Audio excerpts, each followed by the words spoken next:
Good evening. Good evening, guys. Friday. Good morning, good afternoon, depending on what time you're watching it. We're live now, but if you're watching it later, thanks for having a look in. Sometimes it's interesting. Views are dropping though. Man, you have had many a break these last 6-7 months or so. But anyway, I am back. Oh God. Right, truth teller, just behave yourself, all right? I don't mind, but Eamon McCann, tough shit.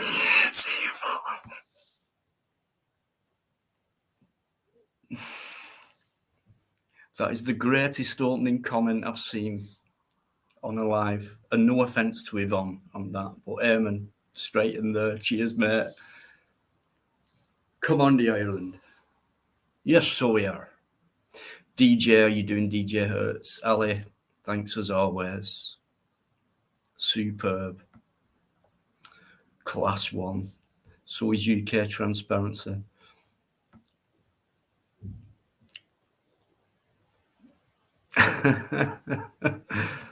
Okay, Ghost, you doing, Ghost? Oh, yeah, it has been cold, hasn't it?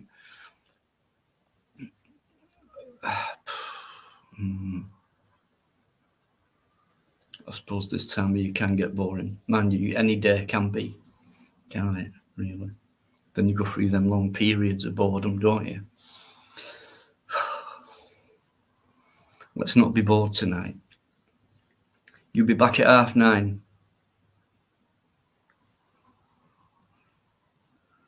Well, so you bloody better will be. Eamon McCann.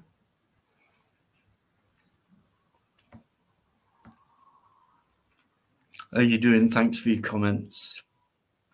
The Your Sushi, it was a cucumber and rice thing in a leaf.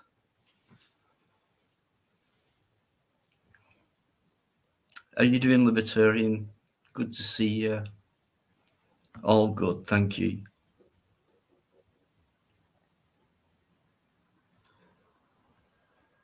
Unofficial Mad Friday, right? I don't know what you mean by that. Is there something going on or whatever? Don't matter. He is a legend of mine, massive supporter and encourager. Someone who sticks around and helps you out with inspiring comments and stuff like that is Ryan. Thanks very much, brother,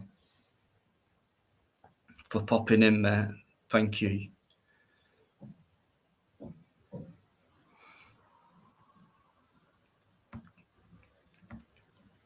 Okay, well, in that case, you'll fit in on here tonight. No problem.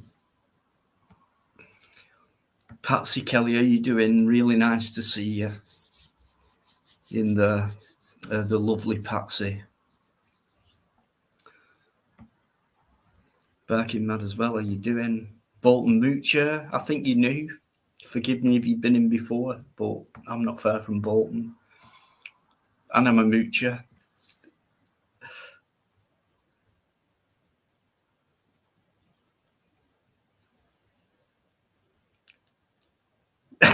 Okay.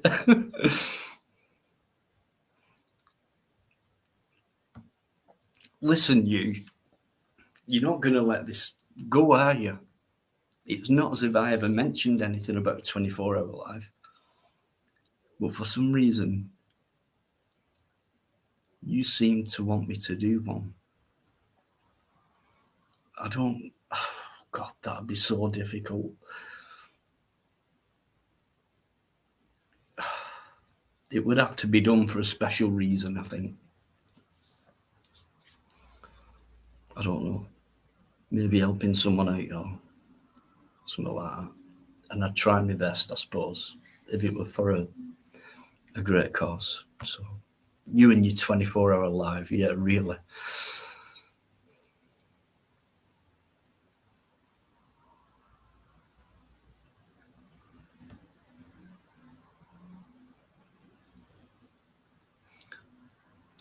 I don't think that's to me. If it is, I work in Brighton. I've never been to Brighton, actually. One day I hope to, so I can go and see Trevor. Meet up with Trevor again. Alex Cullen, how you doing, Alex? Good vibes. Even more so when you come in. Thanks, Alex. Normally there's more than 20 in. Depends what we discuss. If it gets controversial, you normally get a few more people coming in. If I wanted to start any hassle with another YouTuber, you'd probably get over 100 in. If I wanted course shit, yeah, you get quite a few in. But I don't do that on here unless necessary. So we normally get about 30 or 40 in, which ain't bad, really. Speak of the devil. Well, he's not the devil. He's quite an angel, really, is Trev.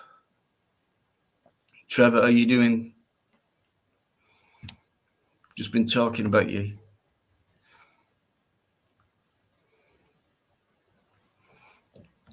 What do you mean, my age? Alive would be all about mental power, right? Physically, age, physically, no, I couldn't do a marathon, I don't think, or anything like that, or 100-meter sprint.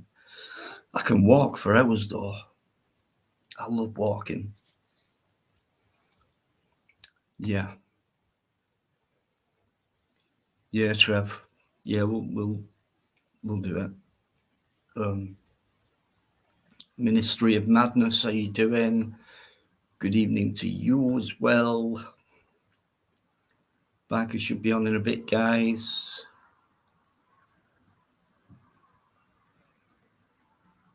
It does. I wouldn't say everywhere, but yeah, too many. Good evening, Temmie. How you doing, Temmie Shawby? Good evening.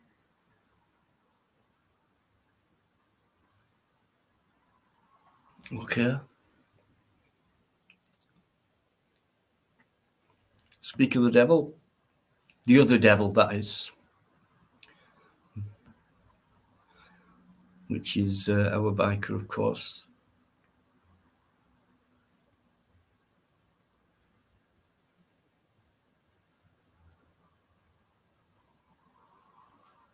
All right. Okay, I'm getting it a bit now. God phones me for tips. Chubby Rain, how you doing? I think you've been on the panel once, or at least once before.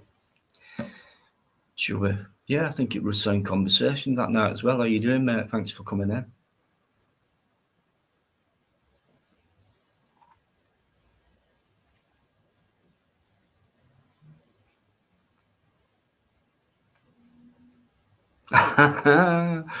Okay, I'm getting it now.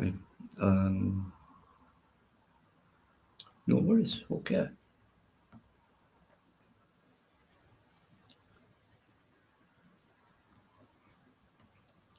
So thanks for popping in, guys.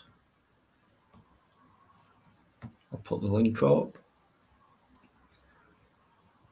I'm sure Biker won't be long. So listen, anyway, I hope you've all had a good enough week, or the best that you could have made it, and that you might have something good planned for the weekend, even though it might just be a chill out.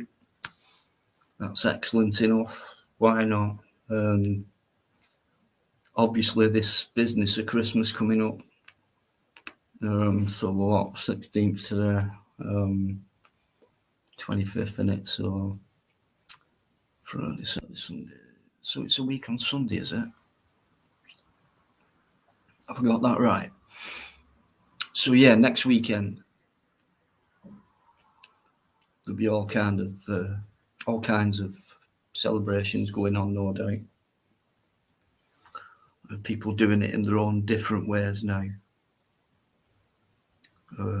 compared to the old ways or the traditional ways, you know. And over the last few years as well, I say few, more than a few, like with Christmas, and I don't really celebrate it or anything, but it always used to be like a loud and vibrant. There were lots going on, kind of no matter what time of day it were, all around that period, round about the week before. Loads of stuff going on. Knocking on doors, you heard that every 2 minutes. Neighbours going round and people coming round with cards. Your Rotary people, your other people collecting for charities. You like a busy time at your front door and everywhere you go, really. Christmas this, Christmas that. But it's gone really quiet over the last, God knows how long now, you know. Because, and especially these last 4 or 5 years, because I think there are a lot of people over here now who dampen that noise because they don't celebrate it, and maybe they're new to the country or stuff like that. And people have just fell out with tradition. Culture's been diluted. People are more materialistically minded. So the whole art of it, the Christmas thing for me, has gone out of it. Even though I don't celebrate it, it was always nice when I was a kid to see it celebrated in that way, even though I didn't really know what it was about. It just felt happy and joyous. And that's kind of gone now, you know. Right, I'm going to bring Biker on. There's also another guest backstage as well. If you can bear with me. You're right, Trevor. Like I've just said, I don't want to go on, but yeah. And I've spoke to Biker personally about this, about when we've spoke to Christmas together in private and things like that. And I think we should talk about it in the lives and things like that when we talk about stuff. And you know, he'll tell you as well, and the whole concept of it brilliant, and you know, going through the motions of the, you know, the food of plenty and have a mince pie and come round here, have a drink, have a tipple, all the best, all that, you know, pat on the back, a hug, a kiss on the cheek. You know, even though short-lived, it was still like merriment. It still felt joyous, you know. And you only have to live for that moment anyway, so you take it, you know, take it. And I did, even though I don't believe in Christmas. You know, it was the whole feeling of it, the whole atmosphere of it, and accepting that people believe in it as well, and they're very happy, and just everyone seems to be happy, and things like that, apart from the odd miserable sod. But, you know, for me, it's all been, it's, you know, Trev, it's, you know, the dampness is set in. Right. It is the season to be jolly. Okay, I'm going to bring my partner in crime on. Good evening, sir. Hey, Cocker, how you doing? I'm not too bad. How are you? Very well, I think. Yeah, You sneezing think? like a bastard, but I've got no ailments, so fuck knows what that is. Hey, All Ross. right. Good evening, everybody in the chat. How we all doing? Yeah, going back to your Christmas, right? So before we get to that, right, I'm going to get straight into this one. Right, somebody mentioned it's all about parcels being delivered, knocking on the door, and you've got Amazon, all the rest of them delivering. Right, over this last week, I've had quite a few parcels delivered, and this one particular company, if I get who it was now, it worked DHL. It's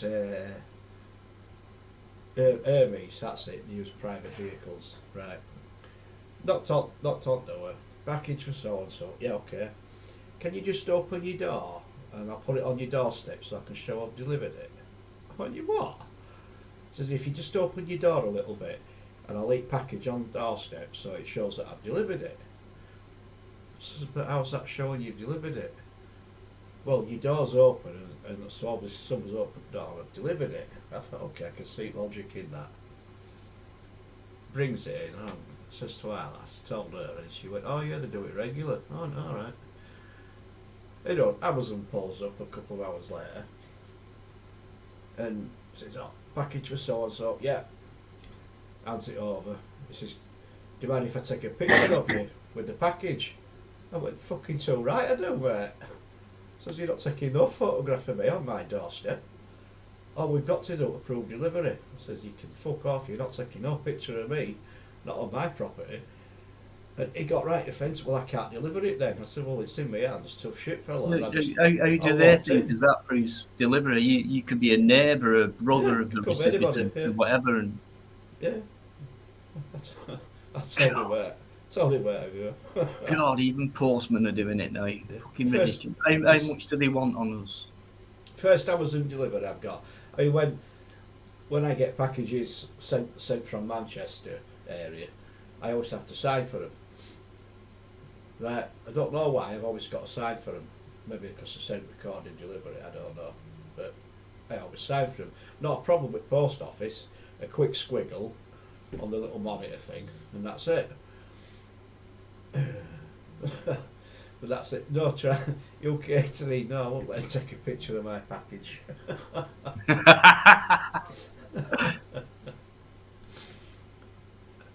Biker, I'm trying to find the you know, the admin thing. All right, it should be on right hand side, mate.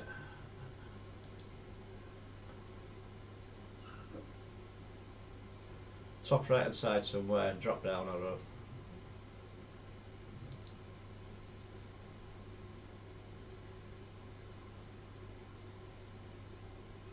No.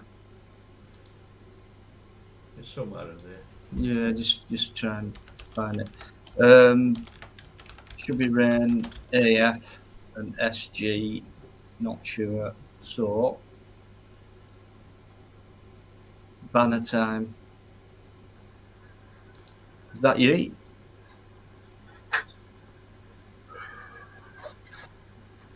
Is that you?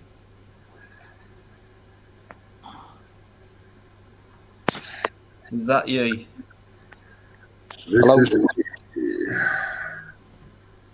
Hello. Hello. Hello. How are you? I'm all right. You? Yeah, not too bad, thanks. Yeah, if you look in the private chat, I've put some. You'll know it's me. All right, yeah. I don't normally read that, but yeah, okay. I know it's you. I know it's you now.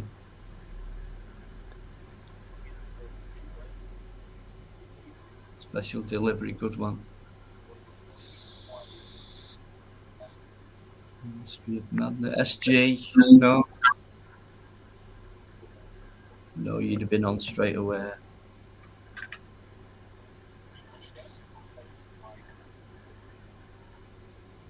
It's amazing the things you have to do, isn't it? With all like you bloody idiots, foreign bombing and that. You have to go through all this to put someone on a line. It's crazy. Yeah, they just carry on as if I don't know what they're trying to achieve, because it's like if they're doing that as if you're gonna go one day, you're gonna go, oh, I can't stand it anymore. Fuck it, I'm not doing this anymore. Well, you know, they've got it wrong with me on that one. So yeah, it's a letdown. It's disappointing when it happens, and when I fuck up, and I should know better by now, and that's what makes it more disappointing when you think about it after. But you know, just carry on. That was then. This is now. So just idiots. So I don't understand. I mean, what do they do with the rest of the time? You know. Yeah, I think maybe one person did it, and then all the other idiots saw a reaction, so they did it, or I don't know. I can't even put myself in the shoes of someone who does that kind of stuff. Yeah, crazy. I mean, even the thought of it, whoever first thought of it, you know. Someone's got another device on, you can turn it off. Yeah, it's definitely not me.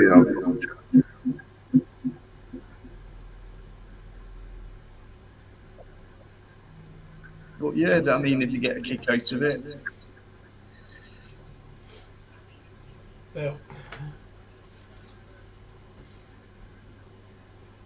And it's not even good porn, is it? It's like the worst porn you'll ever see. Yeah, it's not my actual guys.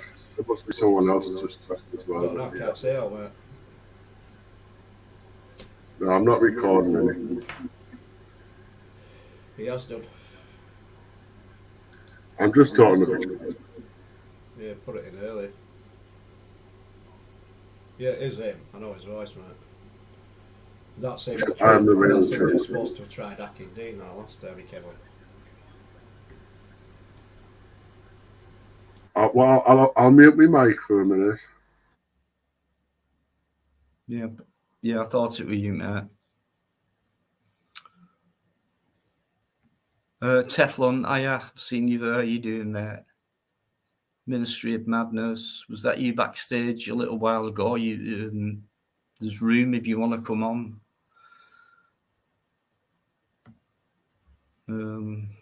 I don't think that's you, but even if it is, you're not coming on.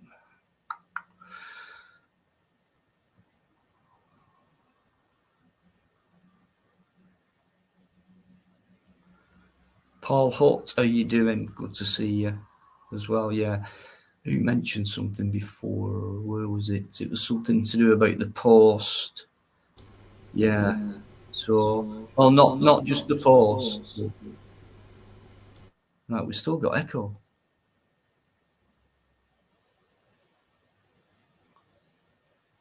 Yeah, I mean, how many have gone on strike now?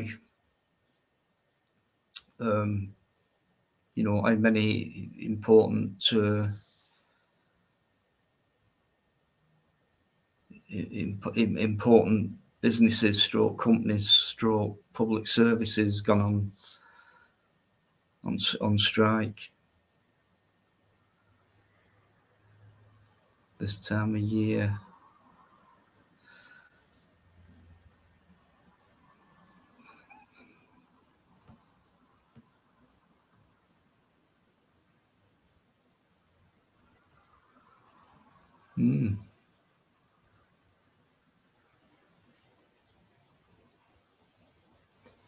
Are you doing Trixie's Magic TM? What's the TM for? Is that trademark? Did you do magic?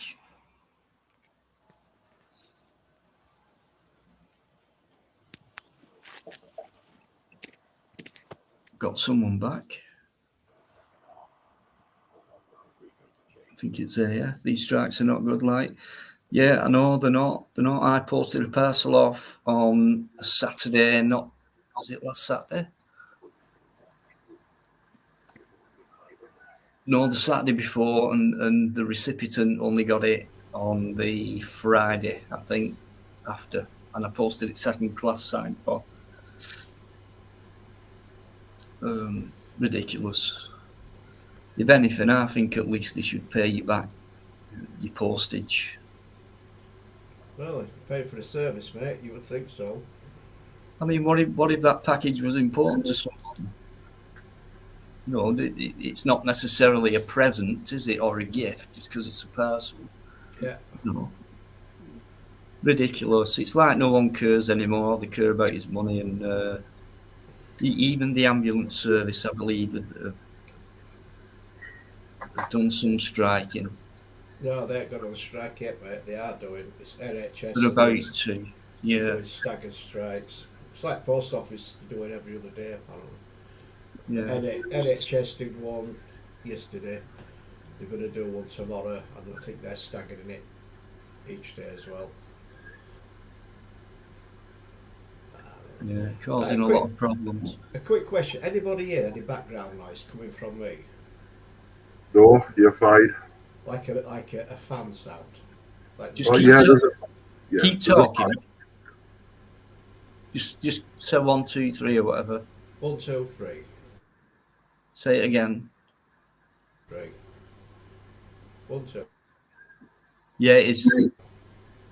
It is you. There's some. Something going on. You can hear Yeah, like it's a like a fan sound. background, like kind of a wind sound. Right. we can still hear you though. Not a clue what it is. Not a clue. No, it's clear. It's clear enough. Is it annoying?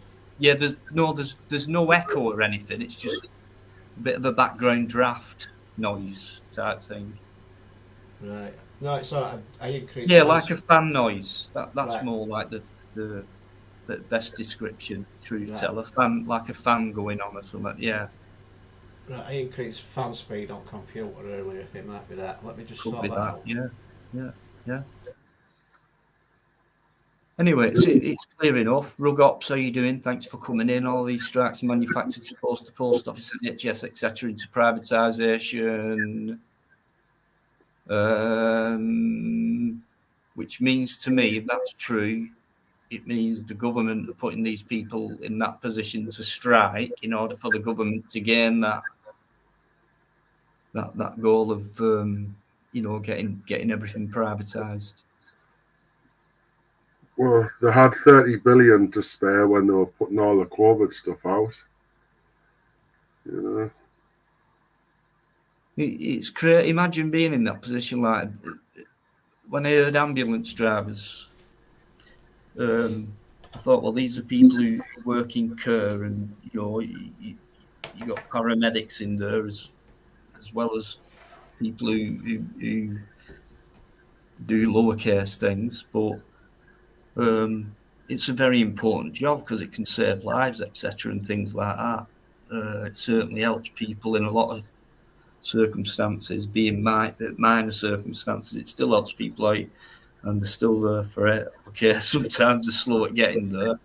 My dad broke his hip. It took him 4 hours. He was on the floor for 4 hours, but at least he got into hospital eventually. But for them people to say, "Oh, I'm going to strike," when I'm thinking, if you're going to apply for that type of job and you're really into it and you mean it and it's your ambition and it's what you want to be and it's, you really mean, you really do care as a person, then that must be hard for them type of people to go on strike.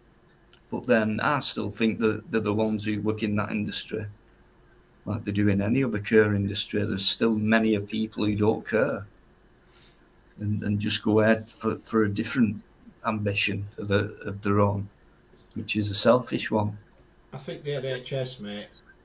I reckon the majority of nurses in there are in it for what they signed up to do, and they've been shafted for fucking plenty of years now. And given the last 2 years, yeah, they have been fucked over royally. And I agree with them striking. I agree with them taking a stance against the government. And I think they're the people that will get the government to listen. They will get the government to sort of understand where things are going with this country, because I don't think they do. I just think with the ambulance thing though, with it being like that industry and it's life saving, it's From what I understand with ambulance service, if they're going on strike, the army will take over the ambulances. That's what I've heard and understood, which has happened before it passed. They did it with the fire brigade, and they'll do it ambulance service. So I think getting people to hospital, I don't think that's going to be an issue. I think it's when they get to hospital, how long they're going to be sat in an ambulance, how long they're going to be sat in a corridor, blah blah blah, and so on. But that's happening without them going on strike anyway. They're waiting 15 hours in a fucking ambulance to start off with. Then Yeah, they it's go and bad. It's bad enough as it is, and when you've got less staff on, for me, there's more chance of more deaths, more serious. So, Right. and I think because of the COVID thing, and for me, and I've said it throughout all along, there is a massive agenda, and it involves a human cull. Right. Not And that's why I don't think the government would be asked about ambulance people going on strike, but they'd be more asked about different sectors going on strike, which Have we would got, benefit them. Alice's mate, she's a radiologist. We've been talking to her, what have you, and she was saying the only thing that's going to happen is the A&E, they're going to be running as normal, full time, no issues. A&E will not be on strike. Non-life saving operations will be cancelled, i.e. hip replacement, that sort of thing. If it's a life situation, a life, telling situation, then that will be dealt with. Yep, truth teller. That has been said today. Is that has true? been said Wow. today. Wow. Wow. That is bad. It's been That's happening a while. accepted. It's been happening a while, mate. what about St. John's Ambulance? Aren't they volunteers? Yeah, I used to have a volunteers. neighbours who worked for them. I used to have a couple of neighbours. They met at St. John's Ambulance because they both volunteered to drive the ambulance. Sorry, I've got a cough. Yeah, but I think they just do it for free, don't they? They just volunteer. St. John's Ambulance.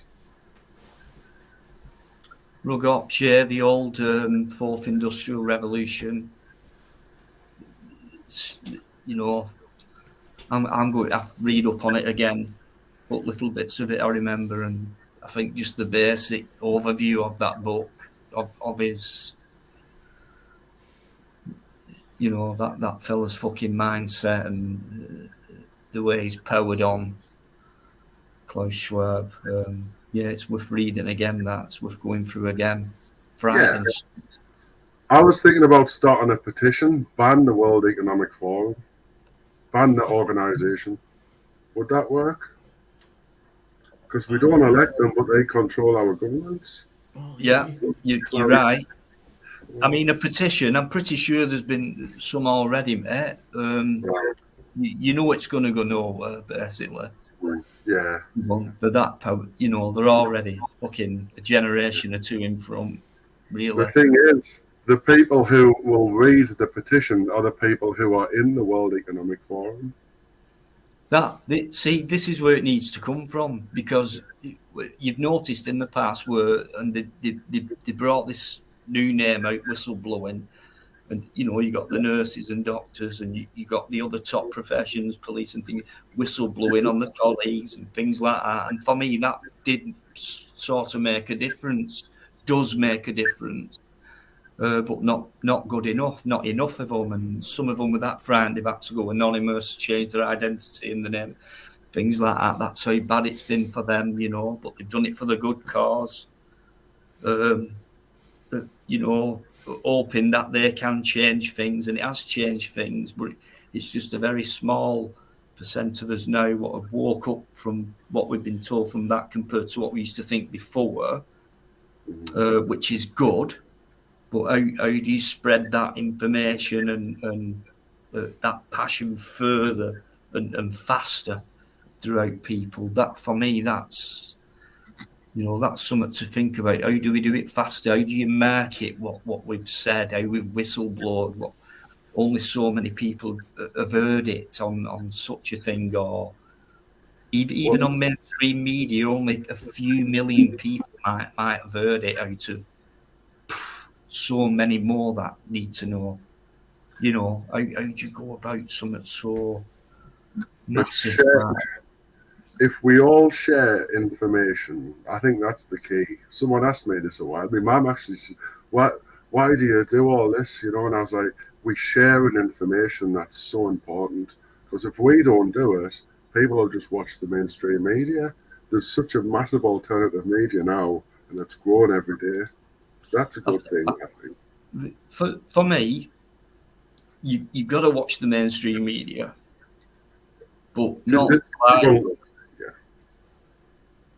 not completely be within it. Like, it's like, right, I'll watch that, and it's like stay impartial or whatever, right? Stay neutral.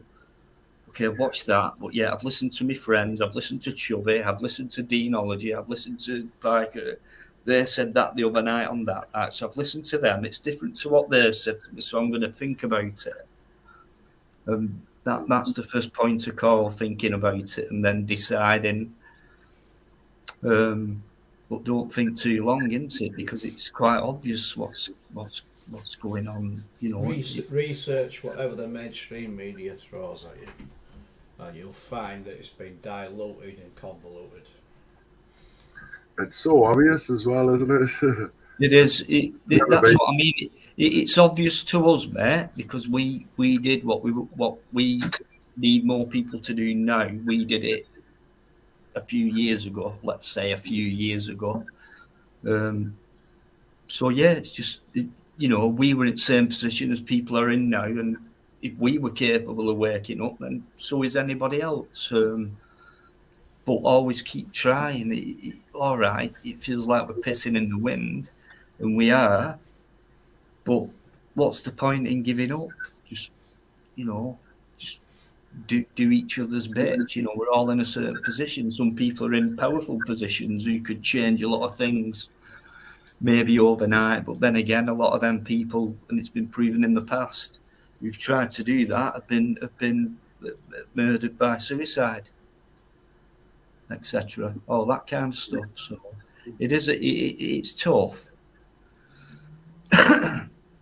Will we ever get there? And even if we do, when we get there on that day, what do we do from that day? And it's going to take massive planning. I think a good start would be banning the World Economic Forum, or banning any politicians from taking part in the World Economic Forum. Maybe anyone with ties, any politician with ties to the World Economic Forum shouldn't be allowed to be a politician. Something like that. Maybe it's like it might be a little bit of a baby step in the right direction. Yeah. Nobody elected Klaus Schwab to run our country, did we? No, who'd heard of him? Who'd heard of that guy other than the top polls and the hierarchies of each country? Us little minions, I'd never heard of that guy up until that book coming out. These are dangerous people. These are people we've never heard of who are running the show, who you hardly see. Nothing about. I asked my mum if she knew who Klaus Schwab was. She said no, she's never heard of him. Like, my mum's like a Good Morning Britain watcher, But she's starting to wake up. But she did say to me, like, about a year ago, she went, Chubby, it's not my real name, obviously, she went, Chubby, I want to stay asleep, don't wake me up. I don't want to know. And I was like, yes, but it could have massive implications for you if you don't wake up. But it's your choice. And I always said that to her. If she wanted to take the big vegan that, and that's your choice. But I'll give you my opinion. I'm not taking it. I wouldn't advise you to, but it's your choice. Yes, choice. Well, I had two of them, mate, and I've not had any since. And I won't have any since. I won't have any more either. That's it. Yeah. Every one of my families took it, apart from me. I was like, I was in the conspiracy world. Yeah, people that come here regularly know the reason why I took two, but that went against my instincts and everything else, but I did it for a reason. There's no way I'm having any more of that. No way at all. Yeah, my mum did it so she could travel. She wanted us to go on. She's retired, so she wanted to go on loads of holidays, and she thought, well, I'll have to take it because I'll not be able to go on holiday. And that's why she took hers. Yeah. It were all part of coercion, mate, and that were it. Yeah, everyone's got the reasons, you know, and I don't blame people. You know, the pressure on people was massive. You know, Yeah. I'm really stubborn, so Well, they're still plugging the same agenda now, aren't they? Everywhere you go, you still see it. You see it on notice boards in the street when you walk out. You know, city centres. Yeah. You just see it. Same agenda's been there. Never going to change. It's not going to change. I do make a point of reading anything that's on a bus stop that's being advertised. At the minute on my local bus stop, it's a climate change, and there's loads of other bus stops around where it's still it's keep everyone safe.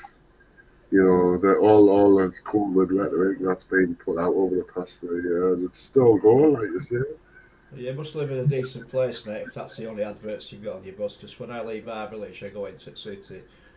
The advertisements on bus shelters are unbelievable. You know the ones you used to get in telephone boxes. Yeah. Yeah. Voluptuous Vera, she's always about, is that lass? That's nice, that is, Rugops. Must be nice to have this to sell to us. Yo, Mad Monk. Yeah, a few more people who've joined. Thanks very much, guys. And DJ Samuel. Argument, thanks very much. Teflon Mad Monk, there you go. Smoke weed, be happy. Well, yeah. But everything's temporary, you know. But yeah, there's nothing wrong with smoking a bit of weed to feel happy and relaxed. Nothing wrong with that. I don't think. Truth teller, thanks for behaving. I thought you was an enemy of mine, but I don't think you are. And you won't be in here as long as it's, you know, all polite and courteous. Things What was like that? Truth teller. All right. Yeah. I thought you said no It's more all lies, good. then. Billy Bob, MSN, for all their lies and non-lies. Yeah, okay. Yeah, absolutely. Fusilier John's in there as well, guys. Massive respect to John. Yeah. What are you doing? How you, John? Great guy. John used to come on regular. He knows he's always welcome on. John, if you want to. If not, it doesn't matter. Yeah, I was reading his comments earlier. Seems like a very nice, sensible fella. Nice, sensible. Have you not come? Oh, I didn't realise you'd not come across John before. He doesn't spread his wings on you, like going on lives and that. But he's an absolute. That's one word. Sum him up, gentleman. Yeah, I kind of got that. Yeah. Ex-military. You know, if you want to laugh, you've got it. Mm-hmm. If you want the poorest jokes you can hear, you've got them as well from John. Although he's not as bad as mine, but yeah, he's the all-round salt of the earth gentleman type of guy you'd get on with any night of the week. Yeah. I must be a good judge of character, even by just reading someone's sentence, because I just knew that. Yeah. Right, Philip, you asked about admin thing. Right, if you look on your StreamYards, look for members tab. Members? You see in your StreamYard thing, you can see where it says members. Top right hand side somewhere. No? I've got comments, banners, brand, private chat, and then I've got bottom bar, mute, stop cam, settings, present. Could it be that one? No, it's not present. No. Invite and leave studio. We did it before. Yeah, you did it before. I sent you a link for it.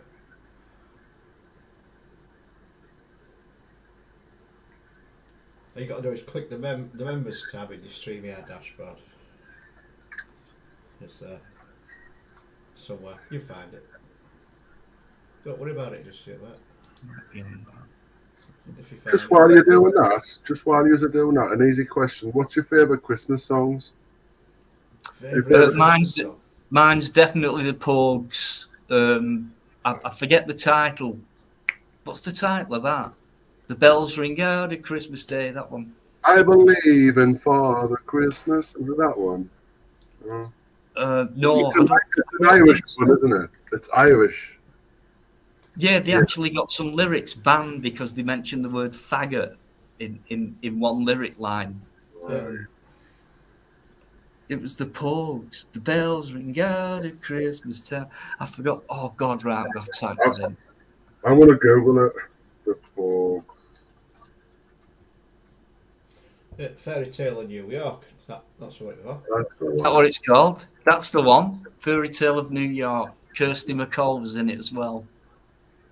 Who sang? She sang that New England. Is it Yeah. in the 80s? But for me, that's the best Christmas song. Yeah, well, mine's the Slade one, Merry Christmas. I love that one. So what's yours, Biker? Are we talking songs or hymns, or are we segregating? Anything you want. As long as it's Christmassy, that'll be fine. Right. No labels. Okay, my favourite Christmas hymn is Hark and Herald Angels Sing. Oh. That's my favourite one. It's got a. That's him. It's got a bit of meaning to that. That's a hymn, though. So yeah, right. I say hymns or songs. Yeah, that's fine. Hymn songs. Yeah, right. What about your favourite song, though? Because Song all Christmas. them chart things what came in. Well, fucking hell. I know. Favourite Christmas song. No. I think there's a few standouts. I don't think I've got a favourite one. I think. Oh, come on, what's his name now? He did it with David Bowie. Oh, it's not Band-Aid, is it? No. Long time back before then. Old guy's dead now. Well, so is David Bowie, but he did it. Oh God, what was his name? Oh bollocks! No, come on, somebody. Bing Crosby, that's the one. Nice one, Trevor. Bing Crosby and David Bowie. Yeah. I think. I'm going to have to check that one out, actually. Yeah. They did Drummer Boy. Ah, right. Billy Bob, yeah, straight in. Right. Cheers, Trevor. Cheers, Billy Bob.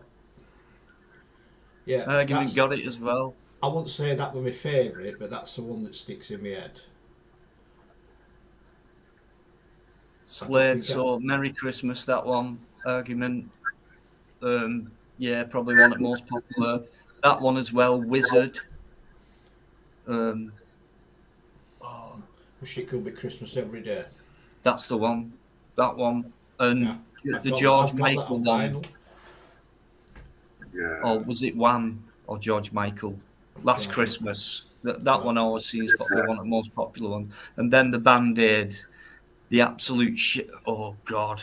Fucking hell, Band-Aid. Remember that? Oh, yeah. All that money for Ethiopia.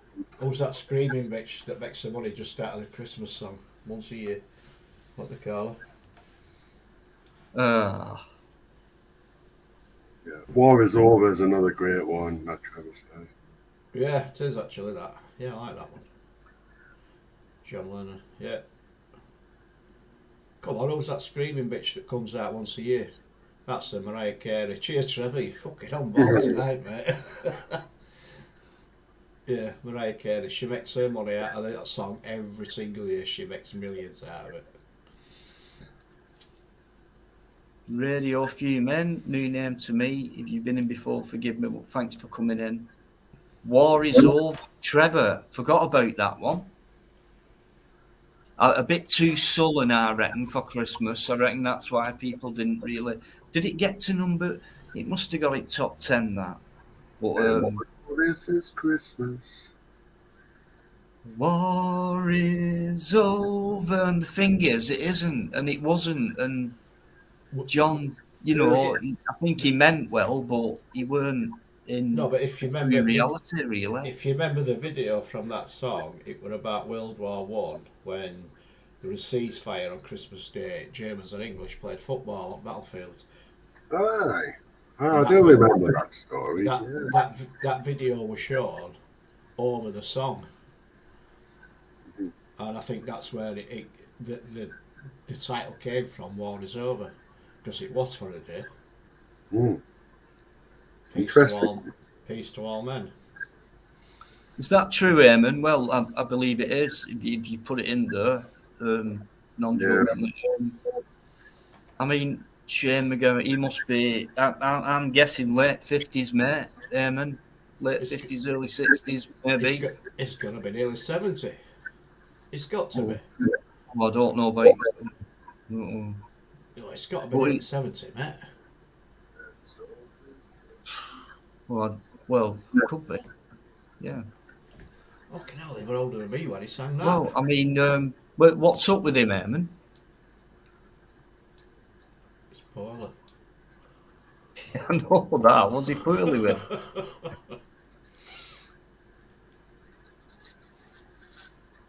1957 he was born. So he's what, 63? Something like that. 64. 64. The booze, okay, Eamon. No worries. Well, seems to fit, done it with the celebrity industry, I suppose. Man, he's not been. I've never seen him in high profile in top media. I didn't even, did they split up? Are they still going despite his illness? I mean, did they have any more hit songs? I've never heard anything since that one was. Or you got to number 4.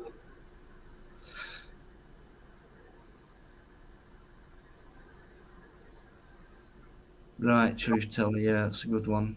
We wish you a merry syphilis, John. All right, no worries. Right, I'll put the link up. I'll nip off for a couple of minutes and I'll leave you to it. 1972, number 4, 1918. And so re-released. Oh, I didn't realise that. Yeah, it has been released a few 72. times. Oh. Good job we all don't know the same thing at the same time. I'm just going to say, Trevor, it was earlier than 1980. If they release that again now, I bet all these young ones would love it. Yeah, I think you're right there on that one. Yeah. I applied for a new job today. Sent my application form through. Bus driver. I applied to be a bus driver. Not wrong with that. We'll see how it goes. Well, good luck with it. All right, cheers. I gave up my car. I gave my car up a couple of years ago because I don't like me polluting the air with the car.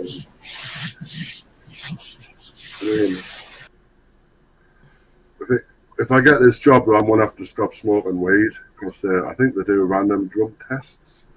Yeah. And I don't want to be smoking weed if I'm driving a bus, to be fair, even if it's like a few days before. So that'll be knocked on the head.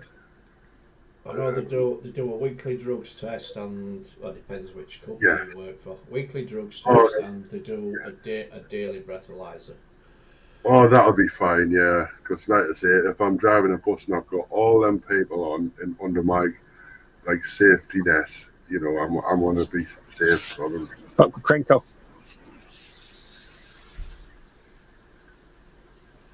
Yeah, we'll see. Anyway, I've got to give a month's notice. Cranko.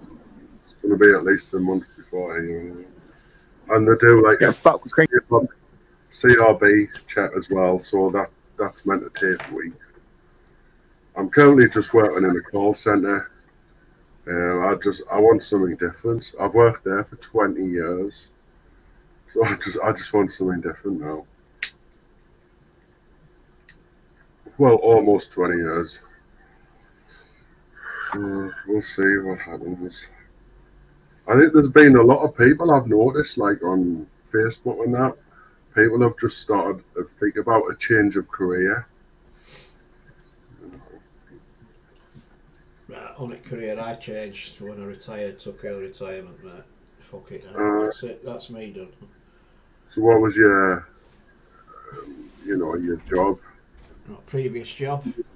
Yeah. 20 year in General. chemical, 20 year in chemical industry, and 20 year in the fire testing industry. All right. Sounds interesting. Sounds like you've had a good career. Good Yeah, career. yeah, we're alright. Yeah. Enjoyed every minute of it. Nice. But COVID come along, things were happening, so I thought, right, bollocks to it, I'll take early retirement.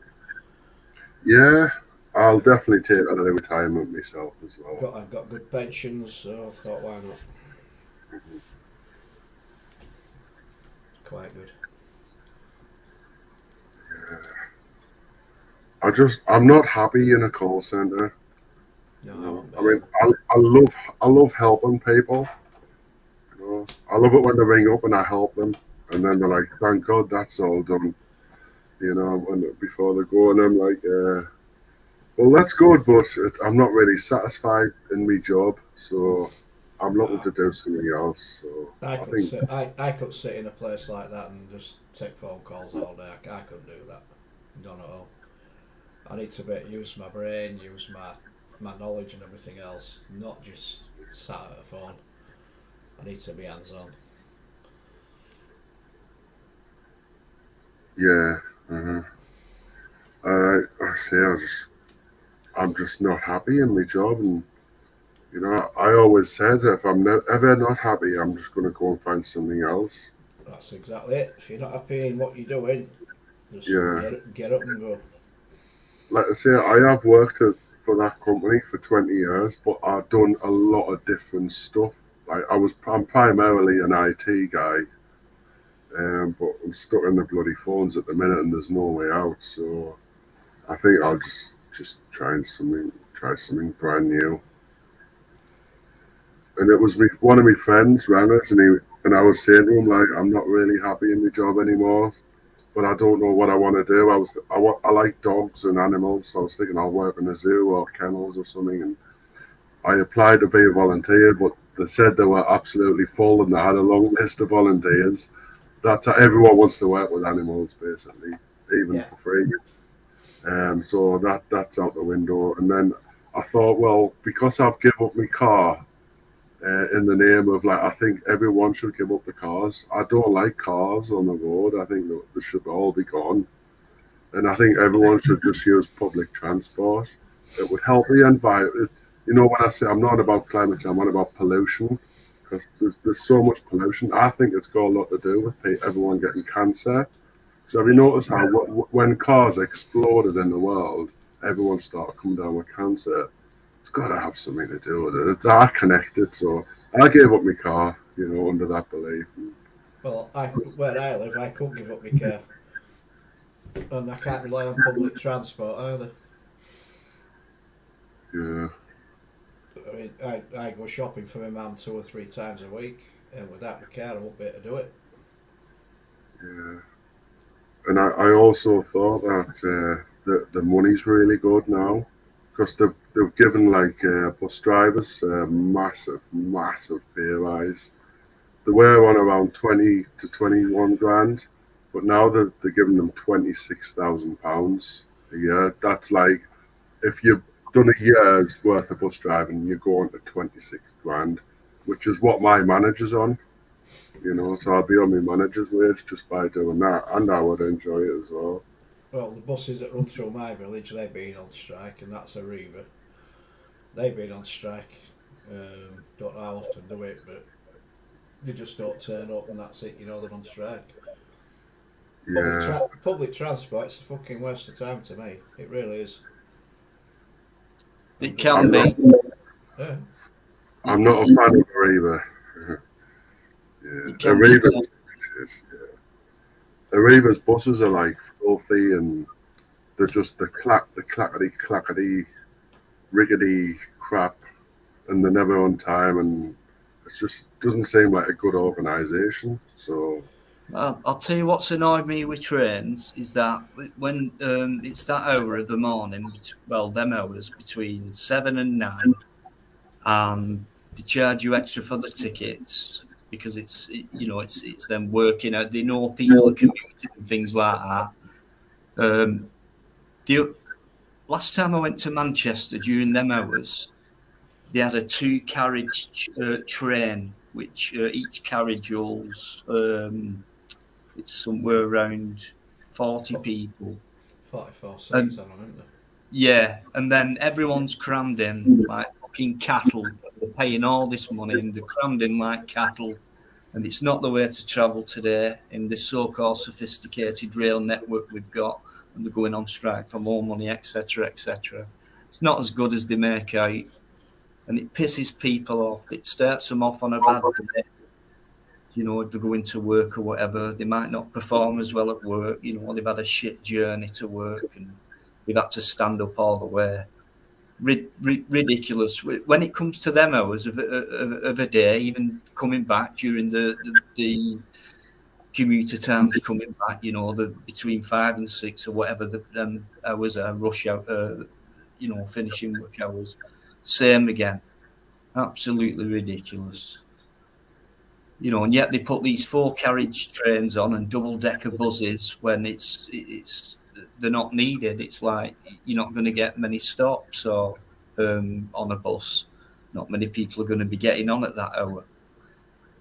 And then during the school run and the rush hour and things like that, it's a single-decker bus or a 2-carriage train, not a 4-carriage train or a double-decker bus. You know what I mean? It's I don't. Well, they do that round here anyway.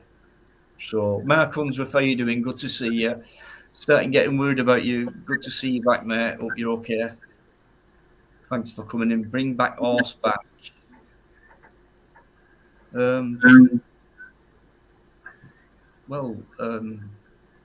Yeah, it just wouldn't work. That's all.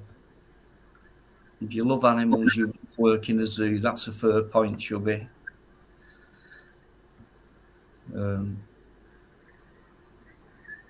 Michael's in as well. Michael, bit of all sorts. How you doing? are train drivers really on 64 grand a year? Is that what they're on? They're on a I decent. think they're on that much, are they? They're on a decent screw. I don't know that much. I don't know the actual price, that figure, but I do know they're on a decent screw.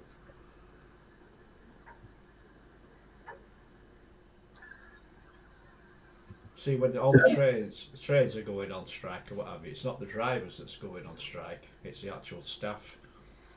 The drivers aren't on strike. All right, yeah. Yeah, Truth Tat. I love your little taunts, Truth Tat. I do like them. I like having little taunts like that.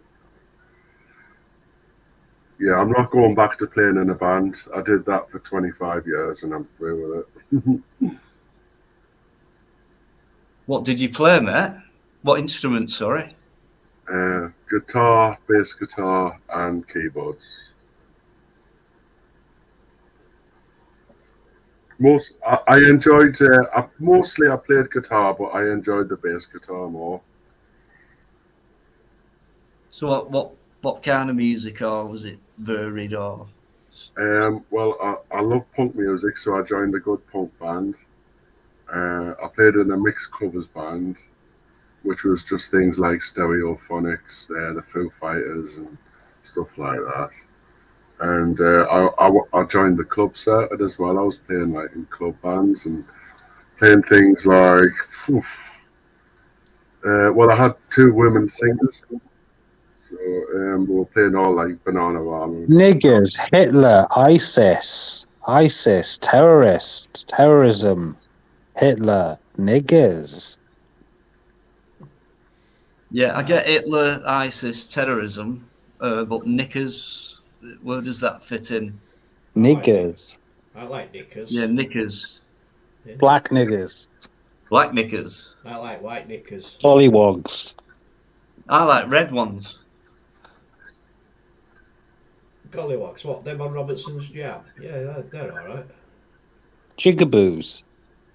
Chickaboos. Yeah, they're good. Chickaboo. Packies. Packies. Yeah. Not wrong with that. Dino's racist. I'm a racist, look. Packies. That makes me a racist. Reported to YouTube. Okay then, hurry up. Quick. Have you done it? Anything else? Have you exhausted your vocabulary? I think yes. Yeah, if I did a drugs test at the minute, the drugs test would blow up. Are you choking on your own shit? I'm only joking. Yeah, Sorry, that weren't to you, Chubby. That was to Oh, I know. whatever this little freak is here. Oh, yeah, knickers. Nick- See you later. You come under the name. Sorry, South Wales Audit, Yeah, I've seen that. and he's showing his the same picture thing. So, I was going to say who do you think that is, but between you and me, Biker, we kind of have a good idea, don't we? So, Yeah. there's nothing we can do about it. Note, as they say where I'm from. We're missing Yvonne tonight. I'm not sure. She's probably busy, guys. So, if you're wondering, that is. It's Christmas party night, innit? That's what it is, mate. It will be. Knowing Yvonne. Yeah. Bad Friday, innit? Oh, is it? Yeah. Yeah, but what does that mean, and where did that come from, for fuck's sake? It means nothing to me, Black Friday. It's Black where Friday. Most companies, they have the Christmas do on the last. All right. On the last. It came from Friday before the Christmas holidays, so yeah. they call it Bad Friday. It's called Black Friday because when people would go out, they'd all fight and get black eyes. It was called Black Eye Friday, and then they just changed it to Black Friday. Really? Yeah. Well, this is called Mad Friday. Yeah. Week before Christmas, it's Mad Friday.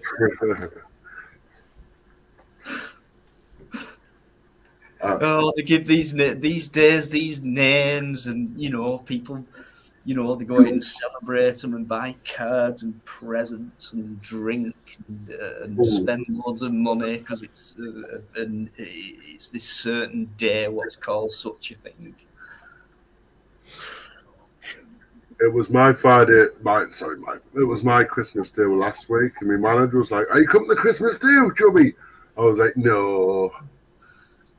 What about all this as well? I mean, when I worked in Kerr, my last one, yeah, and it was like Christmas time, and it was like Secret Santa, and it's like, oh my fucking god! And I've already said to you all, I don't do Christmas, and yeah, but Dino, you know what I mean? Work, Christmas Santa, come on, come on, and it's like fucking hell, and it's like I don't have to, but I will, but I don't want to, so it feels a bit shit when you do. And but anyway, I think I got a £10 voucher for something, some shop. What was drawn at the art, and I forgot what I drew out for someone else. But anyway, it didn't mean it.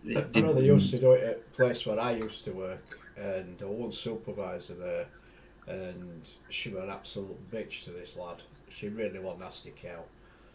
And he hated her with a passion. He really, really did. And they did Secret Santa, and he actually pulled her name out of that. So he got her some cream for thrush,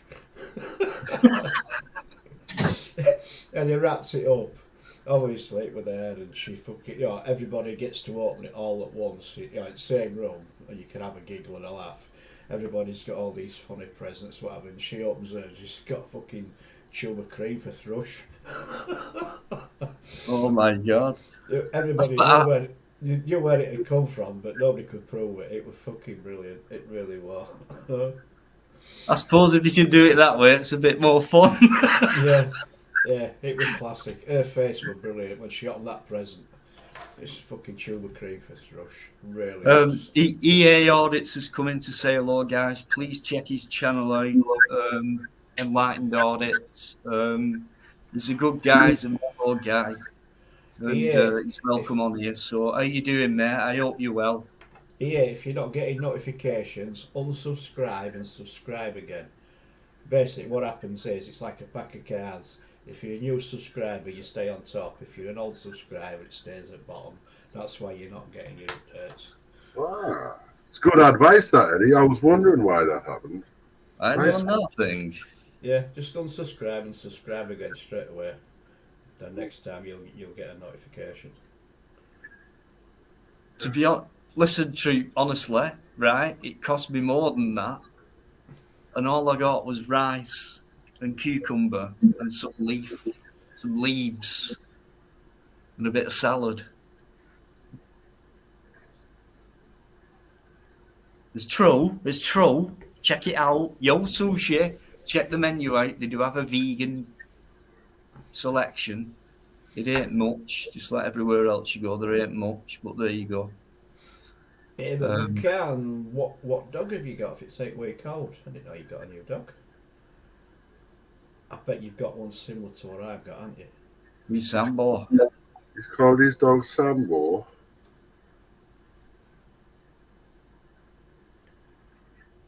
Have you heard of Tasha Peterson? I haven't. No, she's a massive vegan. She's one of the best in the world, actually. I would certainly recommend her.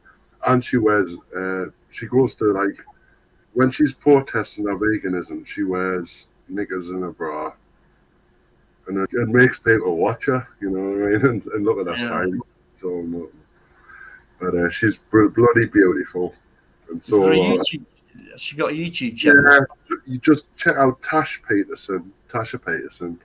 She runs across football pitches and she's out there. A bit of a streaker. Yeah, she's a streaker. She's fantastic.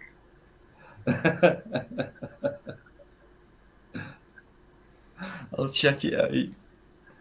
64 vegans in a field having breakfast this morning. Really truth teller. Yeah. And where was that? That would have been in Wales and there were fucking sheep. Work it out, mate. Come on.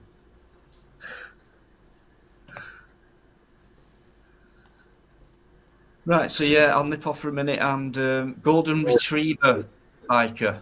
Yeah, it would take it piss. I know it will. Yeah. That's not. It's just not like him and that at all, is it? I mean, what's going on with him tonight? I realised when I asked him the question once I reread his message and what he called his puppet. He's misbehaving, isn't he? Yeah. It's not like him and that. Yeah, Eddie will hold his hand up. I'm a fucking dim twat. Yeah, I thought that was the case. Dino, alright, I want to post it in the private chat now. You can post it in the main chat if you want. Everyone would want to see her because if there's a lot of lads or lesbians on here, they're all fancy her. Vegan Booty, that's her name she goes by. I'll have a quick look. Yeah. I mean, you just click on her YouTube channel and she's like naked everywhere. Yeah. So, I wouldn't have thought that would have been appropriate to post on here. No, but she does it in a way where, like, she doesn't get banned for it because she's clever. Yeah. You know what I mean? Yeah, I must admit, she's very nice. Oh, she's lush. I've had a lot of conversations with her, and she's got, like, millions of followers. Well, thousands, I'd say. Well, she has. She's only got 19,000. But that's only on YouTube. She's on everywhere. So if you add them all up, it'll probably add up to like 100. Smokey is in there, guys. Smokey, how you doing, guys? Please say hello to Smokey. Our Welsh friend, boyo, isn't it? Hello, Smokey. Hello, Smokey and the Bandit. Okay, how we doing? Well, I know Yeah, how where have you been, mate? I hope you've been all right. Yeah, he has, mate. I saw his live the other night. Yeah, quite an interesting night, that Smoking. Well done, fella. Simply having a wonderful Christmas time. That cat, is that Mike? It could be Mike. I think it is. I've got an old, an old friend of ours, Mike Bastian. You guys have heard of Mike? Bastian Radio. Yeah, it's not him. I bet it's not him. Waiting backstage. I bet it's not him. Okay, let's just try it.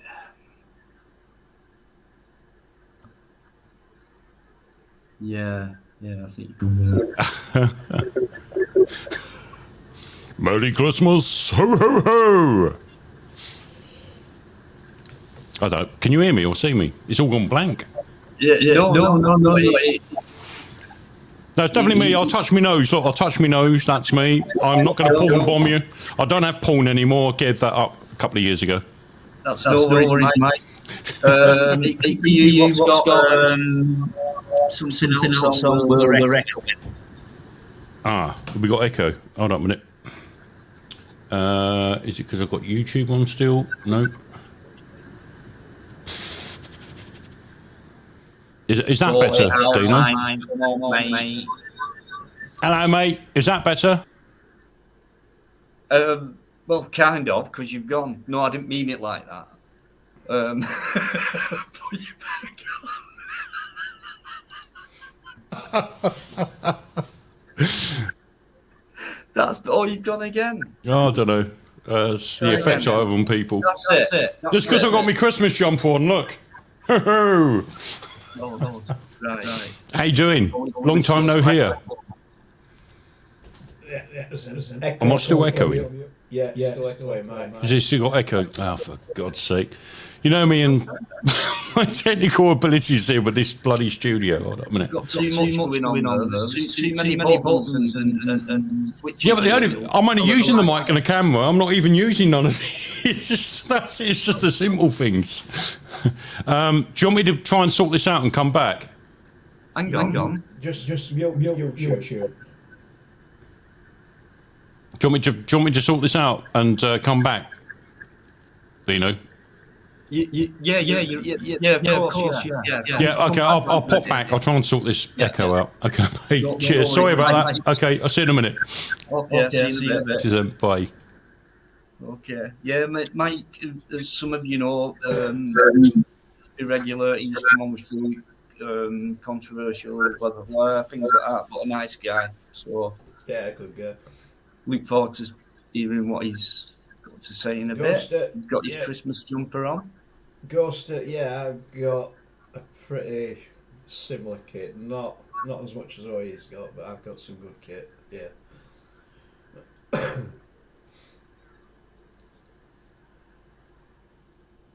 Yeah, what a great voice that dude has, though. He could be like a radio presenter.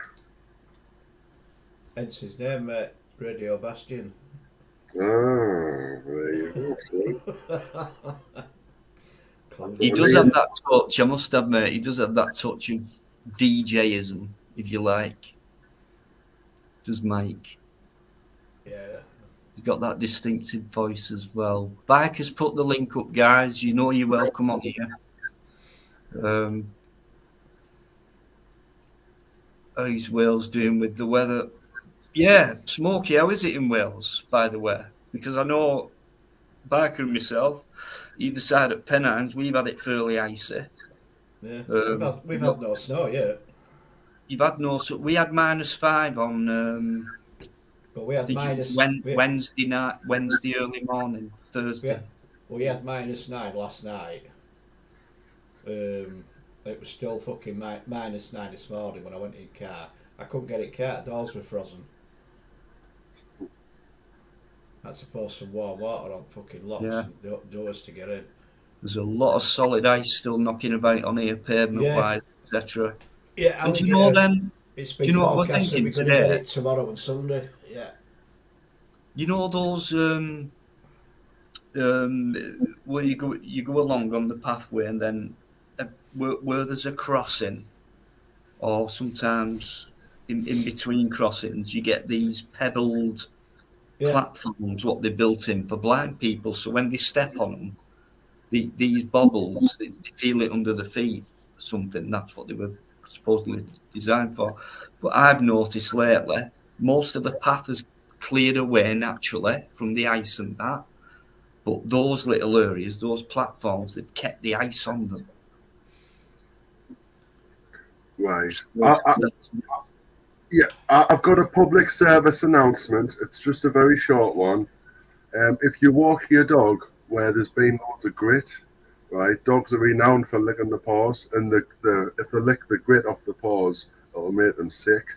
So if you take your dog for walking, they're walking on grit, which is used to like defrost the paths. Wash the paws when they get home, because they might lick it and get sick. Public service announcement over. That's it. Yeah. hey, fair play. No, fair play to you.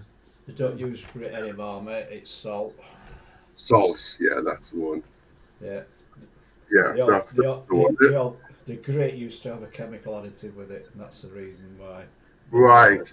It's been banned, and they use salt now. Yeah, I did say this headline about a week ago, so it must be still relevant, but maybe it's not. We'll see. But I'd better be safe, be sorry. Yeah, possibly, yeah, mate. Possibly. Could possibly harm the dogs. No, fair point. Well brought up, mate. Yeah. Is Yvonne in there? Someone's mentioned Yvonne. Can't see her. She's not in. Alligator's getting too eager. She ain't in. I don't know. Obviously, like Biker said, she'll be out on the piss. Expecting me to do another live tomorrow. EA's backstage. I think it's EA Audits, guys. He's a good guy, is EA. Mellow guy, enjoy his company. How you doing, mate? I'm going to nip off for a minute. If you can just hang on and let these two guys talk it out till I come back, and then I'll bring you on. And anyone who's come in, thanks very much indeed, guys. Thanks for coming back in on a Friday. We'll get back to regular shit now. So I'm back. So all right. So I'll see you in a tick or two. Okay.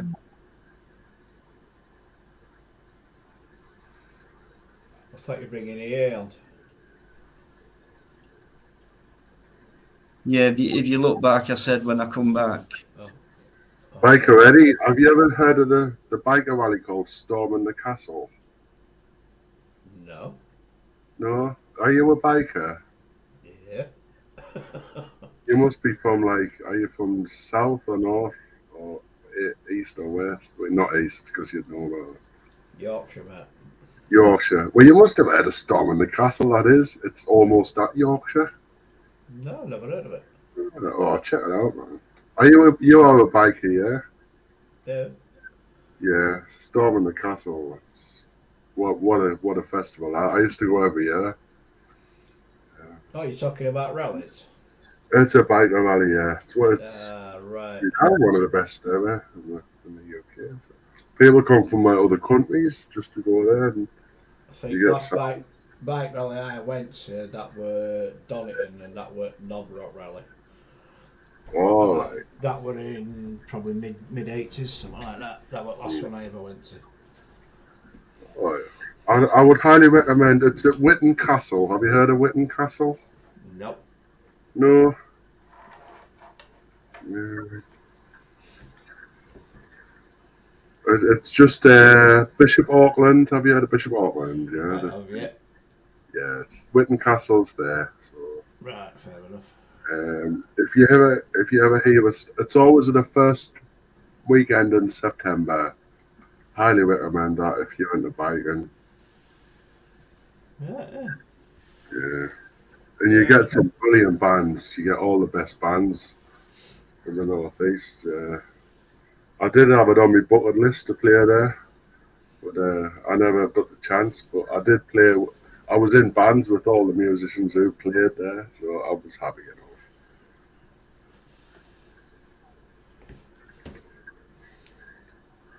Yeah, Storming the Castle. It was a good one. I just thought I'd bring that up because you're Bikereddie, obviously. So I thought I'd bring that up. No, I've never heard of it. In all honesty, like I say, last time I went to it in mid-80s. So. Yeah. What do you mean by that, Ghoster?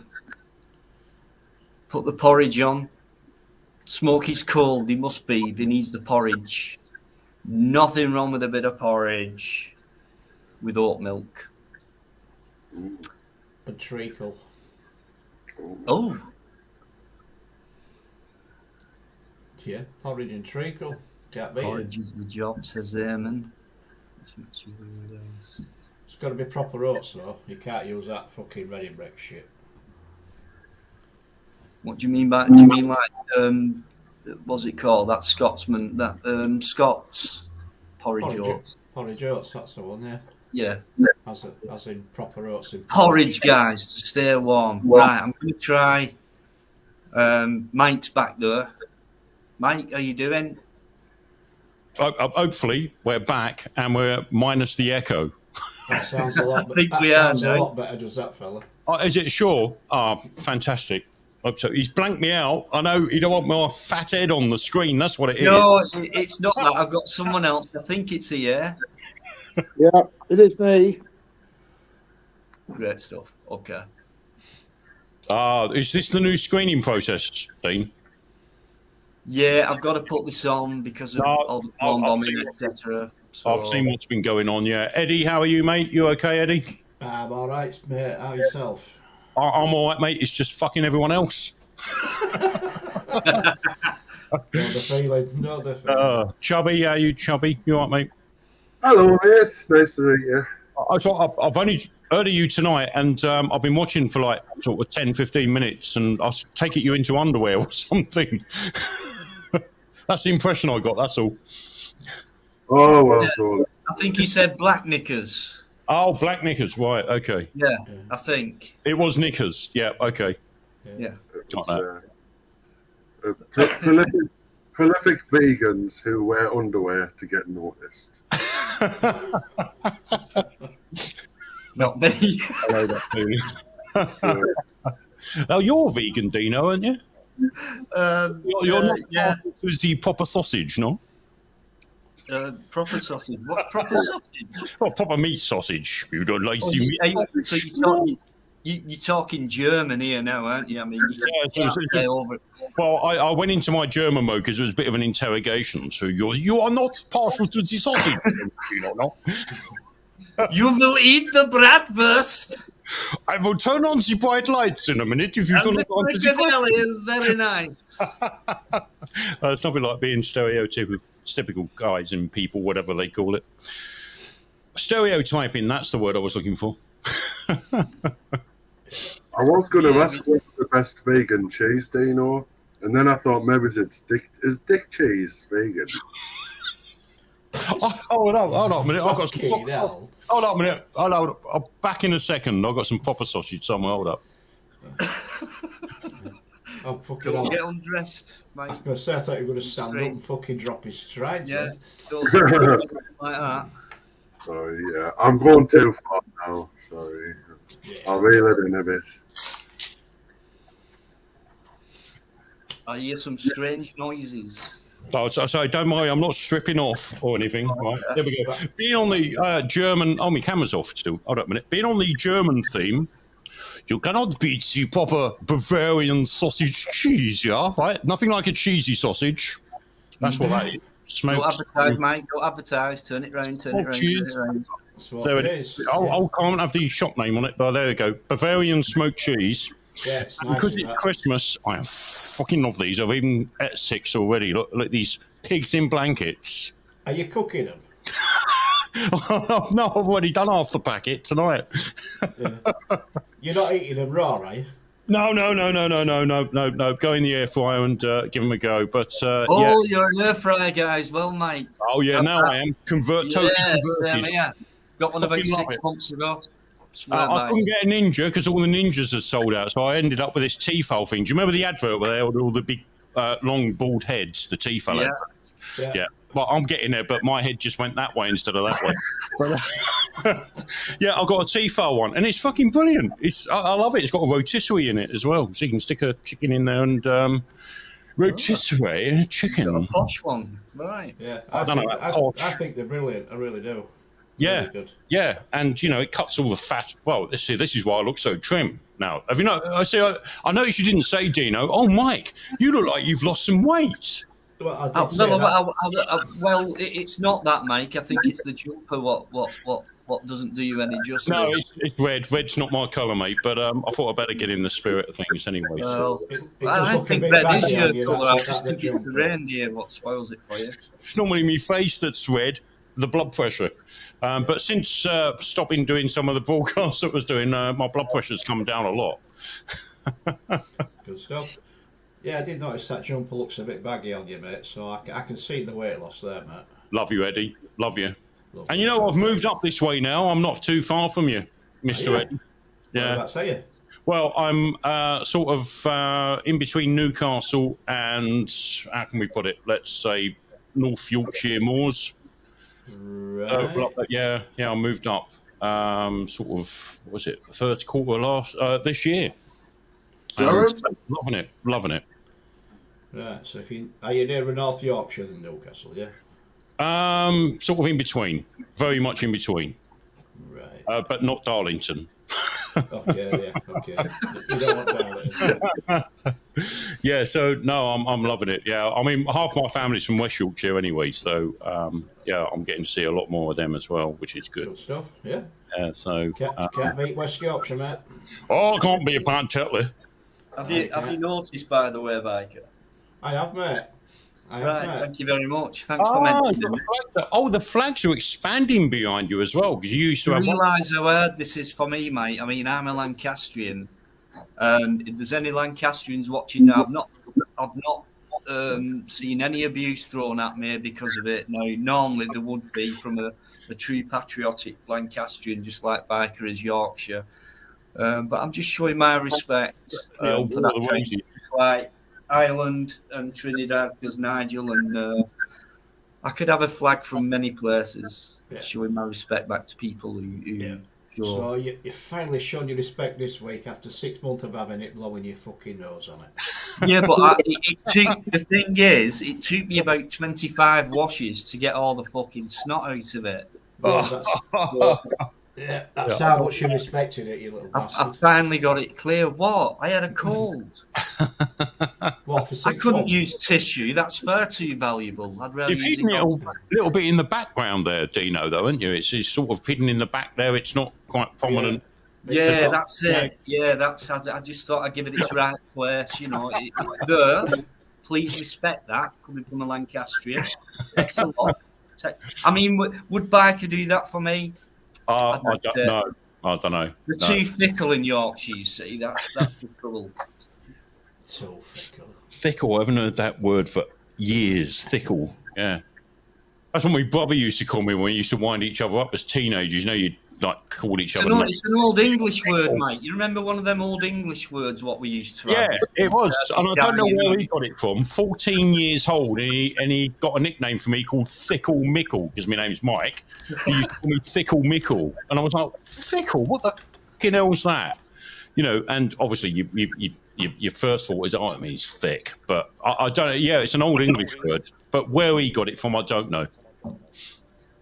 It's so tight in West Yorkshire. I could expand on that, yeah, but my mother might be with me. Fucking Yorkshire men, aren't tight.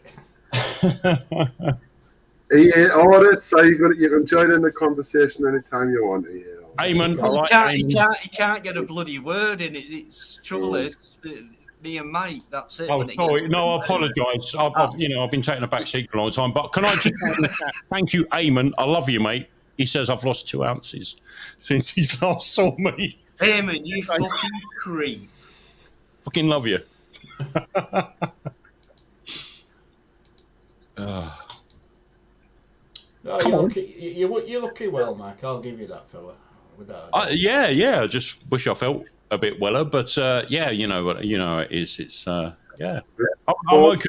Yeah, it's good. It's good to be on your stream, and I thought I'd come on early before Fluke comes on and I'll get a word in. Yeah, I've not seen Fluke for a while. Up is all right. Yeah. But Mike, no surprise seeing you here tonight, Mike. I've surprised myself actually because I do. I mean, in the background, I've been watching streams now and again, and but I have purposely took a back seat because some of the stuff that we were looking into, and it just you end up in this. How can I say it? I'm trying to be as open as I can about this. You end up in this little manic depression type thing. It's like, fucking hell, everything's just doom and gloom, apart from what you see on the news, in the newspapers or on the telly every day. And, you come on, you do your streams, you're looking into all this stuff. And it's like, oh, come on, you got to switch off from this sometime. And I just moved and new job. And I was like, I can't concentrate. I cannot focus anymore. Something's got to give, and you get to the point where you think it's you've got to take a back seat and evaluate things a little bit. Not taking away from the fact that the stuff that we've discussed, in the past, is serious and is happening now. Yes, we can see that, but I think you've got to draw a line between reality and Sorry, no, I'm probably going to misquote that. Not a line between reality, a line of what we think is going on and what is going on, because it just becomes a shock and everything's happening so fast. That's and it's too fast for me. There's only so much you can take in, and it's like, Christ, you become a traumatic sponge. No, I understand, Mike. I'm not as intense as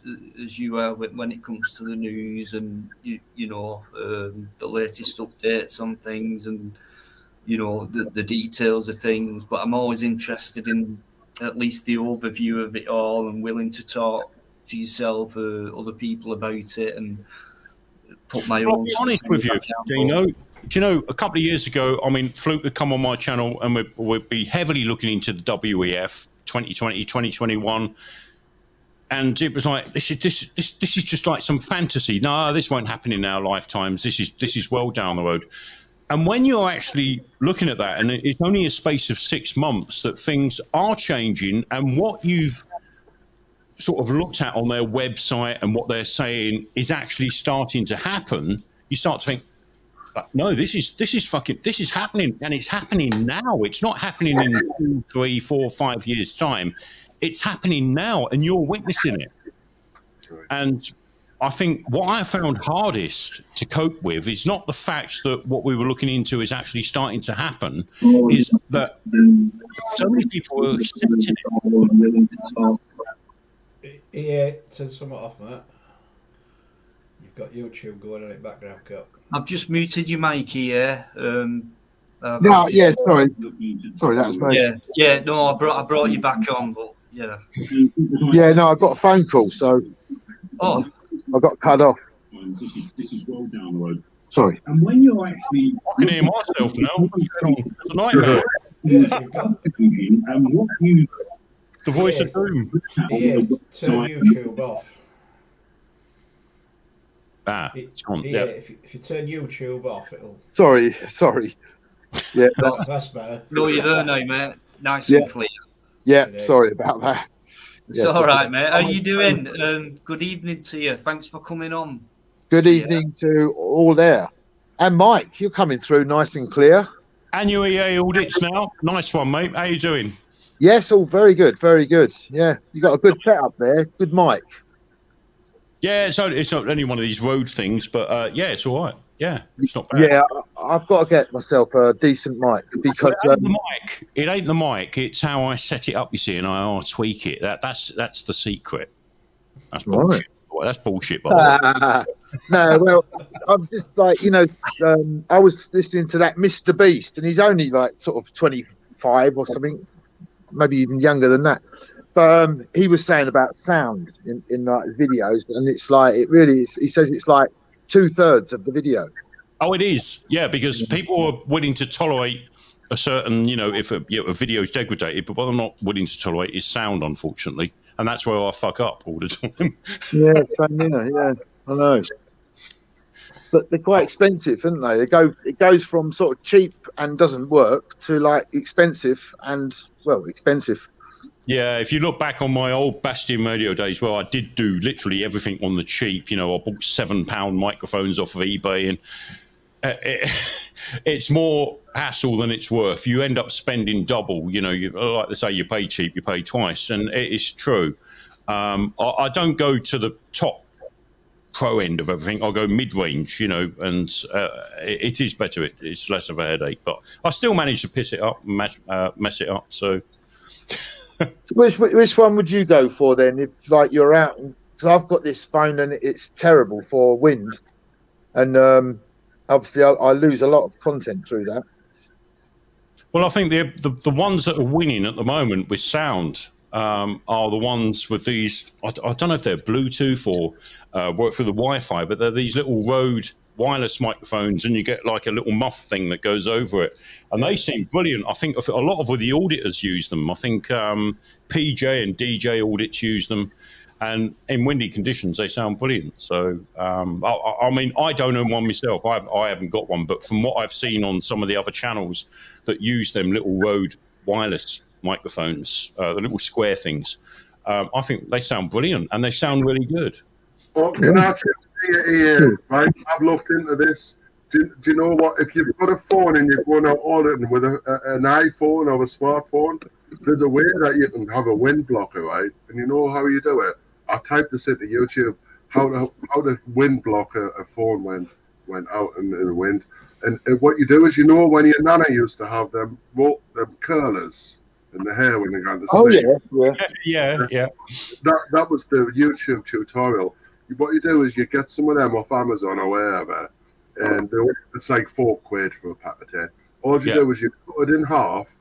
Well, not in half, just cut one half because it's like there's a hollow in the middle. So you actually put it over your mic, the bottom of your phone, and he tested it on a fan. He had a fan, and he put this roller on, and he put it near the fan, and there was no wind noise at all. No wind at all.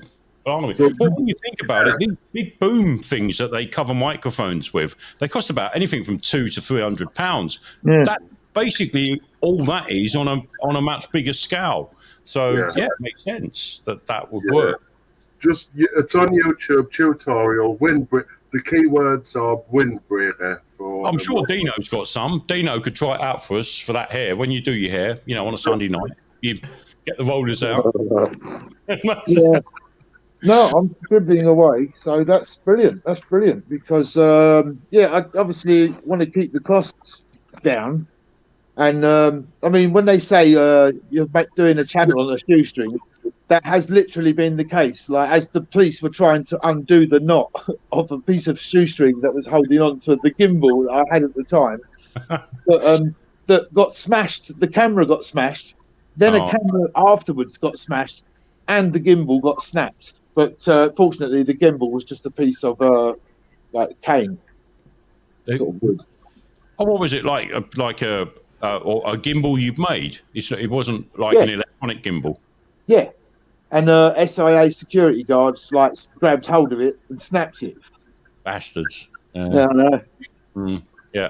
That's the thing. Yeah, but can you imagine the stick you get if you had a curler on the end of your phone and you try? Yeah, I know. That would confuse them.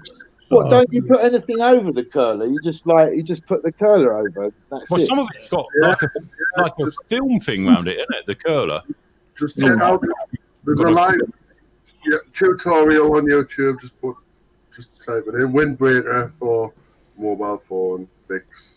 You can buy aftermarket external mics for your phone. Stay away from Boston Spurs. Just plug them in. Actually, there's some good sort of you know, they're not cash converters, but they're those types of stores. They're opening up in Southend, quite a lot of them, and they've got some good stuff. You know, in the window, and I went past like microphone stuff. Yeah, you can do it with the headset actually. If you put like if you plug your headset in, your earphones, it's got its mic built in, everything else. You can cover your microphone with like a ball of cotton wool. That helps. Yeah, good work. That cuts a lot of wind out. Yeah, that'll work. Well, I bought one of those S10s, and then it cracked a month later because they're so slim, aren't they? I didn't have a case for it, and it cracked. And all the technology is in the front of those phones, those Samsung S10s. So to get the screen replaced, you're basically having the whole phone, you know, replaced. That's where all the money is. Yeah. I paid less for the phone than it would cost to have that repaired. Just a hairline crack. Yeah. So that didn't help. All right, Mike, you've got some serious hardware there, man. How much did all that cost? Oh, I mean, this has been accumulated over time, so I don't know. I mean, none of it's like sort of top new stuff. I mean, this here, I've got a Denon mixer console, and I've looked after this for years. It's been my pride and joy, the old Denon mixer. I mean, if you look at that, what's that? That's a 2012 model I've got there. I've had that since then. That's the newest thing I've got is the Rode mixer. That reminds me of that old game, Simon. Those big square buttons there. Or Speak and Spell. This is my first mixer. Actually, Chubby, what that is there, right there, is a Commodore 64 in disguise.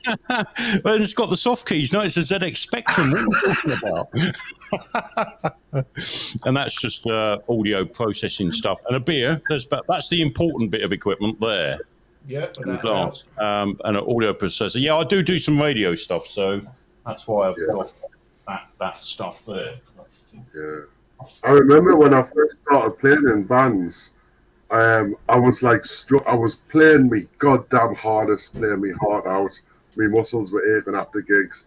And then I upgraded. I spent like £2,000 on all the best band gear I could get, right? And then all of a sudden, I was playing like, and I was just so relaxed, and I wasn't even thinking about it. And the gear that I got played for me, if you know what I mean. Yeah. Yeah, well, the thing is, I mean, in the 80s when I first started, if you wanted kit anywhere near this, it was way out of your league. I mean, sort of disco kit was about my level, and that was it, and the cheap end stuff like Sidetronic and stuff like that. But now, the thing is, if you compare it, stuff like this is in cost terms, it's just come down so much for what you get and what it does. Not everything I've got is brand new. A lot of this is old relic stuff, and I've had it for years. So it's, I think the only new things I've got are screens and that Rodecaster, as it were. It's not about. I've just built it myself as I've gone along. It's just stuff that I think I need, that I need to work what I do and everything else. So I mean, I don't have any amount of kit that you've got there, Mike, because I don't need that. The computer I've got, I built myself, blah blah blah, and I put everything in that I needed to do what I need to do, and it works fine for me. And everything else that I've got right now, everything works fine, and I don't need anything else right now. If I were to progress, then maybe I would add to it or whatever. But at this moment in time, I've got everything I need. Well, basically, what you have, you've got everything you need for what you need to do. Yeah. And that's it. Like mine, I didn't go out and buy an expensive computer. I've done what you've done, Eddie. It's cheaper to actually, spec a computer that you want and what you need it to do and build it yourself. Exactly. So, I mean, the only thing, it looks great with the lights and everything else, but it really is nothing special. Let's put it this way. This isn't BBC Radio 1 or anything like that. It's far from it. This is on a budget. This stuff. It looks good though, doesn't it? It does look good, doesn't it? Bastion budget radio. Yeah. Well, what do you think about James Whale, Mike? I think he's a cock. Yeah. Why? I used to look. Listen, back in the day in the 80s, I thought he was brilliant. Yes, he used to work on Radio Leeds. He then Yeah. come down and worked on Radio Kent in the south, and I thought he was brilliant. You know, he's chatty, he was good with the listeners and everything else. But since he's got into talk radio, I think he's become an absolute cock. Yeah. Yeah. Well, I remember in the 80s, I used to work nights and what have you. We used to listen to him on nights, and it used to be from something like midnight until about 4 in the morning, something like that. You used to get phone-ins and everything. It was absolutely brilliant. It was brilliant, yeah. Yeah. Who's the other guy I'm trying to think of? He's younger, but he's that's all I've got really. He's a bit younger than James Whale. Ian Collins.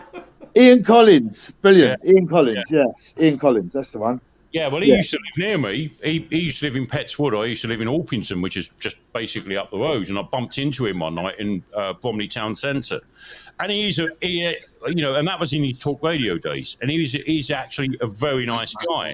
But since he went from talk radio to LBC, now to this talk radio back again, he's become a bit of a cock as well. I think they all go through that. I think I'm only 5 years away becoming an absolute cock. I might be one now, but I think these DJs go through an experience where they reach their peak, and as they're on their sort of get over that peak, they start to become a cock because they think they need to be controversial to get an audience, and I think that's what it's all about. And James Whale is a typical example of that. That guy's gone. I don't know. I'd like to say, but I don't want to spoil. I've seen plenty of people like him. I think Piers Morgan is one. Yes. There's a few others. They mix truth with lies. The kind of on the people's side. They come across as if they're on the people's side, but yet they're involved in the mainstream and in the hierarchy of things. So, but yet the kind of what they are, the mavericks within that industry, but yet they get away with it because they always eventually side with the mainstream side of it. But they'll always get the backing of the people for that popularity. And I think some of it they do mean, like Piers Morgan, he can come out with some hitting thought. He can come out with some hitting stuff, you know what I mean? But yeah, does he really believe that? Has he been told to say that? Is it part of his script? Has he just spontaneously come out with it through whoever he's interviewed? Have they said something and he's gone, right, that sparked me off, I'm going to come out with my own personal thoughts and feelings? But most of all, I think he goes on, along with the narrative, just like these other people. They mix truth with lies. They try and become the popular of the people. And for me, it's not like they're even sitting on the fence or anything. Yeah. I just think that they are biased, but they're put in there because they're convincing, and they do get across. They do come out with a lot of truth, but they don't give anyone any edge forward to it. It's just like information, like I'm on your side and this is what it's about, and I know you all agree. And we agree. And I think you're quite right. The people that we've been talking about so far, and to a certain extent, I don't think it's quite as bad yet. And we mentioned Ian Collins. He's going that way now. I remember his radio shows, The Creatures of the Night on Talk Radio. It was great. It was all slapstick stuff and stuff like this. Now he's become a serious presenter on. He went to LBC and now he's back at Talk Radio. But now he's a serious guy. I think they get to that age, it gets to the 45 plus, and I'm well gone past that. But I think they can't be connecting to the youth anymore, not to the youth. Like James Whale did and Ian Collins back in the day. And I think they think that they've got to become a serious voice now. I've built my audience up. even if I lose a third of that audience to like, oh, Christ, you're talking nonsense now, blah, blah, blah. I think they're willing to go with that to keep their positions at these radio stations. And I think that's all it is. I don't honestly believe James Well believes half the bullshit that he states day in, day out, or night in, night out. He just does it because it keeps him a job at talk radio, and he seems to be, confrontational, or I don't know. And I think you get to an age and you feel like, oh God, I'm going to have to play the corporate game here to keep the job. Yeah. Because let's face it, in the entertainment industry, once you hit your 40s, you're finished unless you play the game, and you've got to follow it. Yeah, and of course you've still got to be good at it. You've still got to be good at it as well, you know. And like you say, they hang on to them shirt tails, and it keeps them in a career. And but I think to them people, it's like either way, I'm not bothered. Yeah, even though I believe in that, I'm going nowhere. Maybe I'm getting through to a few people. They respond in a chat back on a radio show, whatever. It's all positive, whatever, some negative. We'll take it both ways. But end of the day, I'm in a job and I get told what to do to a certain extent. So I'll just stick with that. And I'm comfortable, thank you. Either way, it doesn't matter.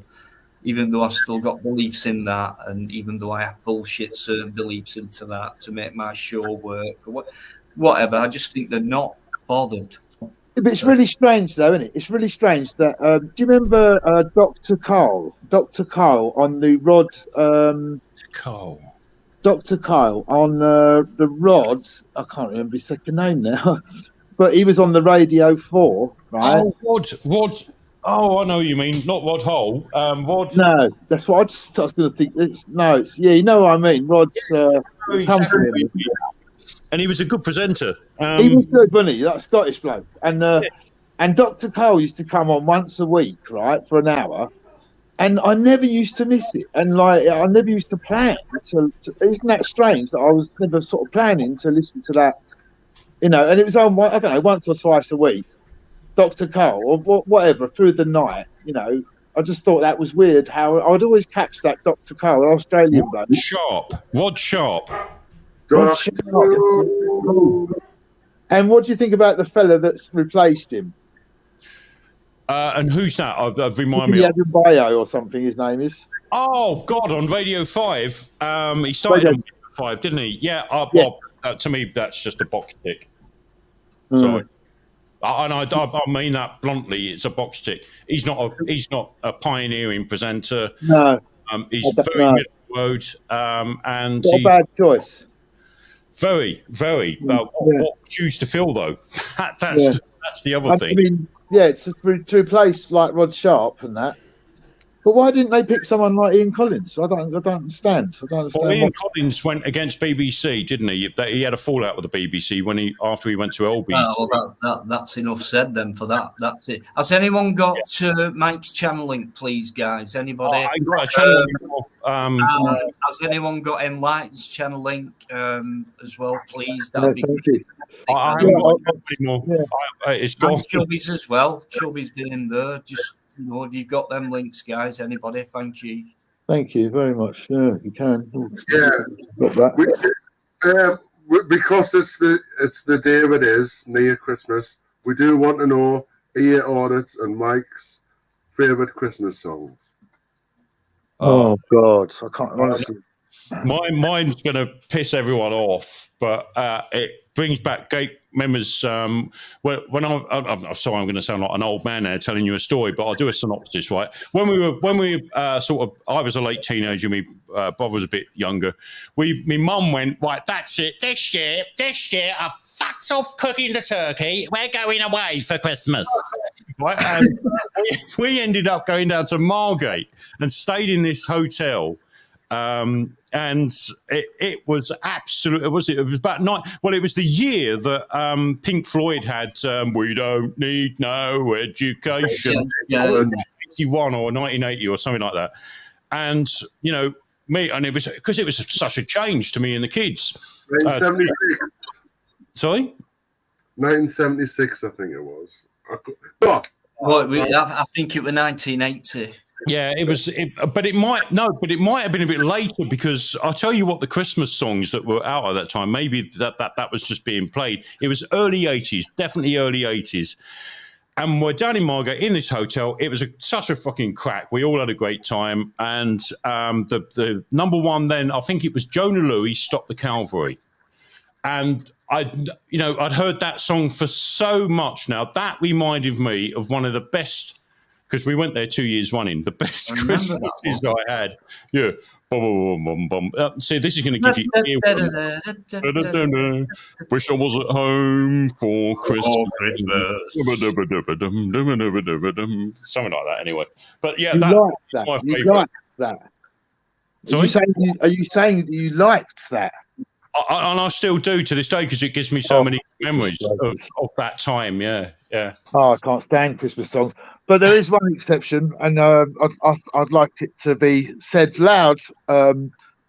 Wombles, Wombling Christmas. Oh no! Right, now listen. There's a reason.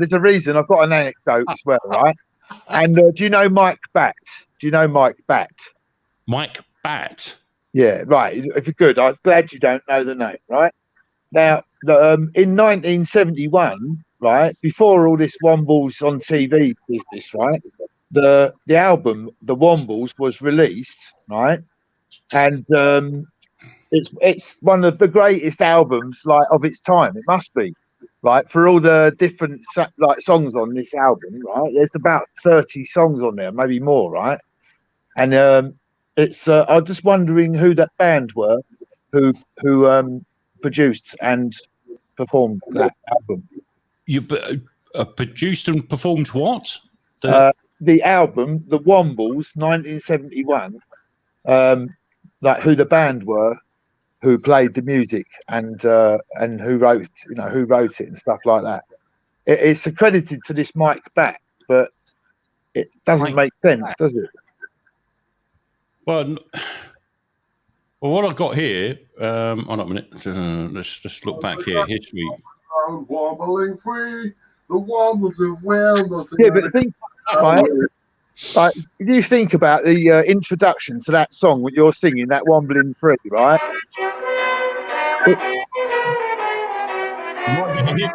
Listen to the composition of that music. Yeah. No, it is good. It's absolutely perfect. It always reminds me of tying my shoes up for some reason. Yeah, you're quite right here. Filmfare acquired the television rights to the Wombles. As a composition, right? That is a wonderful piece of work, musical work. That is.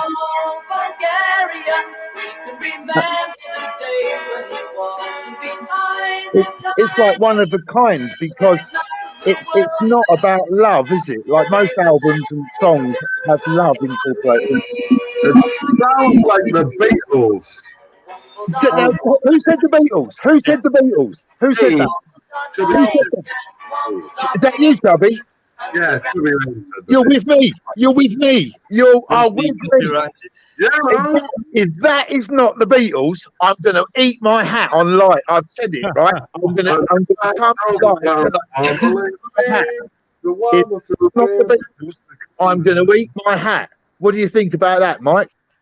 Well, do you know what? I'm just looking through this Wikipedia thing at the moment. And you're quite right. It mentions Mike Batt. It mentions a whole host of people, but it don't mention who the band is. It says they played at Glastonbury Festival. They played at all these different places and all that, but there's no mention of who the band is. Yeah. Chubby, like, you know your picture, you know you got a drop in the face inside the drop. What is that? It's from a film called Bowfinger. It's about Bowfinger's about people who want to film. He wanted to make a film with and recruit famous films. Mike, I would say to you, right. I just want to make this point to Mike, right? Listen to that album. Listen to it about how complex it is, and then listen to the composition of the music, the application of the instruments, and that. It's absolutely perfect. Have you listened to what Rogop said in the chat there, EA Audits? The Wombles are actually the Beatles. Sign me up to that mailing list, please. Is that where you're heading with this? Do you think it was actually the Beatles that? I sort of know that it's. I know that it's McCartney. I know McCartney's involved in it.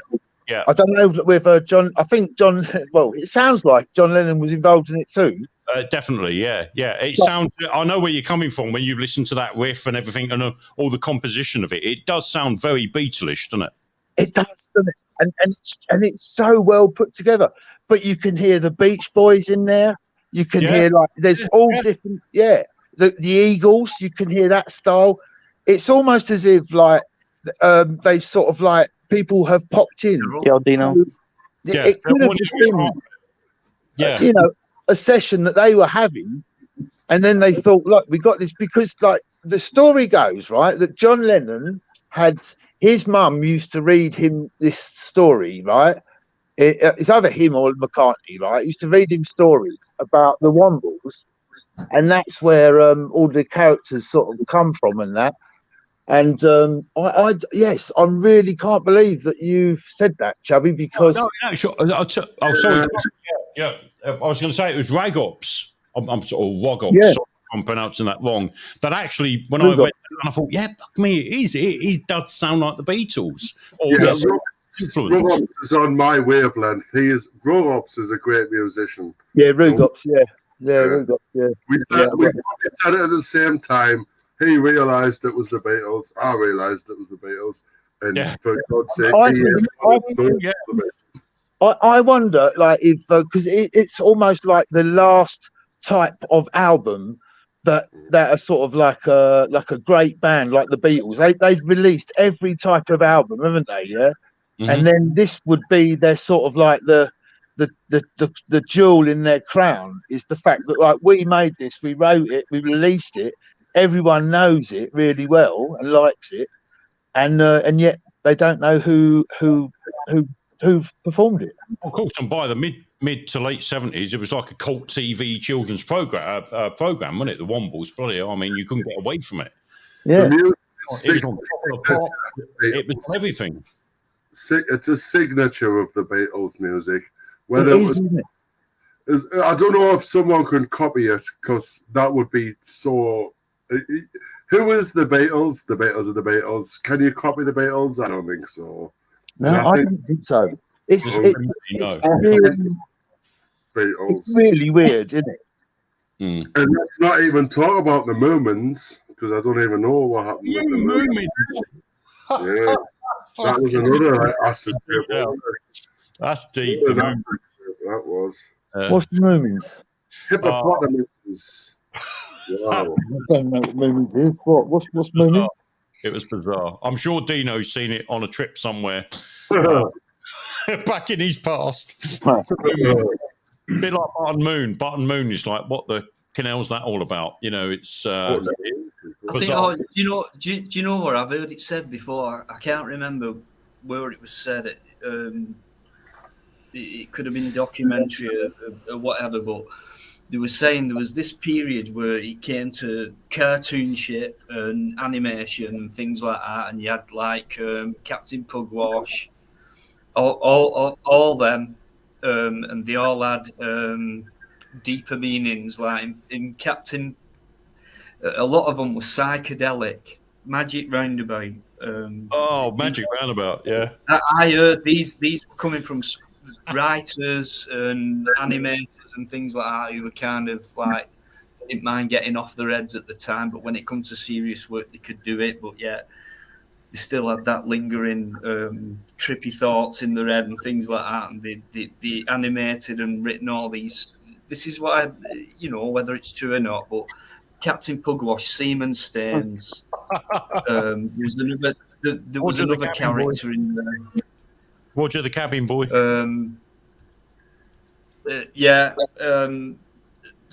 Magic Roundabout. That was just I used to watch that as a kid. It sticks out because the music stuck out. Din diddle in diddle in diddle in diddle in. It just stuck out, and it was like all that. So, does anyone remember Boris the Spider? Oh, sorry, but Boris it's the still. Spider, Oh. yeah. What, Dino? What did you say, Dino? Did you say yes?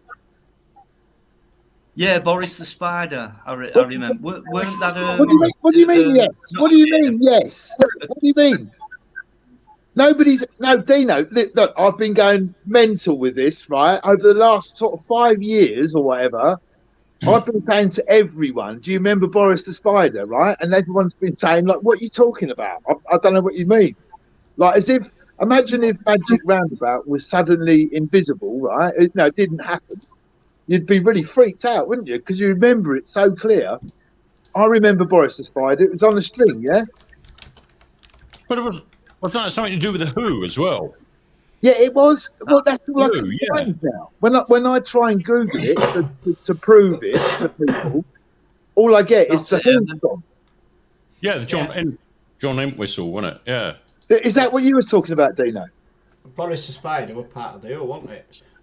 Yeah. It's like Iron Maiden. It's like Iron Maiden had Eddie. No, forget it then. All right, no, I'm not talking about that Boris the Spider. Weirdly, this is really weird, isn't it? Right? I'm talking about the children's show. It was on about the same time as Magic Roundabout. It was yeah. It was oh no. But We've got a new guest, Caroline. What's your favourite Christmas song, Caroline? Thanks, mate. Ronald Crossland. What do you mean you do? What do you mean? Like, you remember the kids show Boris the Spider? Because like for about 5 years now, I've been thinking I've been going completely nuts. Did that have a song to it? Yeah. Yeah, Did it that did. have It a went song like this. I'm going to try and sing it, but it goes Boris the Spider like that. But it's really high. It starts off really. I've got it here. It says, "Look, he's crawling up my wall, black and hairy, very small. Now he's up above my head, hanging by a little thread. Boris the Spider, Boris the Spider. No, he's dropped on the floor, heading for the bedroom door. Maybe he's as scared as me. Where's he gone? I can't see. Boris the Spider, Boris the Spider. Creepy crawly, and all that." Where are you getting that from? Creepy crawly. I love that saying. Where are you getting that from, Dino? I've just typed in Boris the Spider. That's all I've done. And there's a few YouTube videos as well. Right, I found it. Boris This is mental. This is mental. Honestly, Eddie's got it. Hold up, Eddie's got it. Boris the Spider was a book written by Damien Harvey. It was a kids' show. It was on. It was on TV.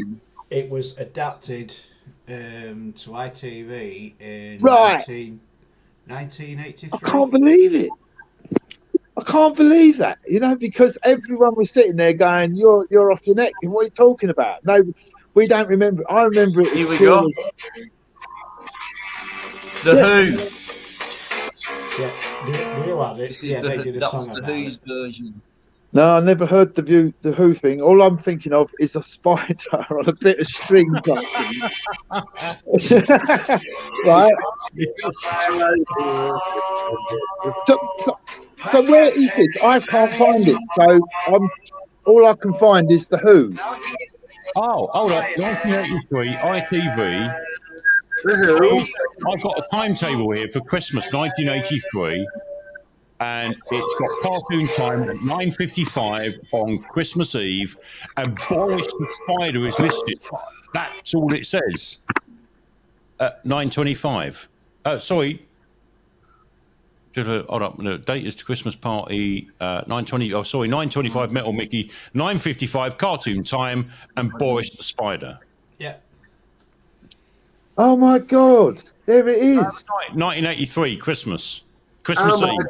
God. Followed by the Fraggles are coming and Terrorhawks. Ba, ba, ba, ba, ba, ba, ba, ba, ba, ba. Down the Fraggle Rock, grab a Fraggle by the cop, swing around. I shouldn't have said that. No, there were some good programs on Christmas Eve in 1983. 3, 2, 1 as well. Ted Rogers. This is what you. No, that was everything. Really. 4, 3, 2, 1. Metal Mickey. That was brilliant. Metal Mickey as well. Yeah, Metal Mickey. Out of all the classic stuff, what they put on at Christmas, like, I mean, the classic stuff, I mean, you could go from Wizard of Oz to The Great Escape, and all that stuff. What they put on every year. What's your favourite out of them? That Sorry. question, come on in. Queen's Come Speech. on in. Come on, join in the conversation. Queen's Speech is Ah, it too no. early? I mean, There he is. don't want to disrupt the conversation. What's your You know? favourite Christmas song, Ronan? What's your favourite Christmas song? Is it Slade? Mine's You Slade. want me to say Christmas Carol, yeah? The Christmas Carol. Christmas Anything Carol. else? Christmas Carol N. Everybody used to give me stick for that name, man. Anyway, Cool. how you doing, mate? I know you've not managed to get a word in. It's typical that when Mike's on. That's all right, man. It's fine, there mate. you I didn't want to interrupt the chat. I'm going to shake the snake. No, how you doing, mate? Hope you're okay. Yeah, surviving. Just managed to put my fucking heating on now that the tariffs have moved over to the cheaper one. Yeah. It's ridiculous. I'm Sorry. with a company called Utilita. I don't know if who else you with, who were you with, but they've been putting £66 onto my smart meter for the last 3 months. No, the government has, mate. You know how cold it's been, and Yeah. so I put the heating on, and I've got new storage heaters in, and the ones with the bricks inside, storage heaters, and I put them on for about, since it's been cold, about 3 hours. Stop it, put it on for an hour, stop it as the day goes on. When it gets colder, another couple of hours, so 3, 4, maybe 6 hours a day I've been putting it on for a good week, and it's absolutely eaten the 60 odd quid up plus. Yeah. And I found that ridiculous, to be honest. That's not including the washing machine, the kettle, the other things that you use what take a little bit of electric up, Wow, power-wise. you've got oil heater there, mate. They take some electric, fella. Why the heat? The heating for me should be the cheap. The absolutely dragging the shit out of people when it comes to the money. When it comes to Did you see heating that, Dino? in winter. Yeah, and then announcing $1 billion profits. There you go. There's my so far how much I used this month. What's that? Can't really see. That's how much I've used this month. What's that? 242. Why can't I put that on so low? No, I am. I'm actually trembling at the moment. Best sound on a Friday night. There you go. So, not even halfway through this fucking month, and I'm on £250 so far on how much I spent on my lecky so far. What? £250? What's that for a month? Yeah, look. Did you not see that? I'll show you on the meter now. Yeah, I was trying to bring it up on the. For some reason, it won't bring me to solo screen. Get a little bit closer. Why won't it do that? Click on his image, mate. Wow. What? Really? £242? £342? No, 241. Wow. 242.5 quid. And how- all we've been doing is just cooking. This is how much I used today. Yeah, £7.89, and I was fucking working all day. Right, so that's electric, Carol. Yeah, just electric. Just electric, yeah. It's fucking ridiculous. So, have you got any gas in your house as well? No, guys. This flat is all just electric. yeah. It's got an electric boiler. It's got fucking underfloor heating, which is just to let you know. Turn that off, mate. Wow. That's incredible. Not unless you're in a shared accommodation, but I'm all LED lights. That light in the background is just LED, right? And it takes a fraction of what a normal light bulb takes. I know it looks bright and all that, but it's a fraction. So I've just changed everything out. I bought these things, put them everywhere. I don't even put the main lights on now. Because it makes a hell of a difference. Look, I like an old-fashioned incandescent lamp as much as anyone else does. But today, with the electricity prices and everything else, it's just ridiculous. It's, It's that It's oil rig absolutely here big. that you've got there, Carol. Yeah. They cost a fortune to run that. Well, that's why I run it off peak. You know, I'm running it now because now it's costing. You know, now it's off peak. You know, but the underfloor heating is fucking shit. It doesn't give me any fucking heating. It's ridiculous. It's the worst heating solution you can have in your house. Underfloor heating. really? It's what, yeah, Keeps it's you- what they used to put up in the flats, didn't they, back in the early 2000s when, you know, they Yeah. were putting underfloor Is- heating. Well, Is it underfloor your own- heating. Is it Underfloor your own heating, place, that's being Carol? electric. Nah, it's That's all. rented.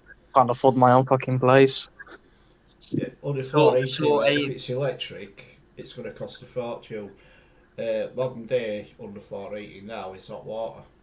Mate, you should see my boiler. Every time I have a shower, yeah, during daytime, that's literally the fucking boiler turns on, £5 an hour. So it's costing me £2.50 to have a fucking shower. And it's all going up again in March, they reckon, this March coming in 2023. I mean, I've noticed it. I mean, that's why I've changed everything out for LED. And I did notice it when I first done it. I thought, oh, great, yeah, that is saving me some money. I can see that instantly. But I think in the period between September and November, it went up again. And I know the standing charges went up. And I thought, Jesus Christ, so I've replaced all these bulbs, and I might as well not have, because what they've changed the tariff to now, I'm not saving nothing. But again, you know, in March, I think that's when everyone's going to start to feel it, March. And they're telling us blatantly that these prices, gas, electric, are going to go up again in March. And it's going to near enough double what it is now. Sorry, when I say double, it's going to go up like 100%, as it were, which is like... Mike, That'll be £1 per kilowatt hour. Sorry, Carol, with it being March and not the actual budget month, which is April, which is the month after. Tax Have fiddle. you actually said there's going to be any changes from March to the budget, or is it just going to be from March and that won't affect any changes to the budget, i.e. more rises? Well, what they're actually saying is that so in real terms, what we're seeing now, if you look even at your petrol station at the moment, diesel and petrol prices are coming down, but they're not coming down anywhere near where they should come down. It should be something like £1.50 diesel, £1.35 for what's the name? Petrol. The petrol. Yeah. And it's the same with the gas prices at the moment. The gas prices are coming down. Well, we're not seeing that. We're not seeing that reflected, because the most toothless organisation in this country, I say Quango status, is Ofgem. Ofgem should have tackled this in 2012, and I'm talking 10 years ago. They knew this was coming. They knew it with all these private companies that they encouraged to come in. They'd never vetted any of them that have gone bust recently. What we're paying for is not the wholesale price of gas and electric. What we're fucking paying for at the moment is Ofgem allowing people to run energy companies from fucking rugby clubs down in Surrey, Hampshire, in Farnborough. Like, anyone could come along and start an energy company up. We're paying for over 40 providers that went bankrupt, that were...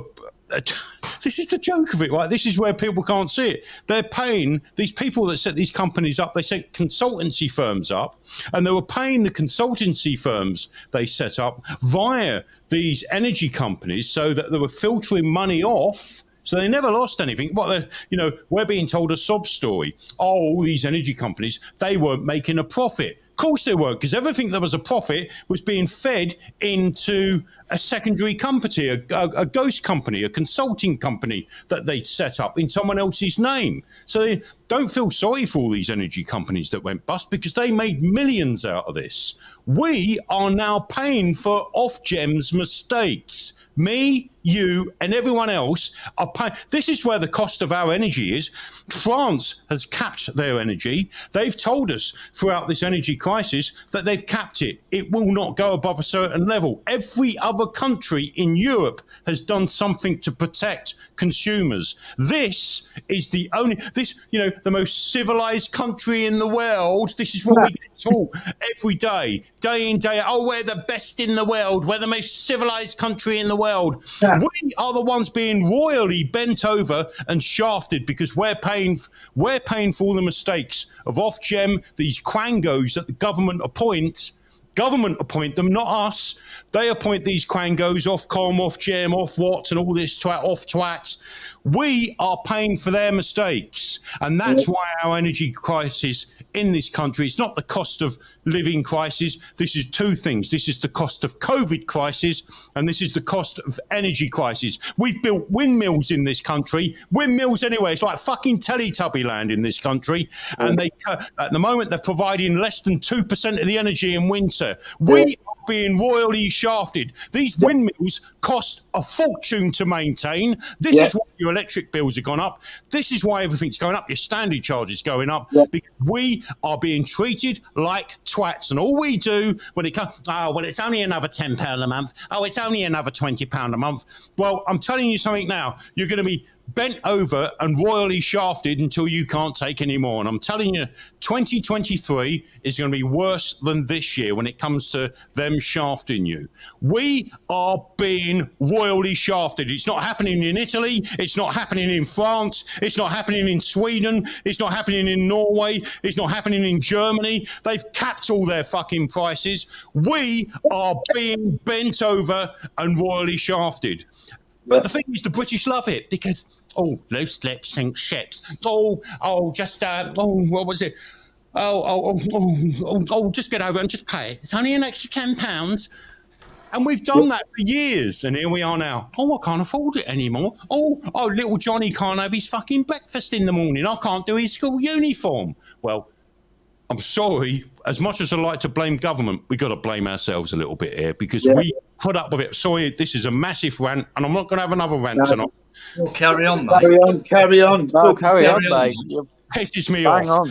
Fucking windmills. Rishi Sunak is in Parliament at this very moment saying, but what we need is more onshore windmills. No, the reason why they want more onshore windmills is because the companies that are providing all this from Germany, Spain, and all these other fucking countries are making a mint out of it. And most of your senior politicians have got a financial interest in it.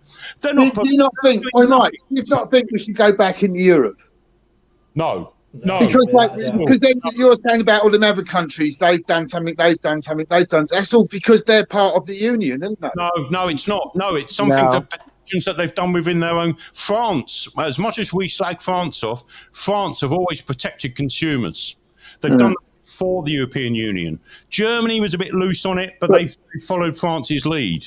I know it's the devil, and all that, but at the end of the day, we were sort of safer as a person. Your individualism in this country has been severely affected, negatively, by this Brexit thing because.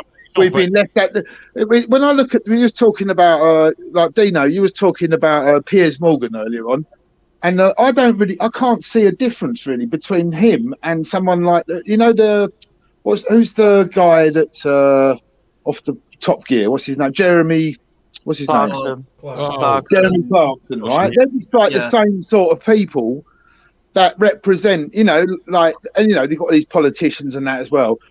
But they just represent sort of those people that we are now at their mercy. And as you say, they are not going to spare us because they're pissed off at all the sort of nonsense of the European Union that they had to be they've lost out on. And that's because what do they want? I mean, they've already got all the money, haven't they?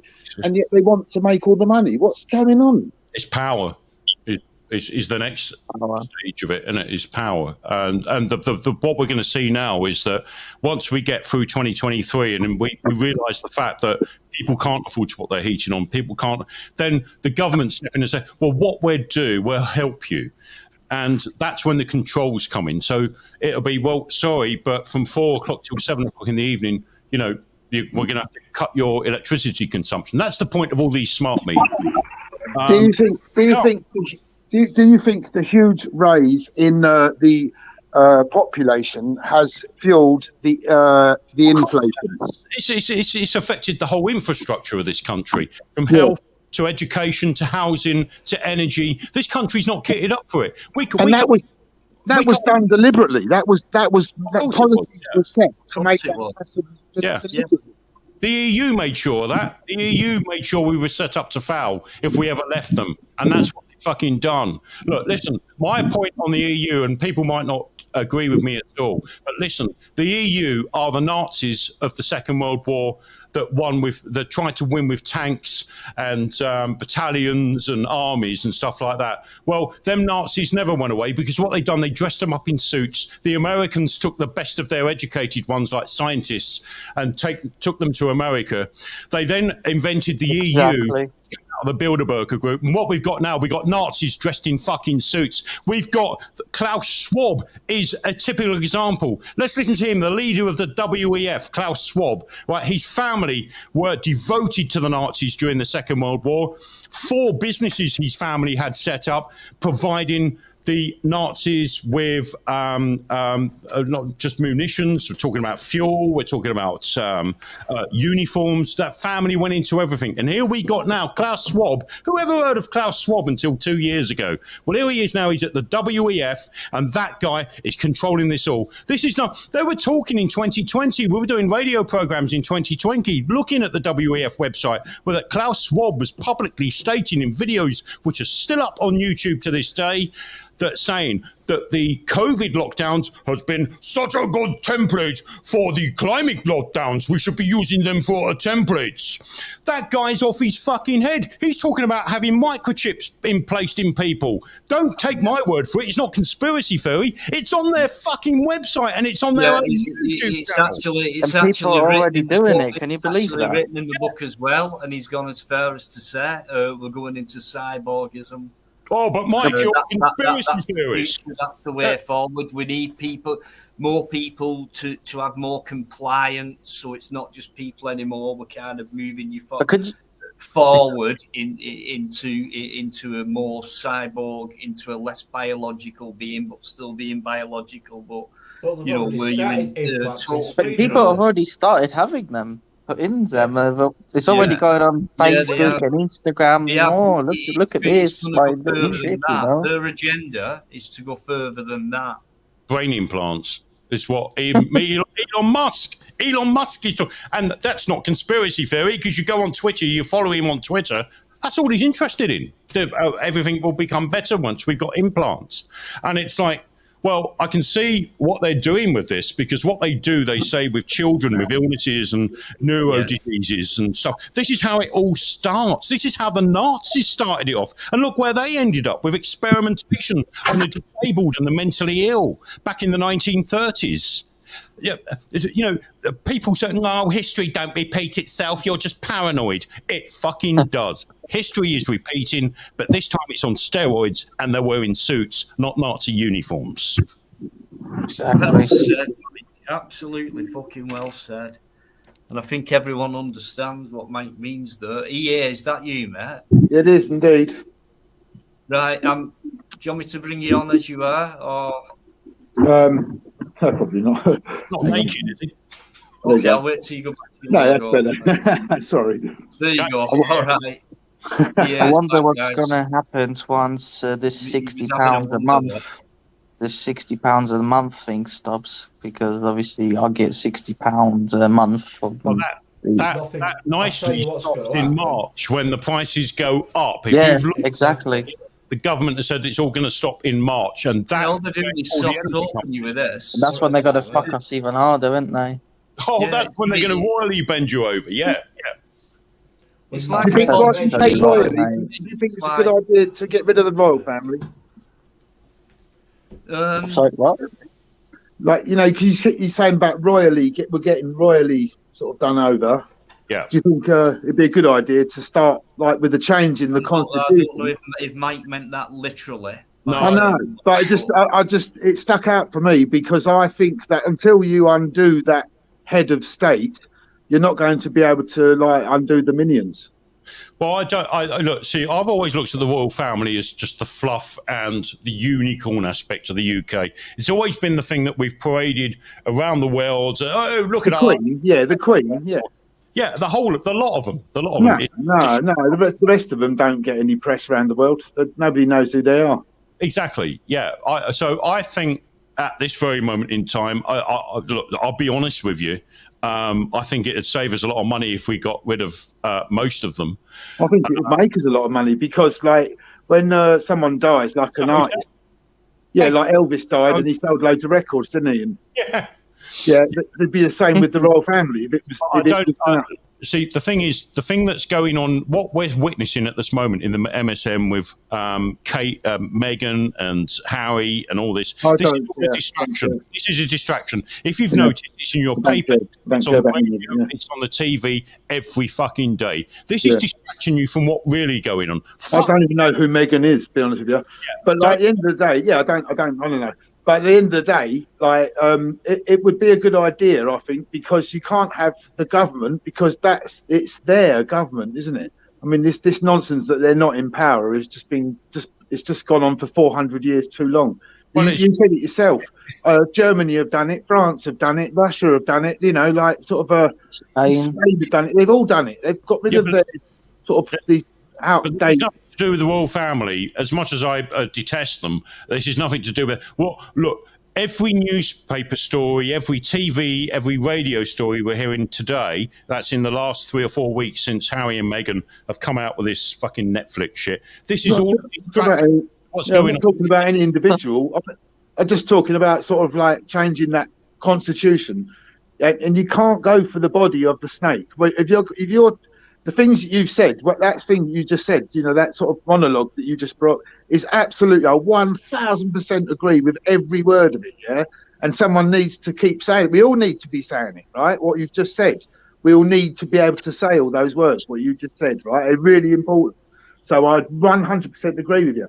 But to solve the problem, you cannot go for the body of the snake because you will get bit, as you said. They'll fuck you over. Yeah. You need to get the head, and it needs to. There's no better time than at the moment because nobody wants Queen Camilla. Whatever the snake is at the moment. Can I just ask you that quick question? What do you think is the head of the snake at the moment? Because I've got an idea. It's them. It's the royal family. It's the royal.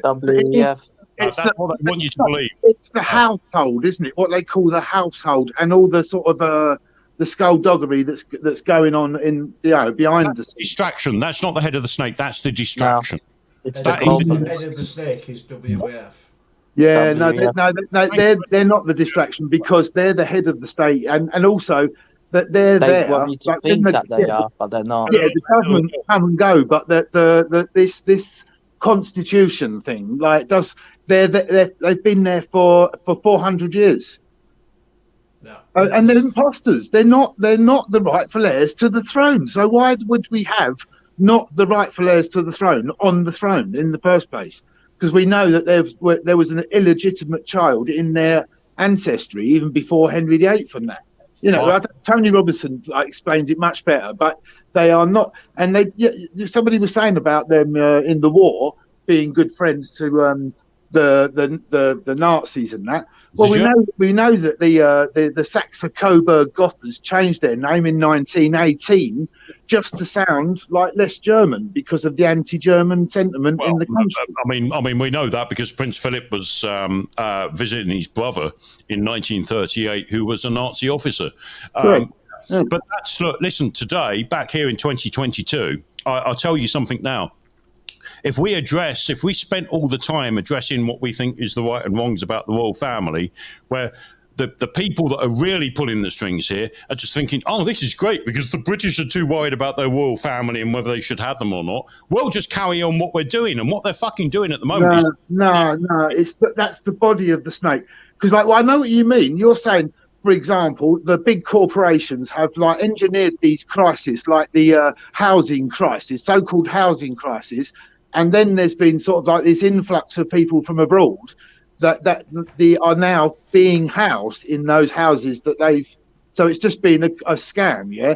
So that's the stick that we're getting hit with, but it is all undermined, all underpinned by this constitution, whoever the individuals are. If it's some people we know that are in the public or people we don't know that are in the public, I would suggest it's like a conglomerate of people like the King, Charles, right? His sort of inner circle, as it were. And then you've got sort of people like Judge Pickles, who's got a very prominent position in like making decisions just at a click of his fingers.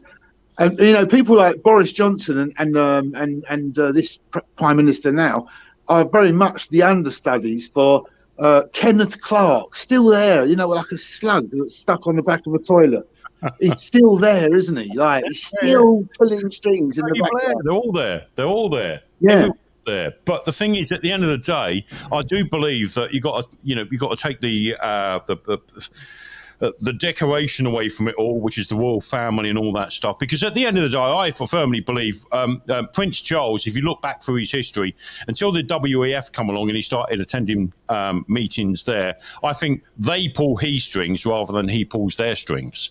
Prince Charles has been sucked into this. He was sucked into this from the late 80s, 90s and stuff, when he started doing the tree hugging shit and all that. No wonder Princess Diana fell out with him. He went down a road that was like the rest of his family couldn't get on with. They tried to.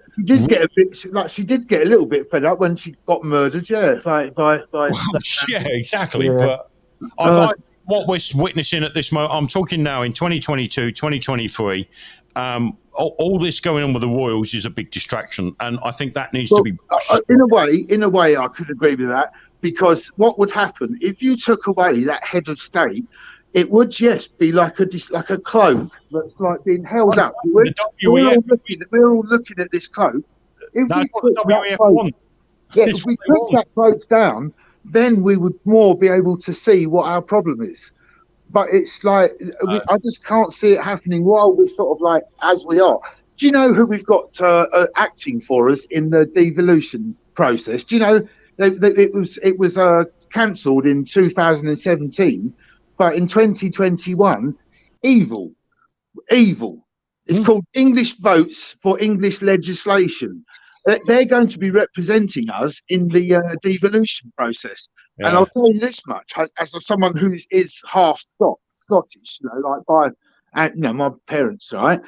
Now, I can tell you now that even the Scottish people are saying, we wouldn't. What are the English people doing, having this organisation representing them on what they're saying? You're talking about us getting sort of like done over now. Well, we're going to get really done over when like this evil is going to like sort of take the process. What it is, if you want to sum it up, the whole thing that's going on at the moment, I think is fucking evil, because. Yeah. What they're doing, and this has been part of the WEF's plans for at least 5 years, and they've not been shy about the fact, is that they want total control over us all. They want the middle classes wiped out, and which is what they're doing at the moment. What they've done, they're attacking a certain part of society where we think, oh, well, it's the middle classes, they're all fucking toffs anyway. But I tell you something now, once that class is wiped out, they're going to come for us. Well, they're doing us in between all this at the moment, because they're making things like energy, gas and all that out of our reach. Food prices, look how much food prices are going up at the moment. We haven't seen nothing yet. Once we get through next year, we think the last 3 years, 2020, 2021, 2023, have been bad. I just think we haven't seen nothing yet. I think this why are we putting up with it then? Why do we not? Because people are too distracted by their fucking TV sets. We've got all this fucking that's all people were talking about at work. Where there's lots of reasons. I mean, don't forget, you start at the beginning. Look at Matt Hancock. Hang on. What? Hang on. If you start at the beginning, right? So you're born into a family or whatever, and then that movement goes on in your early days. Then you start school. And they call it education, which we know is indoctrination, and then it comes through to that. And in between, you're watching TV and things like that, programs, you're being programmed all the way through your childhood when you're so innocent, you don't know anything else. Your parents are telling you this. A lot of kids disagree and rebel against the parents like I did, so you went your own way and you don't really know anything, so you're still tagging along with what you've been told by the TV, radio, newspapers, magazines, and all that. And then there comes a time where you may come across people like ourselves or whatever, and many other people who can kind of wake you up a little bit, and then you can start thinking about things. Exactly. So it's very hard for everyone, because it starts at, year one, really, because your parents start with it and they were taught the same things as we're about to be taught, etc., and things like that. I think we have moved on when it comes to wokeness, but it causes a lot of complications as well at the same time, because then you get disbeliefs within yourselves, within that group of people who are awake. So it's a lot to handle. Guys, can I just interject here? I'm going to have to shoot off Dino. Sorry, mate. I'm getting some It's all right. I've got some issues, mate. Right, I'm going to say good night all. Take care, mate. Everybody, Good night. right, Good so night, the chat, sign Thanks. it off. Take care and look after yourself. Catch you on the next one. Be And good. you, Take care, mate. mate. See you later. Thanks very much, Biker. See you later, mate. Thanks, mate. Right. Thanks for everything as always, mate. Cheers. The best Oh my co-host on God. YouTube. Mike, think what does Mike think about Julian Assange? Well, before I get onto that, what Dino just said there, I think you're spot on, mate. With like when we look back, I was brought up in the late 70s, 80s when it comes to education wise, and what we were brainwashed with then is exactly spot on. And what you're going on about our parents and stuff like that, not that there was no malice in it. I think they only sort of knew how to educate us to what they were brought up with, and it was tougher in the 50s and 60s than what we had it in the 70s and 80s. So I think it was a knock-on effect, and I think the establishment know this. They're quite psyche to how all this works. Today, I didn't really wake up to this. I'm 55 now. I woke up in my early 40s with this. I was living the dream, as it was. Nothing affected me up until I started questioning things in my sort of early 40s, and it was like, hold up a minute, this ain't right. So I think Dino come up with a perfectly valid point. We go through that, how can I say, our halcyon days, where you're in your 20s and 30s. In your 20s, everything's a good time, everything's this, and have fun, get your house, do this, blah, blah, blah. In your 30s, you settle down, you may have your kids and stuff like that. But when you get into your 40s, it's like, hold up a minute, hold on, I've worked all this time. No, I shouldn't be having all these issues and stuff. And so it starts triggering you into thinking, no, that it's not quite how I was taught this was going to be. Yeah. And I think That's not how it went at all. That's not. I had my boy when I was 40, and I've loved it. I've loved the last 10 years because it's been like pucker, like I've loved it. It's been like childhood all over. Yeah, no, but look, listen. Honest. I'm the same as you. I had my son. He was later in my years, and it wasn't until we started to get to primary school, and he was coming home, and they were trying to give, it's like, hold up a minute, what's going on here? They're not teaching them. They're brainwashing them. They're telling them what to think. Yeah. I was just lucky enough that he's intelligent enough to tell me, well, no, I don't think that's right, Dad. But the thing is, the more that I kicked back with it and the more I questioned the school, the more that I was demonized. It was like, we've got a rogue parent here and stuff like that. So that's when I started asking questions. And, you've only got to look back through some of the earlier stuff from 2013, 2014 that I'd done on my old channel when I found out that the headmaster of my son's school was a prolific paedophile that abused 22 children that is still in prison to this day, but it was covered up for 2 years. Hillside Primary School, it was called. It's now called Wall Primary School. Hillside Primary School was on national news when it broke. The police, social services, the education authority covered that headmaster up for 2 fucking years, abusing 22 children. You Google it now.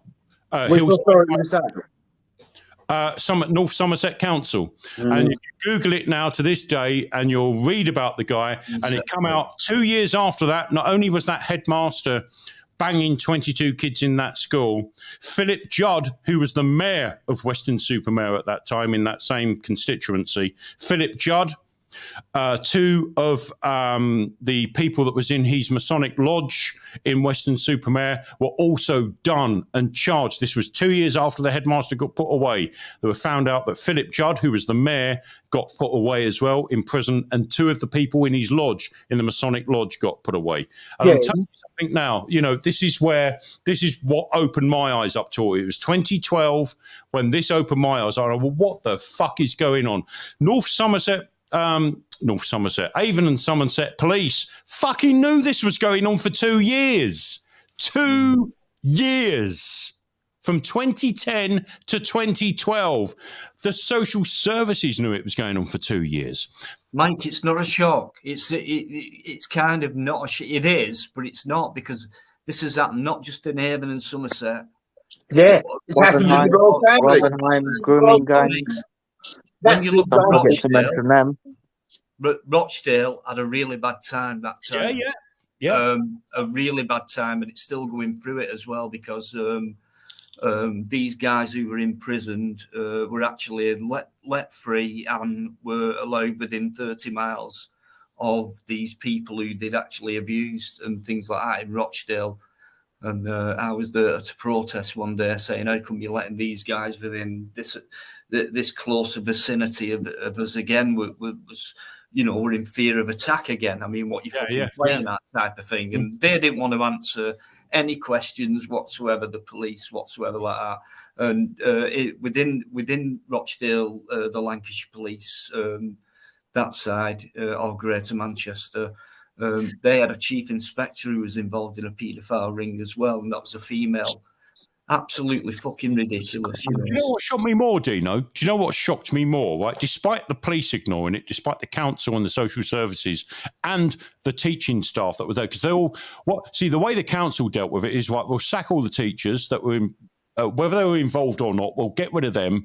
We'll rename the school. So by the time my son joined, they just renamed the school, right, from Hillside Primary School to Wold Primary School.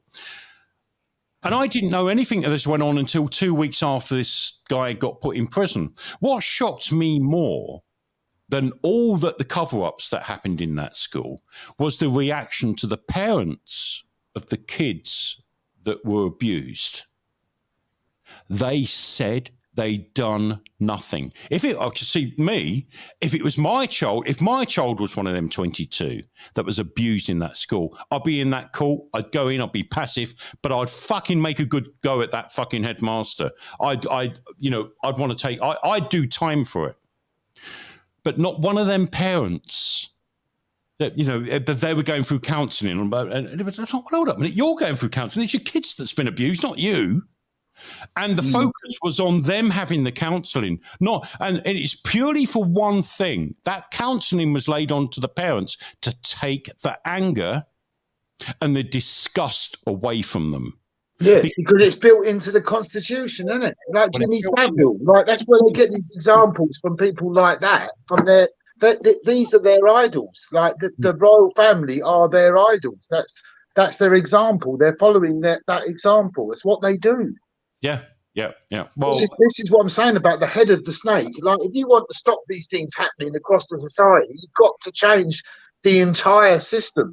The royal family might be having their scandals up there and where they're doing in Buckingham Palace or where Fuckingham Palace, whatever they call it.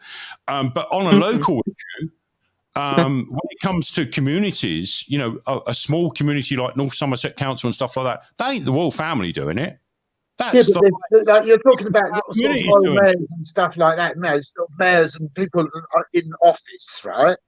They take the judges, things like that. These are all demonstrating for the crown, and the crown set the example. These people see the example and then they copy the example. That's a known. If you know what happened to the judge that overlooked the first case with the North Somerset Council, he lived in Exeter.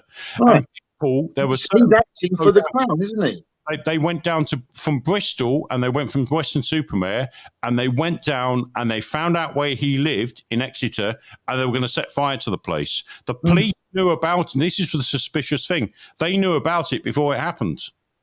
Yeah. So that was all like called off. They wanted to kill the fucking judge because, as far as I'm concerned, the police's oath is to the monarchs. It's not to the people, and that's wrong, isn't it? That's so wrong. That's story. For anyone who thinks I'm doing conspiracy theory here, that's still on there. You can Google that. The guy's still in prison, the headmaster. Yeah, I believe you. Hillside Primary School, Western No. Super. No, I don't even need to check it. I believe you. I believe you. But what concerns me is like I'm pretty adamant about it. Is that like until you unbuckle the heads of state, like you're not going to be able to sort of reveal the curtain of the problem we've got in front of us. I mean, where is all this money going? Why do they want? How can the oil companies be announcing sort of 3-4 times the amount they made last year, while our bills are going up? How can that be? They're laughing in our faces. That's why. How can you announce record profits over? Well, how many of us have got gas? How many have got gas central heating? I'd say that's the majority of the country, to be honest. Let's face it. Can an individual take that? You not think there could be an ulterior motive, like because of all this cryptocurrency and Bitcoin and all these powers and theirs to find many different crypto's crashing, mate. It's going down. Who are having different currencies. It's not just Bitcoin and crypto. That's all crashing at the moment. There's many others. Yeah, it's all going down. Is all that money going just, shall we say, to waste, so it kind of burns out and they bring it's not going to their plan, let's put it that way. It's not they wanted this digital currencies to be the way forward because they can have more control over it, obviously, but it's not working out like that. We've had big crashes. Yeah, but Mike, on that thing about fuel, right? You know, like you know, the way that the gas set up is in like an individual home, right? It's so I thought about this all the time. It's so uneconomical. Like when you turn the stove on, right, and it's blaring out that sort of flame, isn't it? Yeah, and you sort of boil a pot of potatoes or something. Yeah, the amount of energy that you've used to do that pot of potatoes is incredibly wasteful, don't you think? No, it's not. It's not. In actual fact, gas is the most efficient way of heating something up. No, you could cook food. Like if you took like a longer time to cook the food, you'd be able to, I mean, they do it in the Amazon, don't they? Like, they'll cook their food. Electricity to heat a ring up or an inductive plate takes longer than a gas flame. Gas flame is there instantly. Right. I don't contest that either. Yes, you know, if it takes longer, does it not cost more? If it takes longer. No, what I'm saying is that there are ultimately better, more economical ways than gas and electric. Like, so surely the responsibility is on the individual to make sure they're in a sort of place where they're trying to heat themselves. Do you know? It's your fault. It's your fault. You moved into a place. Yeah, but no, what I'm saying, what I'm trying to say is, what are we going to do about it? What are we going to do? What are we going to do? We can moan about it, but what are we going to do? EA, listen, that's what they want you to think. They want you to blame yourself that, I'm sorry, I can't. I'm not blaming myself. I'm just saying. Hear me out. The problem is obvious. Like, what is the solution? Well, the solution is that the necks of these corporate companies, these foreign companies, mainly our energy industry at the moment, we've sold off down the fucking Swanee. We're run by the Germans, the French. The reason why the French can put caps on their bills is because we're subsidising it. The reason why the Germans can put caps on their bills is because Britain is subsidising it. The reason why the Spanish... Yeah, it's because we're subsidising it. Hold up, hear me out. We're subsidising the likes of EDF. EDF have bought for pennies. Nuclear facilities in this country. They bought for pennies. They've stalled. They've took every subsidy this country can squeeze out of its arsehole, basically us taxpayers. They are now taking the piss. They've got the highest standing charges, and we wonder why France can afford to put caps on their energy. Do you know why? It's not because of the EU. It's not because of the royal family. It's because of us allowing them to take over our fucking industry, our energy industry. They are running us, and we are subsidising the French, the Spanish, and the Germans. It's fuck all to do with the royals. It's fuck all to do with the EU. It's to do with our government, our own establishment establishment that have sold us off. They've sold us down the Swanee. The biggest crimes that's been committed in this country isn't by the EU. No, I'm not an EU supporter. I don't want nothing to do with the EU. As far as I'm concerned, they're still part of the Fourth Reich, I call them nowadays. It's to do with our own establishment. They've sold everything we've got off to every other fucking country in Europe, apart from, we've got nothing. We don't own nothing. We have no control over anything. And do you know who's paying for it? Me, you, Dino, Fluke, and everyone else in this fucking room. We're paying for it. Not the EU, not the royal family, not our government. We're fucking paying for it. And that's why in 2023, we're going to suffer more, because they want to bleed us even more. And that's the truth of it. We are to blame, not the government, not the establishment, because we've allowed them to do it. So what are we going to do then? Nothing. Because this is why I stopped doing my radio shows, because I've come to a point that I realised that no one's going to do nothing, because they're too busy watching fucking Love Island. They're too busy watching fucking Celebrity Ice fucking dancing. That's all people care about. You can do one thing. Me and Fluke used to do radio. Hold up. Me and Fluke used to do radio programs discussing all this. I think you should continue. Do you know what people talked about in the chat? They had little jokes. Oh, so-and-so. It was all little jokes in the chat. What are we fucking doing this for? They're not the leaders, are they? They're the sheep. So it's up to you. We need you to do your show. Change comes from the bottom upwards. It won't come from the top. Listen, we need you to do your show. Please do your show. I'm no one. You are someone. You are. 14, I've done it 8 years, and I'm sick. I can tell you now, right, from the first moment I heard you tonight, I can tell you now you are someone. So, like, you should do your show. I'm no one. You should do your show. The minute I open my mouth on YouTube, they shut my channel down. So it's a waste of time. I've been doing this since 2014, right? And I tell you what, my channel never went above 1,000. Never. It's not a waste of time. It's not a waste of time. No, it is. It is. I look around at the people today. I go to work. I look at the people in the high street. I look at, they're all in their own little fucking bubble. And that's what this establishment is good at.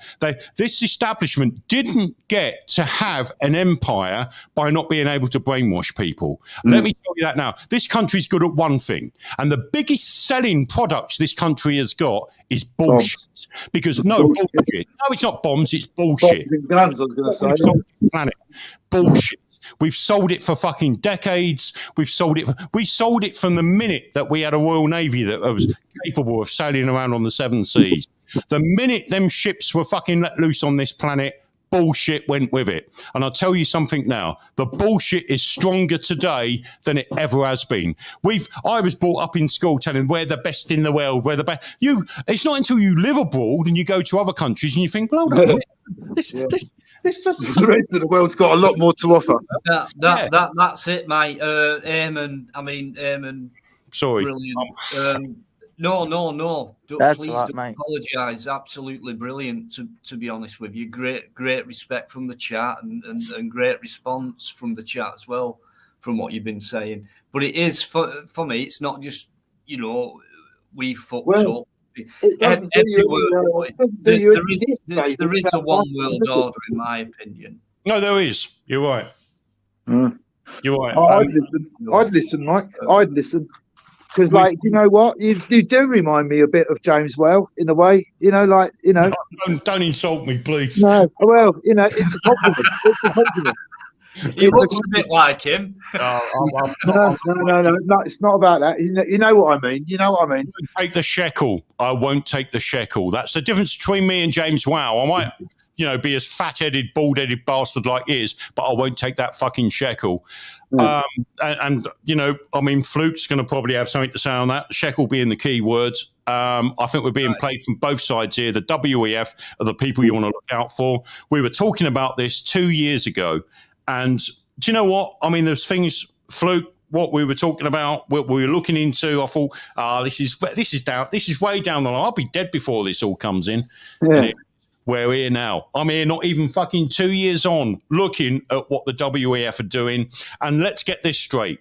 It isn't the royal family. The Prince Charles, right? Prince Charles or King Charles, whatever you want to fucking call him now. Cock Charles, as I call him. Sausage fingers. I call him King Big Ears. I call him the sausage fingers. Well, King Big Ears. well, let me tell you now, right? That guy has no influence over the WEF.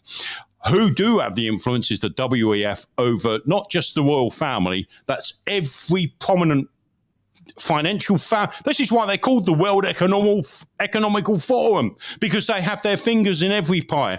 They're in with the fucking 7 richest families of this world. BlackRock, Vanguard, don't forget to mention them. Yeah. Who do we include? Like, who do we include in that? You know, maybe the go on, who are the families that we're talking about there? Well, come on. I mean, I know that the royals are going to be there or thereabouts, aren't they? Bill Gates, the owners of BlackRock. The royal family of England. Well, who else is in there? Down there. Place for prominent place for who else is in there, and what do they do, and what effect are they having as well? Forget him. We know he's a complete freak and psychopath. So what about the other, the other lot in the group as well? What are they? It's not just one person who's, having, doing this. No, by the way, but I'm sure you can fill that rest of the names in, because I know you do, because I know how much work you've done on it. So just. Right, I think it's about time, guys. And honestly, thanks a lot, Mike. Brilliant, enlightened, brilliant stuff. I've really enjoyed it. Keep it going, but I think it's about time we said hello to Fluke. Yeah, I'd listen, Mike. Where has Fluke been, mate? You will what look have you around, been doing? and that bloody hat doesn't suit you whatsoever, mate. But anyway. I'll make it worse. How's that? Smurf. It's Smurf hat. Actually, if I go this way, I think it makes my Smurf hat look even bigger. Yeah, because I guess your heating is off then, Fluke. Right. I wish. I Hello. I'm glad. I appreciate you having me on, Dino. I know I can be a bit controversial at times, but. No, it's been a while, mate, and it's good to see you. So Mike's on, and you two are kind of partners in crime, and Dino's going to have a nervous breakdown in a few minutes. No, it makes a change, because my lives have been quite boring over the last couple. Actually, to be honest with you, I don't think me and Mike have committed any crimes. So. Fire away, Fluke. Anyway. I just wanted to say, we watched the last half an hour, and sorry, I've been in and out because my internet connection's been fucking about, so I've been in and out. But I agree in general with what Mike was saying and what the other guys in the panel were saying, and it is relevant, the energy crisis. But this is all constructed. It's completely constructed. The financial system, the monetary system, interest rates going up, inflation going up. I mean, you've got Janet Yellen, who was the ex-CEO of the Federal Reserve, and she said, we didn't realize printing money would increase inflation. I mean, oh my God. I'm a fucking hairdresser. Do you know what I mean? And I know that if you increase the money supply, you increase inflation. It's quite simple. You don't have to be a fucking financial analyst to work that out. Do you know what I mean? It's kind of so for her to sit we there and go, we increased the, it's just bullshit. It's bullshit. They knew exactly what they were doing, and they were doing it for a reason. And the reason they were doing it is because they're definitely going to, enforce, if you like, to a certain degree, the next financial crisis, which is a complete depression. Do you know what I mean? This is where it's coming from, and this is where these people are going to start. And another thing I wanted to just say, which was, does everybody remember Event 201? No. Sorry, what's that? Do you remember who? Event 201. Yes, just before. That was in the November. 3 months before the pandemic. Yes, Right. It was strangely enough, promoted by the World Economic Forum, the Bill and Melinda Gates Foundation, and the World Health Organization, WHO. Oh, And they predicted there was going to be a worldwide pandemic. But that's conspiracy theory, Fluke. It's Yeah, but that's a conspiracy theory. The Yeah, video's still on fucking YouTube. If anyone wants to watch it, Event 201.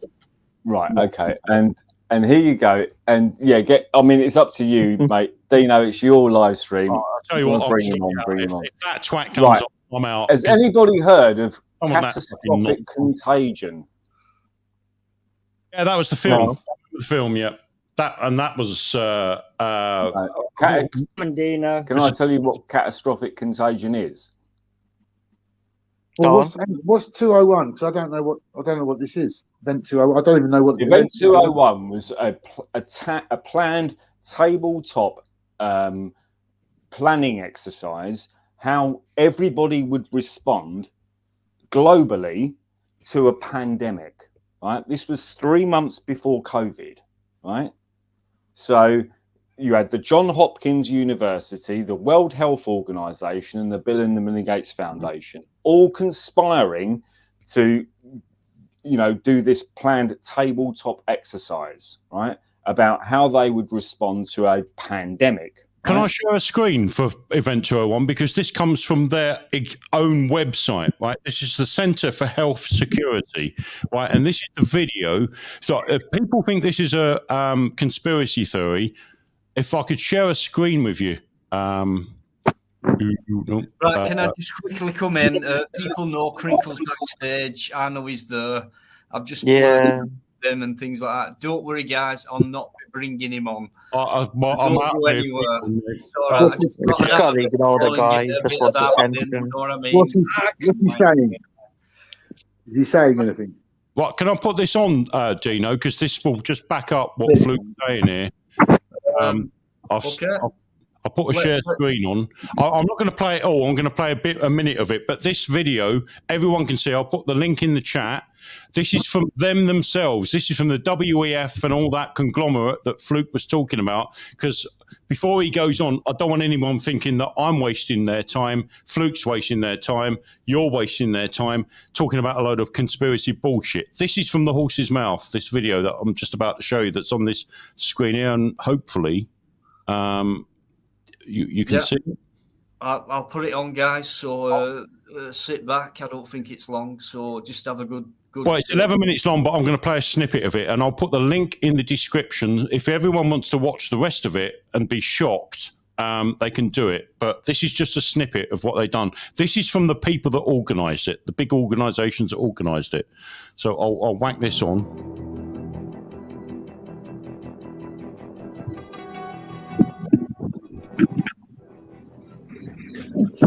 Began healthy-looking pigs months, perhaps years ago. A new coronavirus spread silently within herds. Gradually, farmers started getting sick. Infected people got a respiratory illness with symptoms ranging from mild flu-like signs to severe pneumonia. The sickest required intensive care. Many died. Experts agree unless it is quickly controlled, it could lead to a severe pandemic, an outbreak that circles the globe and affects people everywhere. If I can just interject here, this is the video that they're showing the people at this conference. You will see the people at this conference in a minute, but this is the video. This is the scenario that they're giving to these world leaders, and you'll see them all sitting around a table in a minute. This is what they're telling them just months before COVID affected, right? And they're well, some of you may have seen it. I know some of you haven't, but this is what they're showing them. So this isn't the conspiracy theory video. This is what they're showing these leaders you're about to see. The mission of the Pandemic Emergency Board is to provide recommendations to deal with the major global challenges arising in response to an unfolding pandemic. The board is comprised of highly experienced leaders from business, public health, and civil society.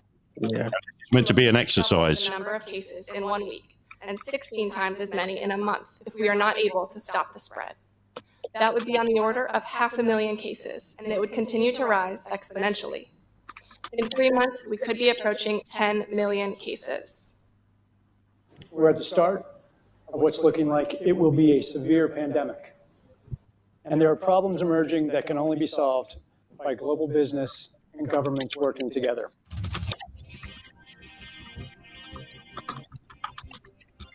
We have known about caps-like viruses in animals and people for decades, but have not been successful at developing a licensed vaccine. And sure, there are new technologies that may help.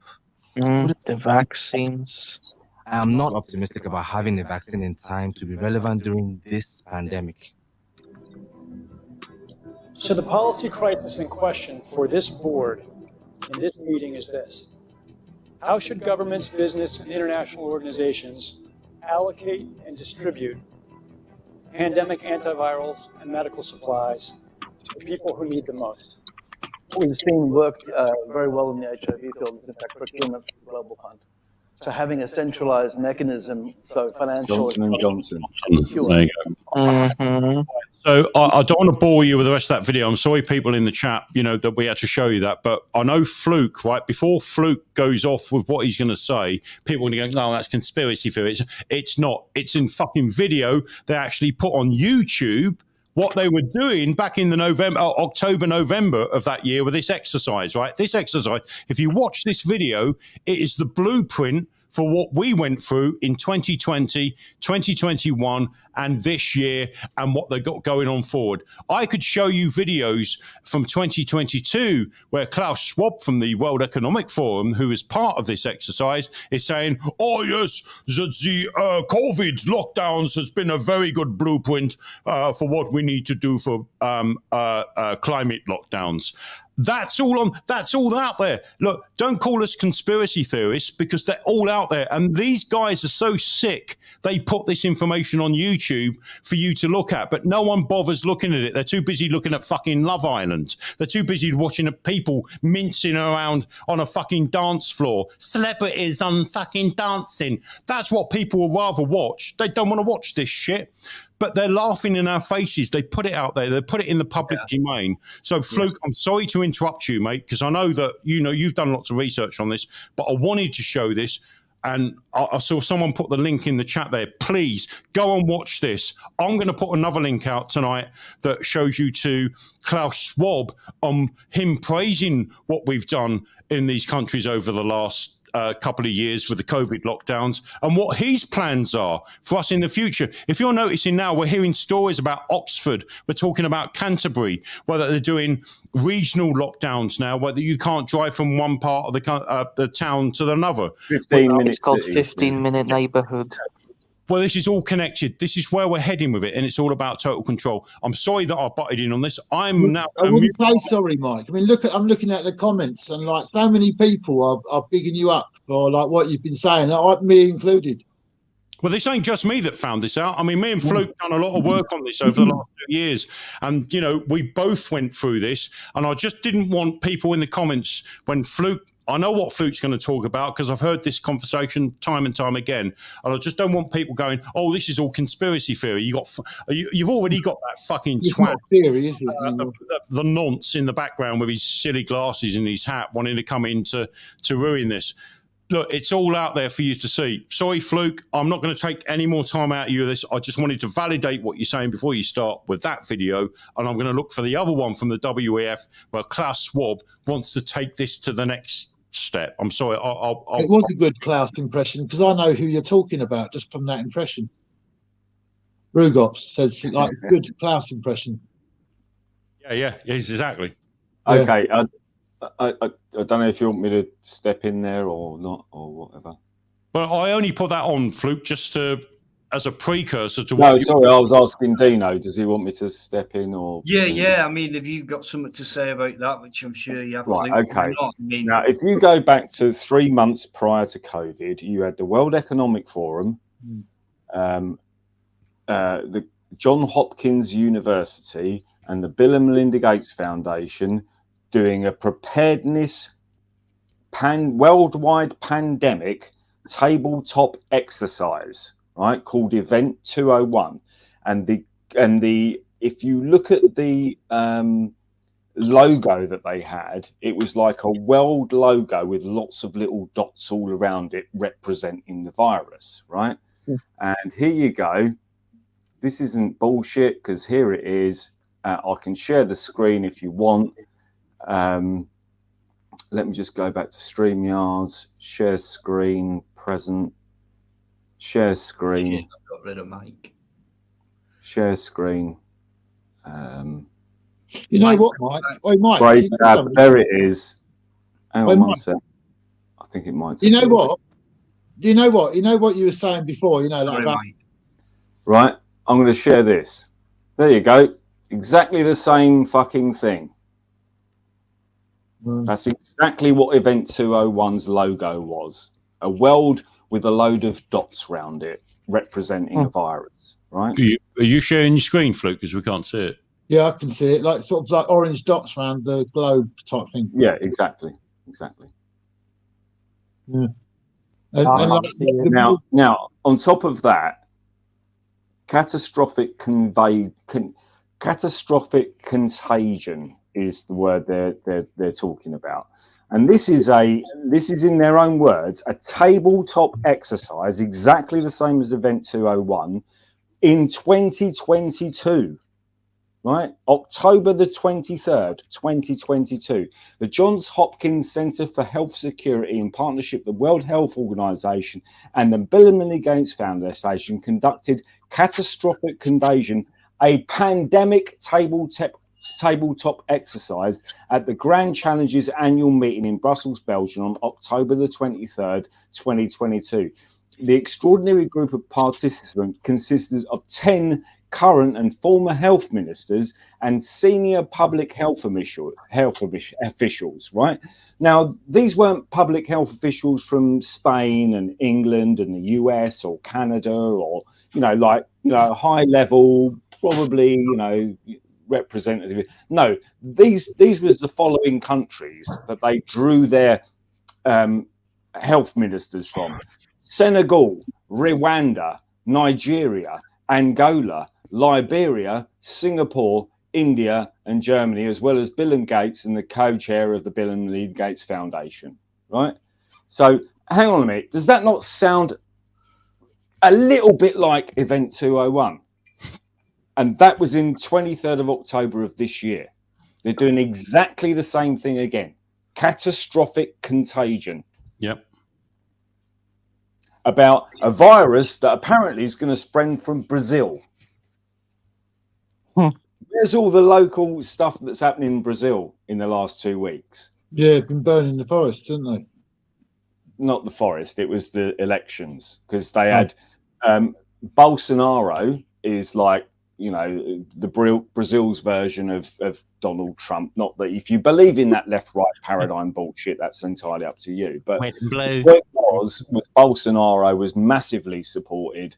He went and did speeches on the beach with 250,000 people going there and applauding him, and they all supporting him. And then you had his other guy called Luna. His name was Yusuf de Luna. And he was like a convicted criminal for corruption in government. And he was on the left. And he got elected by 1% of the vote. Yet he had the same sort of attendances to his political speeches that Joe Biden did. When Joe Biden turned up to a political speech, there'd be like 50 people there. Can I make a point here? So basically this 201 thing, this Event 201 was basically them predicting the COVID. That's what you're saying, yeah? Yeah, exactly. Why would that be so difficult to predict? Because it's been happening for hundreds, if not thousands of years. Well, look, the coronavirus, right, isn't nothing new. It's just the next form of flu that's come up, isn't it? Common cold, isn't it? I thought it was a common cold. Well, that strain of flu has been evolving. Or those strains of flu have been evolving for a long time, haven't they? So it's easy to predict. No, this all stems around one thing, right? Everything that you listen to when you listen to these exercises that they run, everything that they run in the medical fraternity, that whether that be Pfizer, whether that be Moderna or whatever, it all stems around one thing. There's one word that comes up every time, and that's the mRNA treatment that they're doing. Well, you've only got to go back to 2015. Pfizer got the biggest fine any pharmaceutical got fined on the planet because they run mRNA vaccines on horses in America, and there was a huge death rate, right? And that was all through this mRNA vaccine, right? And they were fined the biggest fine. Pfizer, you can search it on the internet. It was the what do they call it in America? The MDA or something? Who was that lady in America? Are they totally separate? Are they? I mean, are you saying because to find something like that is quite massive, really? So it was the biggest. Are you saying this body of people could be someone we could attach to and maybe make a little bit of progress with? Well, listen, see, there's lots of loose ends with this, and I think they're starting to come out now. Now we've got vaccine inquiries that want to get underway. The big story that I'm surprised that hasn't leaked I'm not surprised in actual fact, the big leak that can link some of this to what's going on now is Pfizer's obsession with this mRNA. If you've noticed now, in the last 2 weeks, we've also got stories now coming out in the mainstream media that the mRNA is so successful with the COVID treatment that they're now going to introduce it into cancer treatment. So that's only leaked in the last 2 weeks. And you can see the push. They've got mainstream medias across the world with this. But you've only got to look back on the history. Anyone that's questioned the history on mRNA treatments has been sidelined. They've been silenced. YouTube silenced them. The mainstream media, the BBC, Sky News will silence them. But the simple fact is you've only got to look back less than 10 years ago when Pfizer got the biggest fine any pharmaceutical company has ever been fined. And it weren't through humans, it was through horses where this experimental drug was first used. And that was within the equestrian. Stopped them though, has it? It's not stopped them getting. No, because they know that this is the way that they will have total control over humanity in the long-term future. Maybe not in this 10 years, maybe not in this, decade, but with future generations that are being. This is why they want the children now being injected with this fucking filth. It's because there's no benefits, and lots of doctors, lots of scientists have said there's no benefits in giving a COVID vaccine to children because their immune systems are so active and so strong. Why have America, why has Britain, and why has most of Europe been so obsessed with getting under 6 month old and over children vaccinated with this vaccine that doesn't stop you getting it? I've got multiple people I know around me, friends, family, my own mother after a second booster has ended up in hospital, and now they're having to admit that it's the second booster she had that's caused her nerve damage on her spine. I've got a guy that retired in 2020 from the same company that I'm working with. He retired. The COVID thing kicked in. He was going through with his injections and his boosters. By the end of 2020, he couldn't go on a golf course. He couldn't get out of bed. I had his missus telling me he can't get out of bed in the morning because of these fucking boosters that he's had. This is going on around us. And if you can't see it, you're blind to it. And if you're covering it up and you think this is the this is the all miracle drug, you're in on it somehow. I mean, this crinkle twat that comes on admitted to me in Fluke in 2021 that what was that drug company he was working for? He's an apprentice with. He's working in the industry. It was there you go, Crinkle. You're stage, you can hear I don't every fucking believe that. you can hear every word of this, Crinkle. Yeah. I couldn't give a shit. Can I just make a point? Listen, Dino, that quickly? guy, Crinkle, you want to keep off the crack, you want to keep off your ketamine and whatever you're on. There's something mentally wrong with you. I've seen what you've done across this community over the last 2 years on Pap's channel and everyone else's with your child porn and your child murder and shit like that. You're fucking twisted. There's something mentally wrong with you. You've only got to look at you. You've only just 1 minute. You've only come here tonight, mate. I've not seen you for a long time, even though you probably tried to porn bomb me a few times in between the last seeing your ugly mug. But you've only come on here tonight because Mike's on and Fluke's on. But don't forget, it's my life. So you know, don't take All right, it. can I make a point, Dino, when you're finished? Sure, mate. Yeah, you can stay there all you want, mate, but you're not coming on, okay? Because no one likes you in here. Thank you. Go play with Zara. Guy's a twat. Yeah, go and play with Zara. You bit on the side that. No. With you're a psychopath. Jodie Arias and who are you? Fucking. Don't get your child rape videos on somewhere else. Psycho. Anyway, stay there and listen. You might learn something, actually. Anyway. You never will. He's far too gone, that guy. Far too gone. Who is he? Who is he? Oh, you don't want to know, mate. Just some troll, mate. Just some troll. That's all you need to know. You've not heard of Crinkle? Yeah, I do know. I just forgot. You know. He's just claimed in the private chat that he will get the stream taken down for false accusations. Okay, here's a false accusation for you. Here's a false accusation for you. If you go live or anything and like that. And everybody else that wants to fucking listen to it, right? If he tries to come on your channel or anything like that, or disrupt you or anything, if he tries to come on or anything, don't let him on, is my advice. Just don't let him on, full stop. Go get another PhD, mate.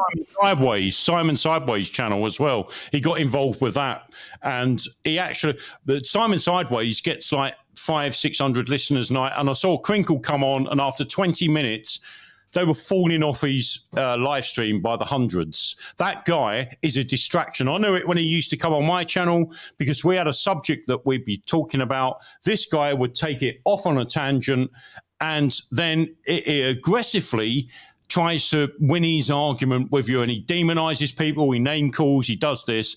And the thing is, at the end of the day, you just end up losing listeners. And this is the mistake I made, which is why I tried to cut him out as quick as I could, is that I found out after 3 months of putting up with that twat, he's entertaining because he makes himself sound like a twat. But at the end of the day, people get fed up listening to him, listening to that fucking...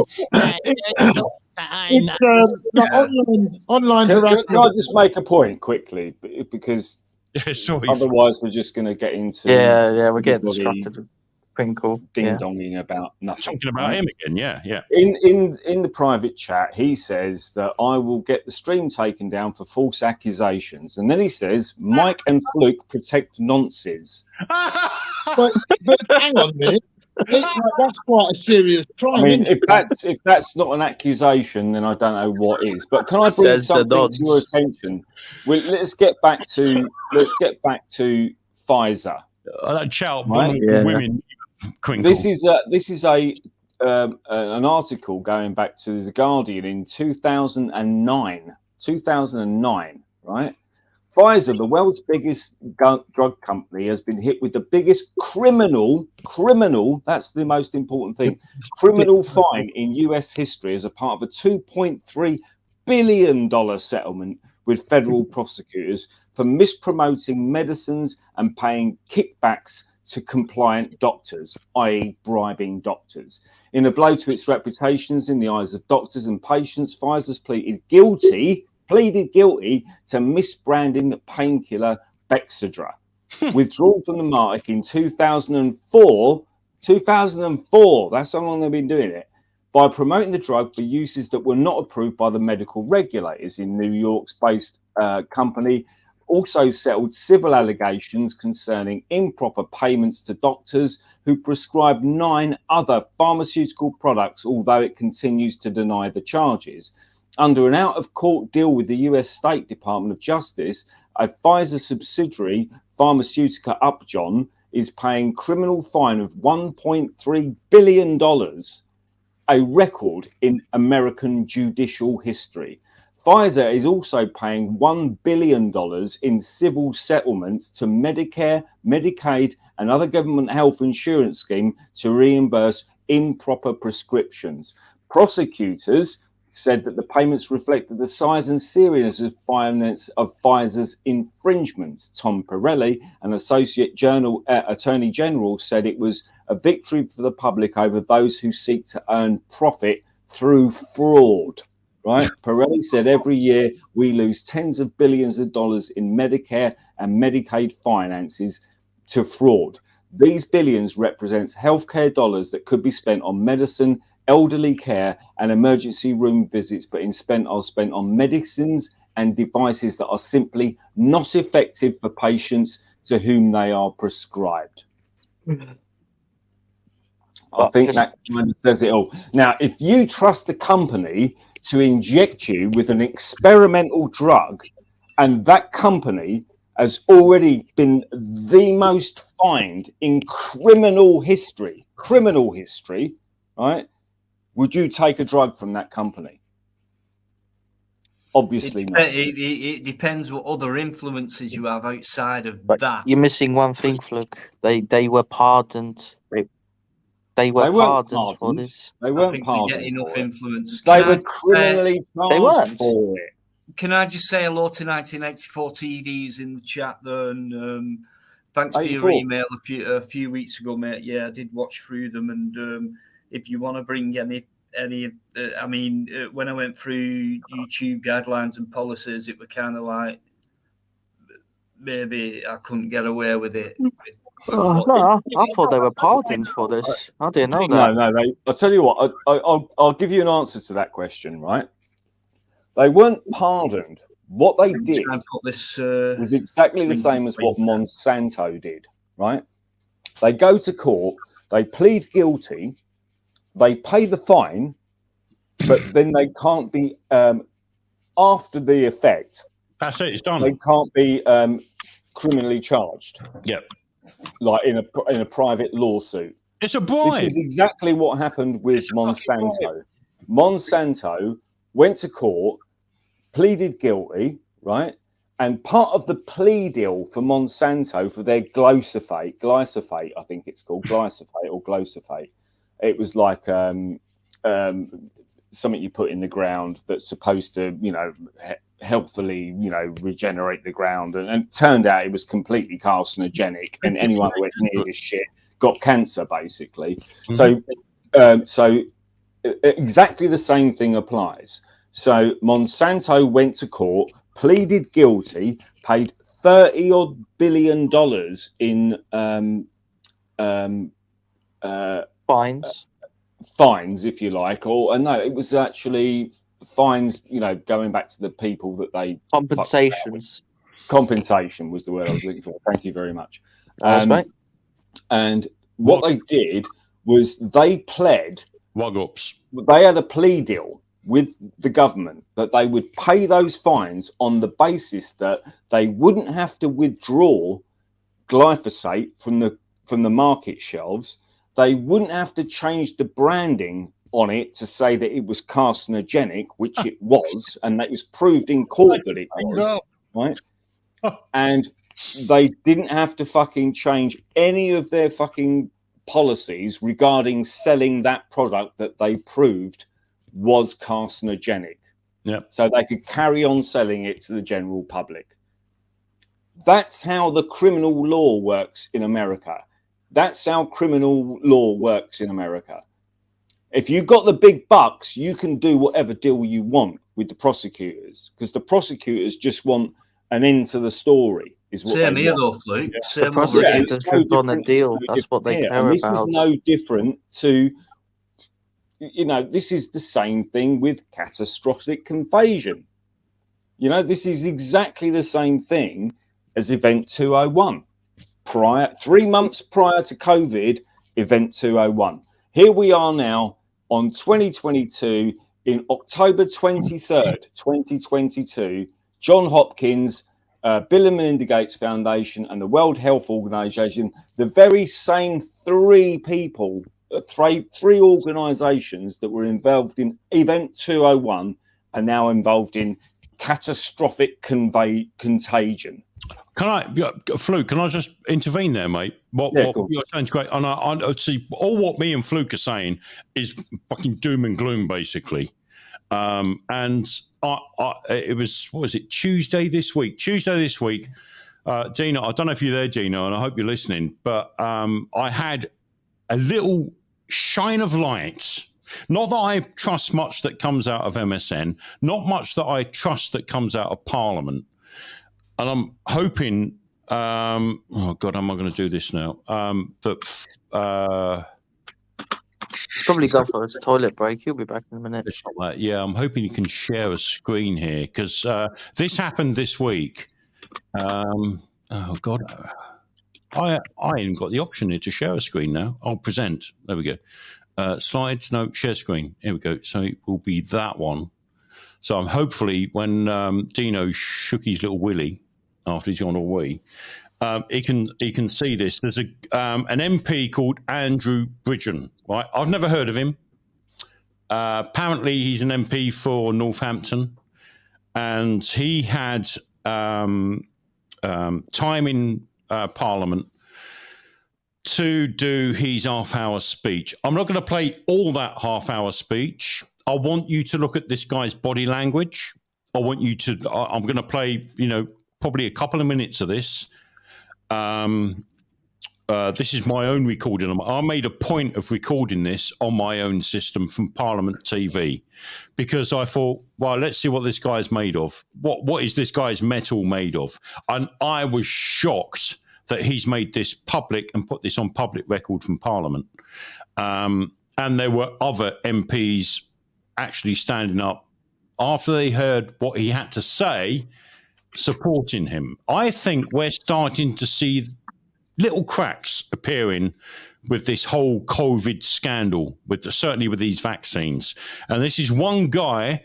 This is the only one guy, and this is the sort of people we got to back. I know we all may say, "Oh, well, MPs, they're just in it for the money." Well, I watched this guy. I watched this whole video. I want to, if Dino comes back, I want to be able to play a part of this.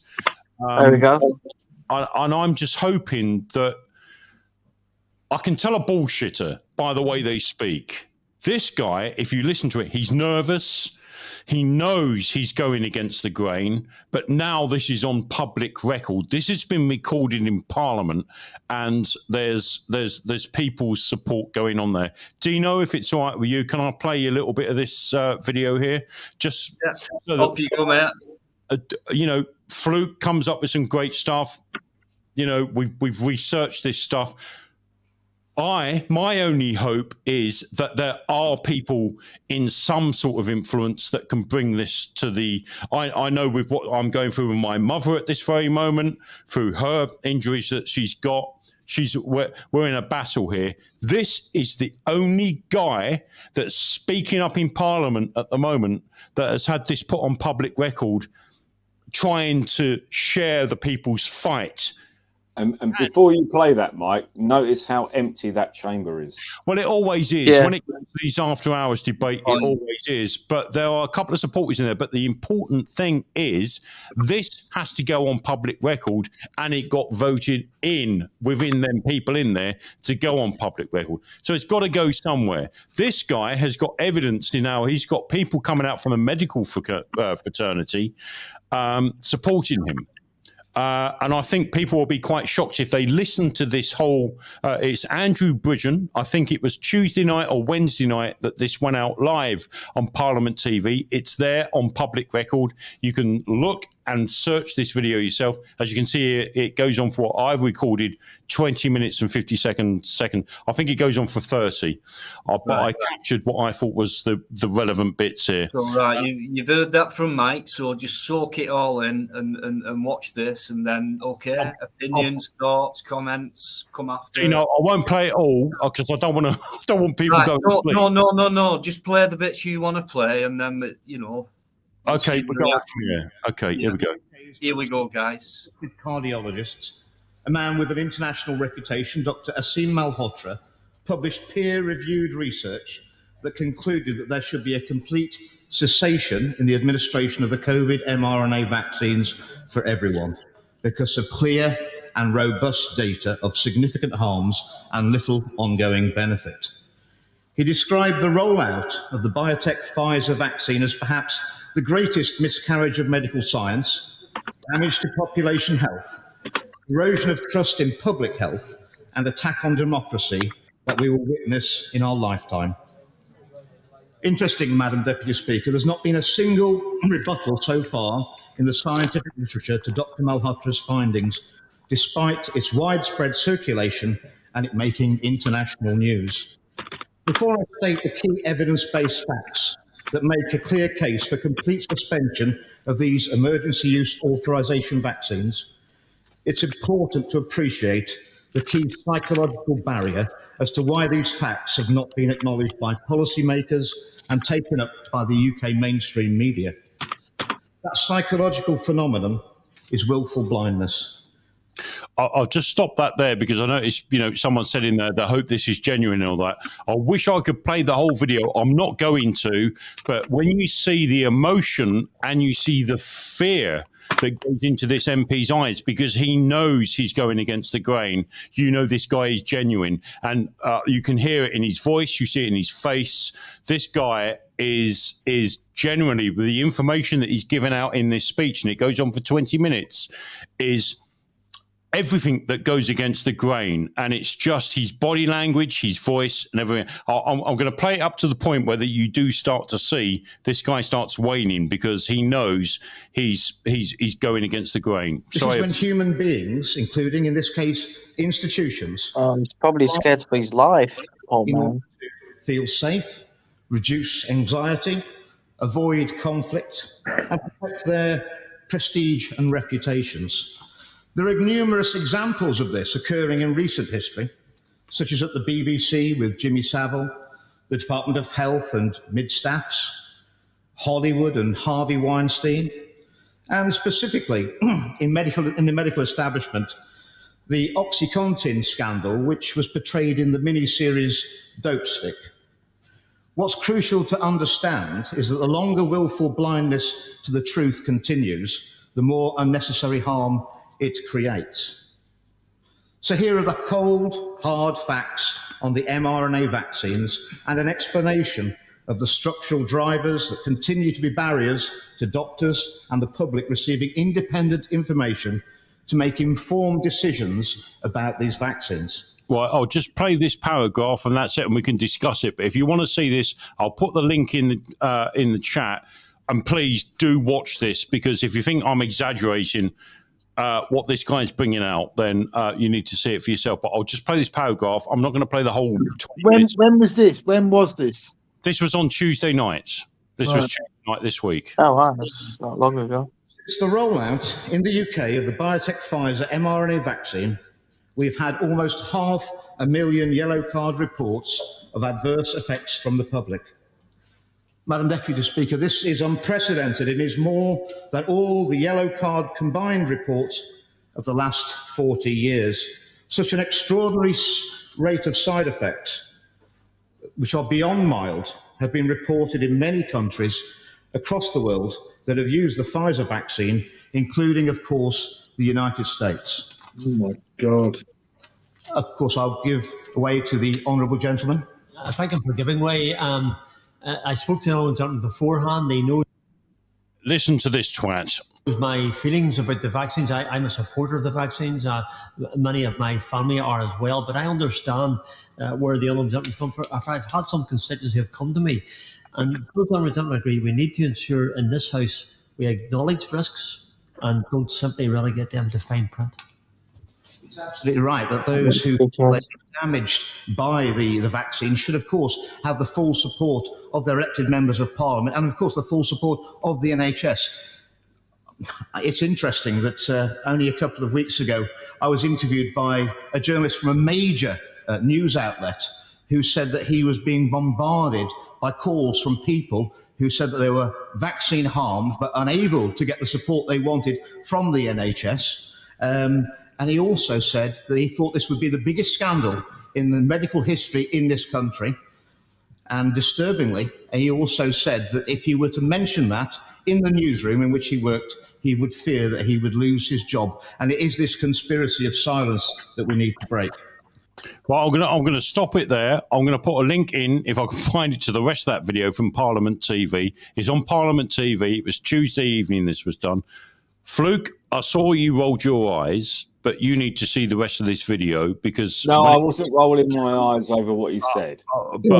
Let it play a bit more. Let it play a bit more.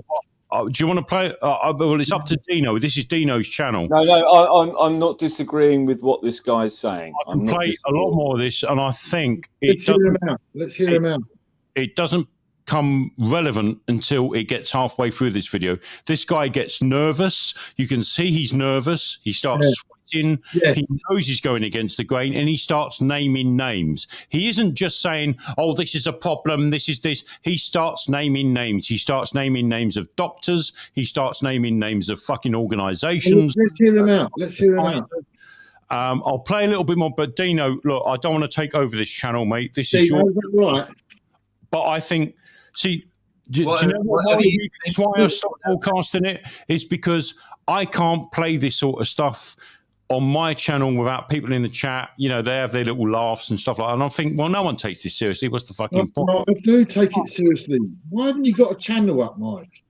Why the hell haven't you got a channel up? No, I did have, but I know, but you need to get it back up, man. I'm like, you know, jokes aside now, you need to get the channel back up. Look, you know, like honestly, man, I know you're trying to big yourself down or whatever, but it ain't working. I've seen the chat comments and I know what I think, and I think that you should get your channel back up. That's it. Period. I'm not going to discuss it. That's what you should do. We need you to do that. I appreciate that, but I will support you. I would certainly support you if you did that. That's for sure. Who else in the chat? You've heard him tonight. Who else would support and come and listen to this guy? I would. I used to listen to him before he closed it down. It's amazing. I'm pleading with you, Mike. Already aware of Mike. Most people are already aware of Mike. But the thing is, look, at the end of the day, look, the thing is, this started to affect me a lot personally as well. When I started digging into this deep, I fell out with Fluke. And it was nothing personal against him. It was just the shit that we were going into. And I thought, this is doing my mental health no good. No, that's fair enough. That's fair enough.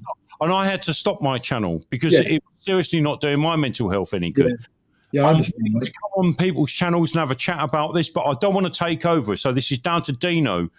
And I don't want to put him in a position. This is his channel. Yeah, it's Dino's channel, right? That's right. So the nod from Dino, but I mean, without trying, that's what's happened, isn't it? You've sort of, you know, taken over the channel tonight, and that's been a good thing. I think. I hope I ain't. This. Dino, you know what I'm like, Dino, didn't you? I like to talk myself, don't I, Dino? I'll get on a waffle. Yeah, that's fine, but I just want to say no one's taken over my channel. No, I don't mean it like that. I've not seen Mike for a long time, and the content. No, I didn't mean it like that. I didn't mean it like that. No, that's fair enough. But the content tonight from Mike's been brilliant. It is good, isn't it? He is good, isn't he? He's good, isn't he? If I can explain it one way, right? Look, I've had my own channel. It really didn't go anywhere for the first 2 years. It was great until I got involved with a certain organisation Fluke knows about, but I'm not going to name on here. I'm not going to do that on your channel. And then as soon as I got involved with that certain organisation, it all went downhill. And then I felt like for the 8 years after that, I was banging my head against the wall. And it got to the point Fluke was spending his time doing lots of stuff. Well, fuck me, it was like a rabbit hole, right? I went down a rabbit hole, and I literally went down that rabbit hole. And I know I've took a break from it since like March this year. And I'll be honest with you, the reason why I've took a break from it is because it is just head fuck stuff. There are people out there. I'm the first to demonise our MPs. I'm the first to demonise And I've been watching this Andrew Bridgen over the last 6 months, and I think, no, this guy's fucking genuine, because he's starting to listen to other people. He's listening. My mother, right? She's a victim of these vaccine injuries that she's got. She's in a bad way at this moment. He's one of the only people. She's not even living in his constituency, and he's willing to take on her case. And it wasn't until, and I heard it for the last 3 months. Oh, yeah, well, I'm going to bring this up in Parliament. And I thought, oh, yeah, well, you're just full of shit like everyone else. Well, he fucking has. And when he brought that video out on Tuesday, and I sat there watching it live on Parliament TV, I was like, fucking hell. This guy has said what he's going to do.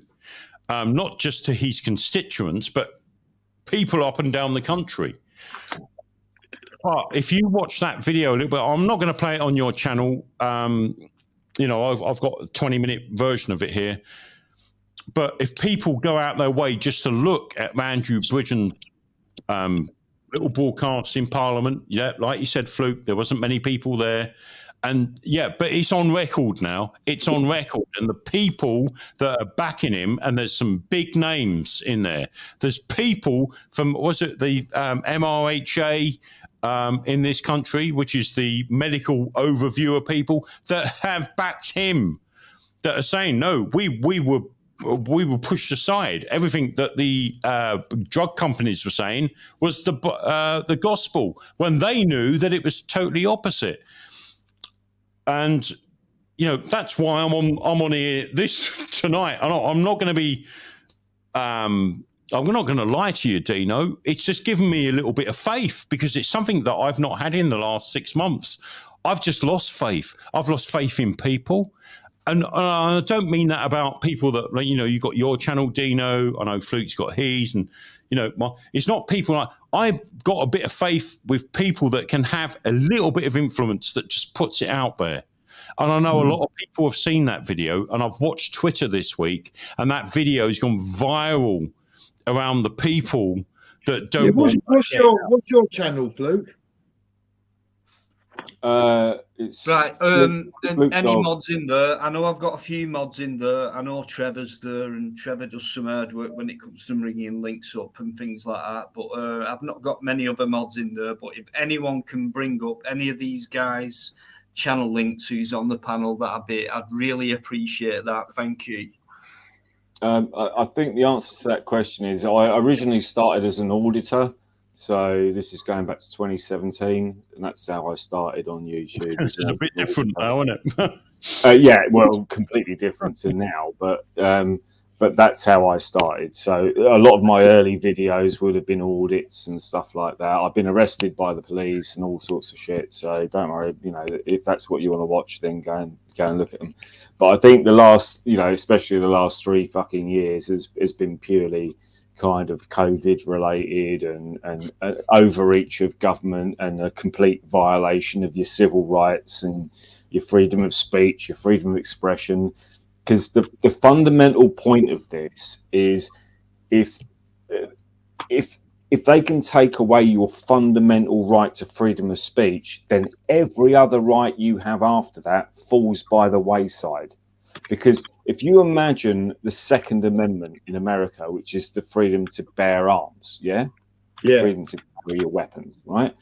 Now, if they take away your right to freedom of speech, and then secondarily they take away your right to carry and bear arms, then you can't use your First Amendment right to freedom of speech to protest the fact that they've taken away your Second Amendment rights to bear arms. And it's as simple as that. Without taking away your First Amendment rights, which is the freedom to protest, the freedom to demonstrate, the freedom of speech, then every other right falls by the wayside, right? Exactly. And that's the fundamental point I was trying to make in various videos, whether it be me or Mike or Dino, and that's what I was trying to say. But I would like to say one thing interesting about Andrew Bridgen, right? Bridgen, something interesting about Andrew Bridgen supported efforts to remove Conservative Prime Minister David Cameron, World Economic Forum member, Theresa May, World Economic Forum member, Boris Johnson, World Economic Forum, and Liz Truss, World Economic Forum member.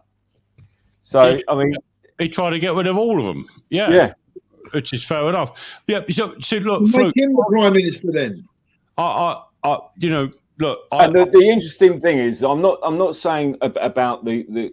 But then 650 MPs in there, and you've got 2 MPs arguing it. So where's the other 648 MPs? Look, the thing is, what I'm saying, you know, quaffing champagne on my fucking dollar. You know my views on MPs. You know my view on Parliament. You know my view on this whole political system. I think it fucking stinks.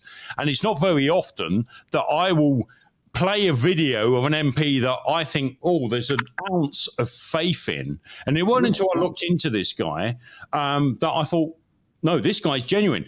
And I've put the link in the chat there, hopefully, where it'll take you through mainstream. Even mainstream media now are starting to report on this guy.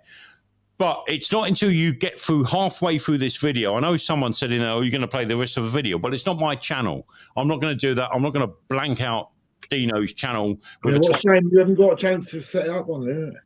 I could do, but I'm not going to do it. And I don't think it's right that I should do it. I think it's right that people in the chat, if you're interested, go and watch the video for yourself.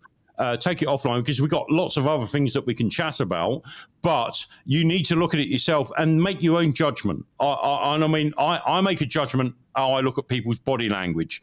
And when I saw him make that speech, and he started off very good, and it wasn't until he got 10 into that speech when he started getting into the meat of what he was going to say about the people in the medical fraternity, about Pfizer, about Moderna and everything else. He started to get a sweat on, and he started to get nervous. And I thought, no, this guy is genuine about this. He has obviously had people come to him.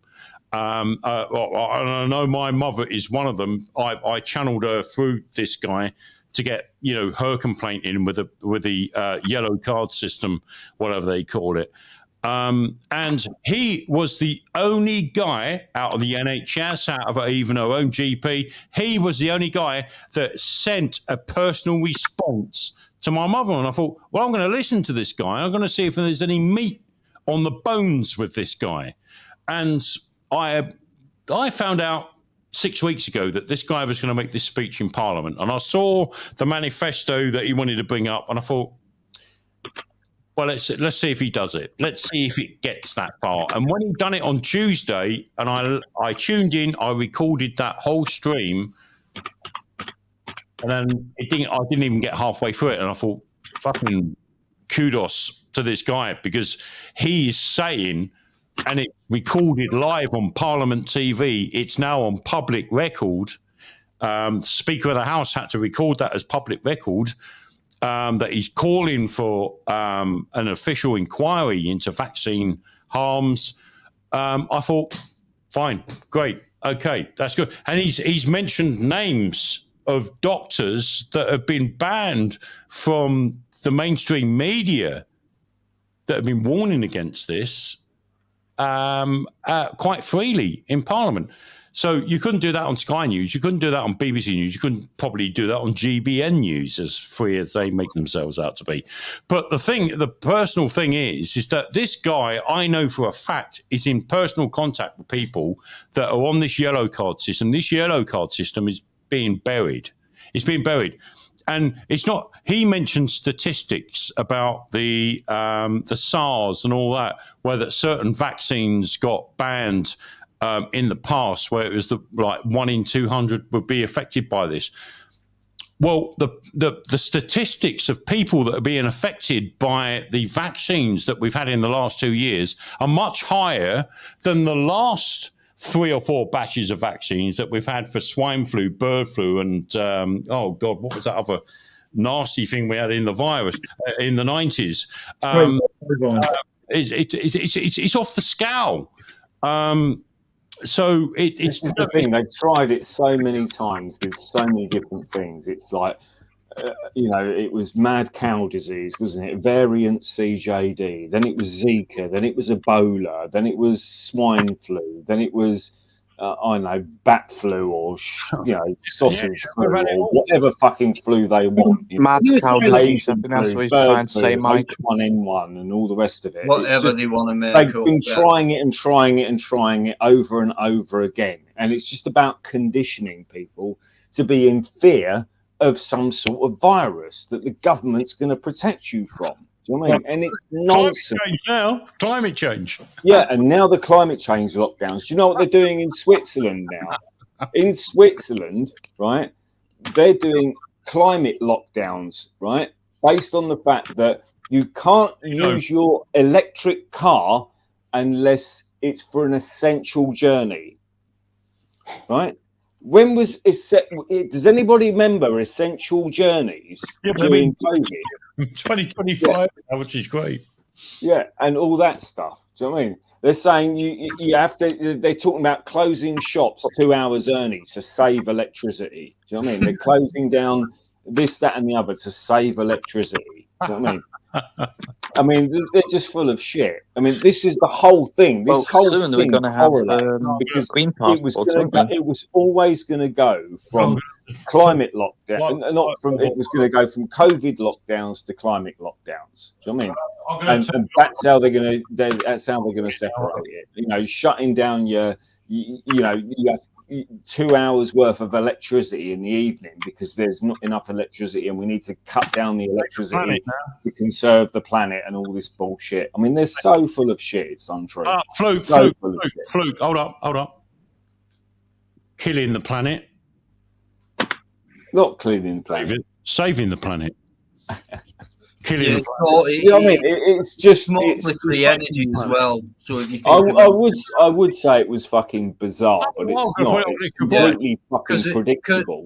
Because most energy, what we get is free energy. Don't forget, like electric and water and things like that. So and gas and things like that. So yeah. It's all free energy. You know, we're being conned to folk. It's as simple as that. Soon we're going to have these passports, isn't it? Problem, reaction, solution. That's exactly what it is. Problem, reaction, solution. They create the problem because they've got a solution pre-planned in advance. So they create the problem. They wait for the fear-based reaction from the general public, and then they come in with their pre-planned solution. That's what it is. The only thing you need to fear is fear itself. Then what's that? Well, the only thing you need to fear then is fear itself. Correct. Yeah, if you believe in the field-based control system in the first place, I don't believe in that, so I don't give a shit about what the government says. Dino, I don't give a shit about I've just posted that link in the chat, right? Of Biden dealing crack. That's his That's son. on Sky News as well. I think it's his Hunter. Right. Well, at the end of the day, they're one and the same, aren't they? The same family. What is Hunter Biden or Joe Biden? It's Biden family. You know what I mean? If my sorry, actually, Dino, sorry, I apologise. Most of them are blood related. I've got to go for a toilet break because I'm going to wet myself. I don't care whether they're blood related. At the end of the day, it's Biden dealing. Sorry, I apologise, but on Sky News. I just want to put a question to Dino because you're vegetarian. And I don't want you to take this as an insult because it's not an insult. It's something from my childhood. When I looked at the young and stuff like, Neil was a bit of a save the planet and all that stuff. But I think, despite that stereotypical look that I think you've got, I think there's something underlying with you that if I was to say to you, windmills and solar panels are going to save the planet, what? Hang on. Like Tone's come out with David Ellis as being seriously sad, right? Hold on. I'd just like to come back to that. One second. Yeah, EA, just 1 second. Just let Mike finish quickly. I would just love to hear Dino's view on windmills, solar. Is it going to save our asses? What is your personal view? What is your? I know you've not discussed. Well, probably not discussed it. You might have done. I might have missed it. But what is your personal view? Do you think windmills and solar energy is going to save our asses? No, absolutely not. No. Oh, here's my take. Just a on- ridiculous scam. You know what I mean? We can run everything on free energy, basically. Everything. Basically everything. They don't want to. No. Look, No, they don't want to because it's free, and you know, as long as you live in a house or a property or whatever, then you've got bills to pay. Exactly. So, Yeah. Honestly, You know, I've got to it's report out this, of right? that. Dino, But I think it's a bug on the channel because I'm looking at people like Trevor was commenting to someone earlier, and I was wondering what he was answering to. I love Trevor. I can't see these people in the comments, and someone's saying shadow banned. I can't see tone dial.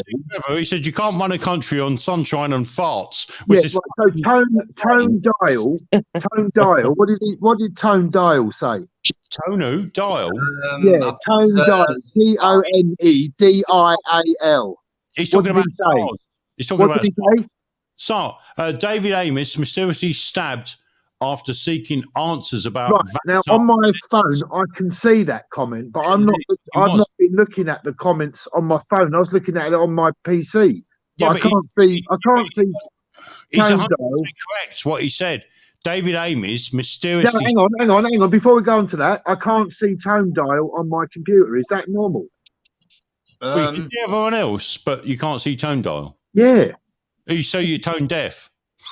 So I'm sorry. That's concerning, isn't it? That'll. I don't think that'll be anything from your end. No, I can see him here. I can see tone Yeah, dial. I can see him on my phone. So. I wonder Right, what guys. else. He's spot on. I'm just telling you. Ben, yeah, but he's spot on what he said about David Amos mysteriously stabbed after seeking owners about vax harms in Essex. And it was, and the next minute we're hearing reports it was stabbed up in his... Oh, that was a fucking And Joe assassination. That Cox. was. And what about Joe Cox? Same thing, you know, but I mean, you can go down the Richard D. Hall alleyway here with the Cox scenario. I'd rather go down the Julian Assange. Yeah, but it don't make sense. And the thing is, with most of these things that that are put out there and the narrative, they don't make sense. Which is why Richard D. Hall is being attacked now by the BBC. If you notice now, he's got attacked about questioning the Manchester bombing at the Ariane, whatever her fucking name is, the pop witch. Ariana Grande. He's had BBC on his doorstep. He's had them. It's just look. But the minute you see that, where establishment-backed broadcasting companies are on your doorstep, you know you've upset someone somewhere. Who the hell in their right mind is going to go out their way and spend lots of money harassing what they would call, don't forget, they call us conspiracy theorists. And Richard D. Hall has been called a conspiracy theorist for more than a decade. And well, then if he's just a conspiracy theorist, why would the BBC go out their way to chase him down over one story that he's reporting on? I mean, after all, he's just a conspiracy theorist, is he? I don't know. Of course he's not. We know he's not. No, I think he's got a little bit close to the truth. The BBC don't like it, and the biggest cover-ups of any scandals in this country are the BBC. They've only got to look on their own fucking doorstep. They are criticising at this very moment Elon Musk for taking reporters off of Twitter because of false information, which is what they've put on to us over the last fucking 10 years. Elon Musk is turning it around. The BBC complained today, right? And you only got to go on there, go on to BBC World, Twitter.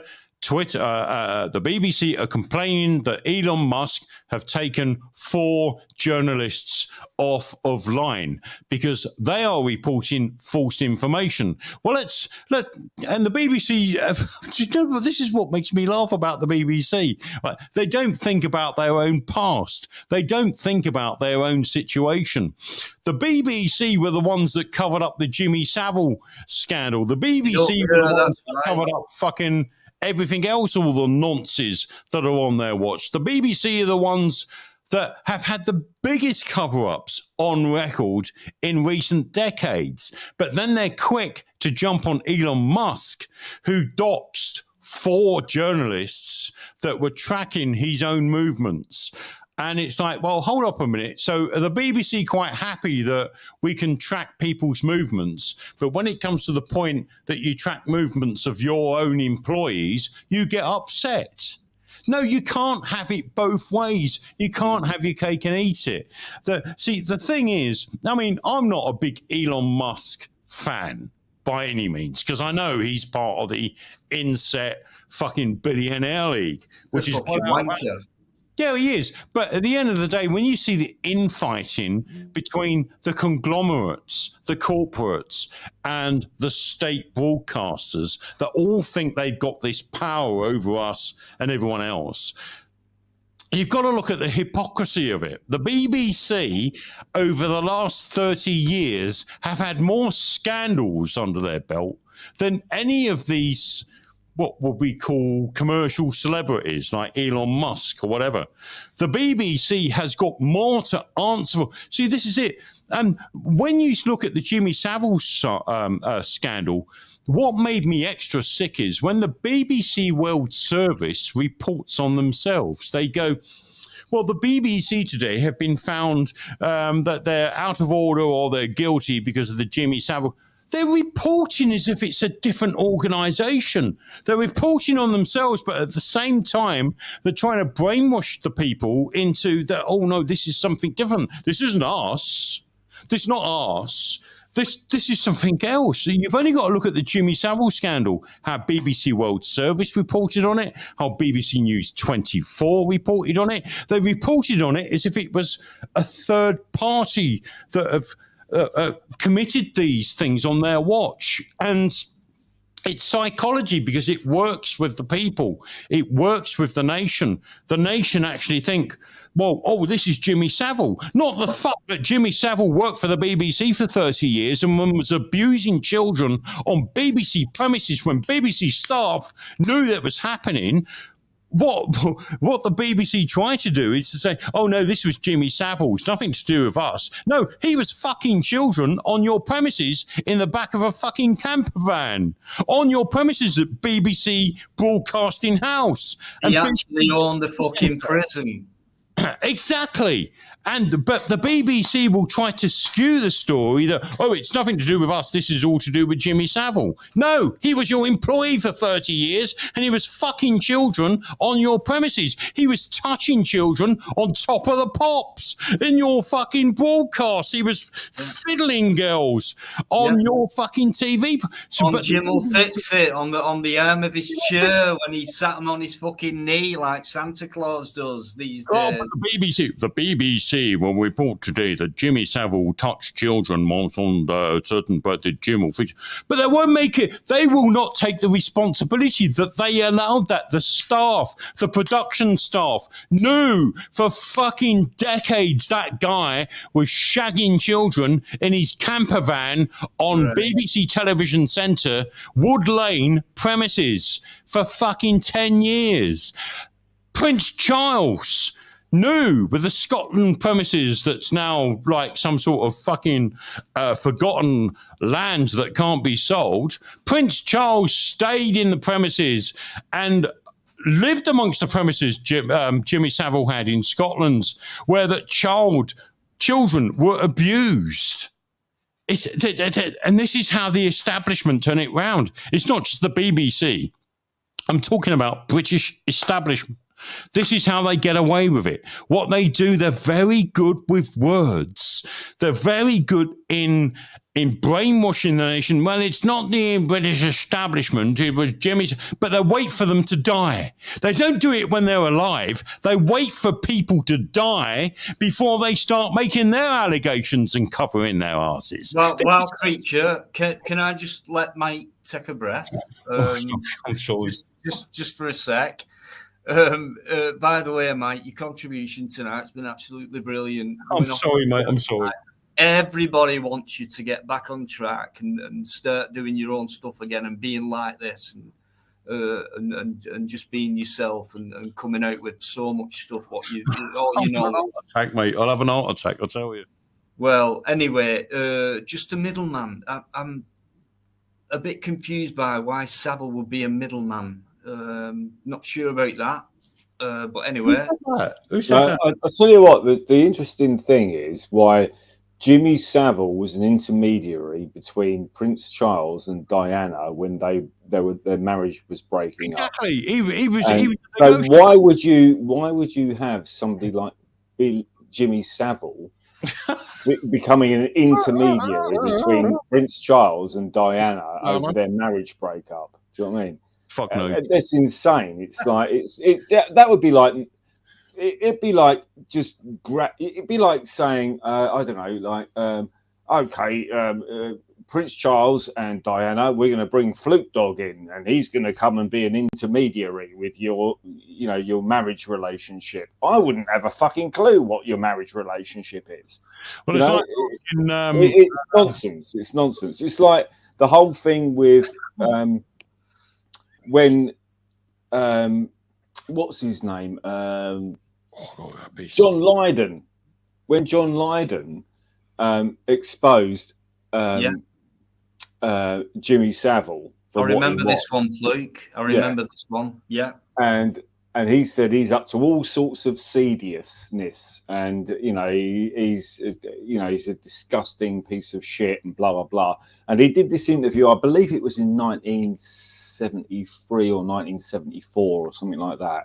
And he did an interview on the BBC, and rather than them take Jimmy Savile and squash him to the wall, they banned John Lydon from the BBC for accusing Jimmy Savile of what he was doing. And that was in 1974, if I remember rightly. I'm sure if somebody can correct me if I'm wrong. But, I mean, why would you do that? Why would you ban John Lydon, when he accused Jimmy Savile of doing what he was doing, and everybody knew what he was doing? Do you know what I mean? And the BBC have got a fucking statue outside of their fucking, the statue, Dino, you videoed it. Do you know what I mean?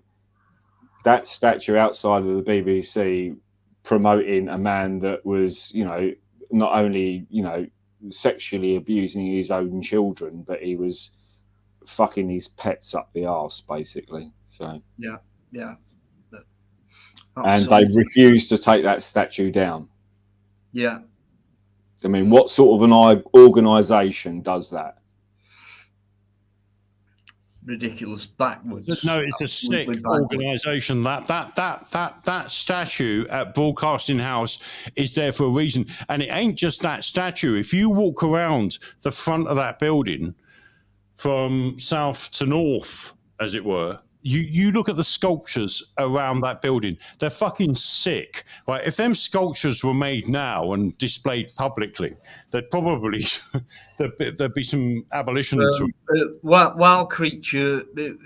I think we're all naive, to be honest, especially when it comes to that. No, he wasn't a lone wolf. Was he a lone wolf? Do you know what, mate? No. I think going off what I've heard, I think I think he was, in a way. No, I believe Prince Charles, you've only got to look at the relationship between him and Prince Charles at some point, and he was well in with the Thatchers. He spent a lot of Christmas times with the Thatcher family when she was in. I think it extended out. I don't think he was a lone wolf. I think he was the manipulator with the gob and the publicity and that innocent, I do everything for charity, Nolan. Right? He was the one that actually was what I call the activator for other people. I think there was many people involved in this. This story that broke, if you notice, it only broke after he died because he can't answer to it and he can't grasp on all the other people that were involved with this. I think this was massive. I think this went through the vein of the BBC, and I'm not talking about all the presenters. I think an underlying civil servant management side of the BBC, and people think the BBC are just there to play music and records and shit like that. No. That whole mechanism, the BBC, is one big propaganda machine. And I'm talking about when I get to the civil servant side of things from Whitehall, where that place is really run from. It's not run from Broadcasting House. It's not run from what was BBC Television Centre. That whole mechanism is run from the Home Office. The Home Office has got form for, and this is not conspiracy theory. It's out there and it's in the press.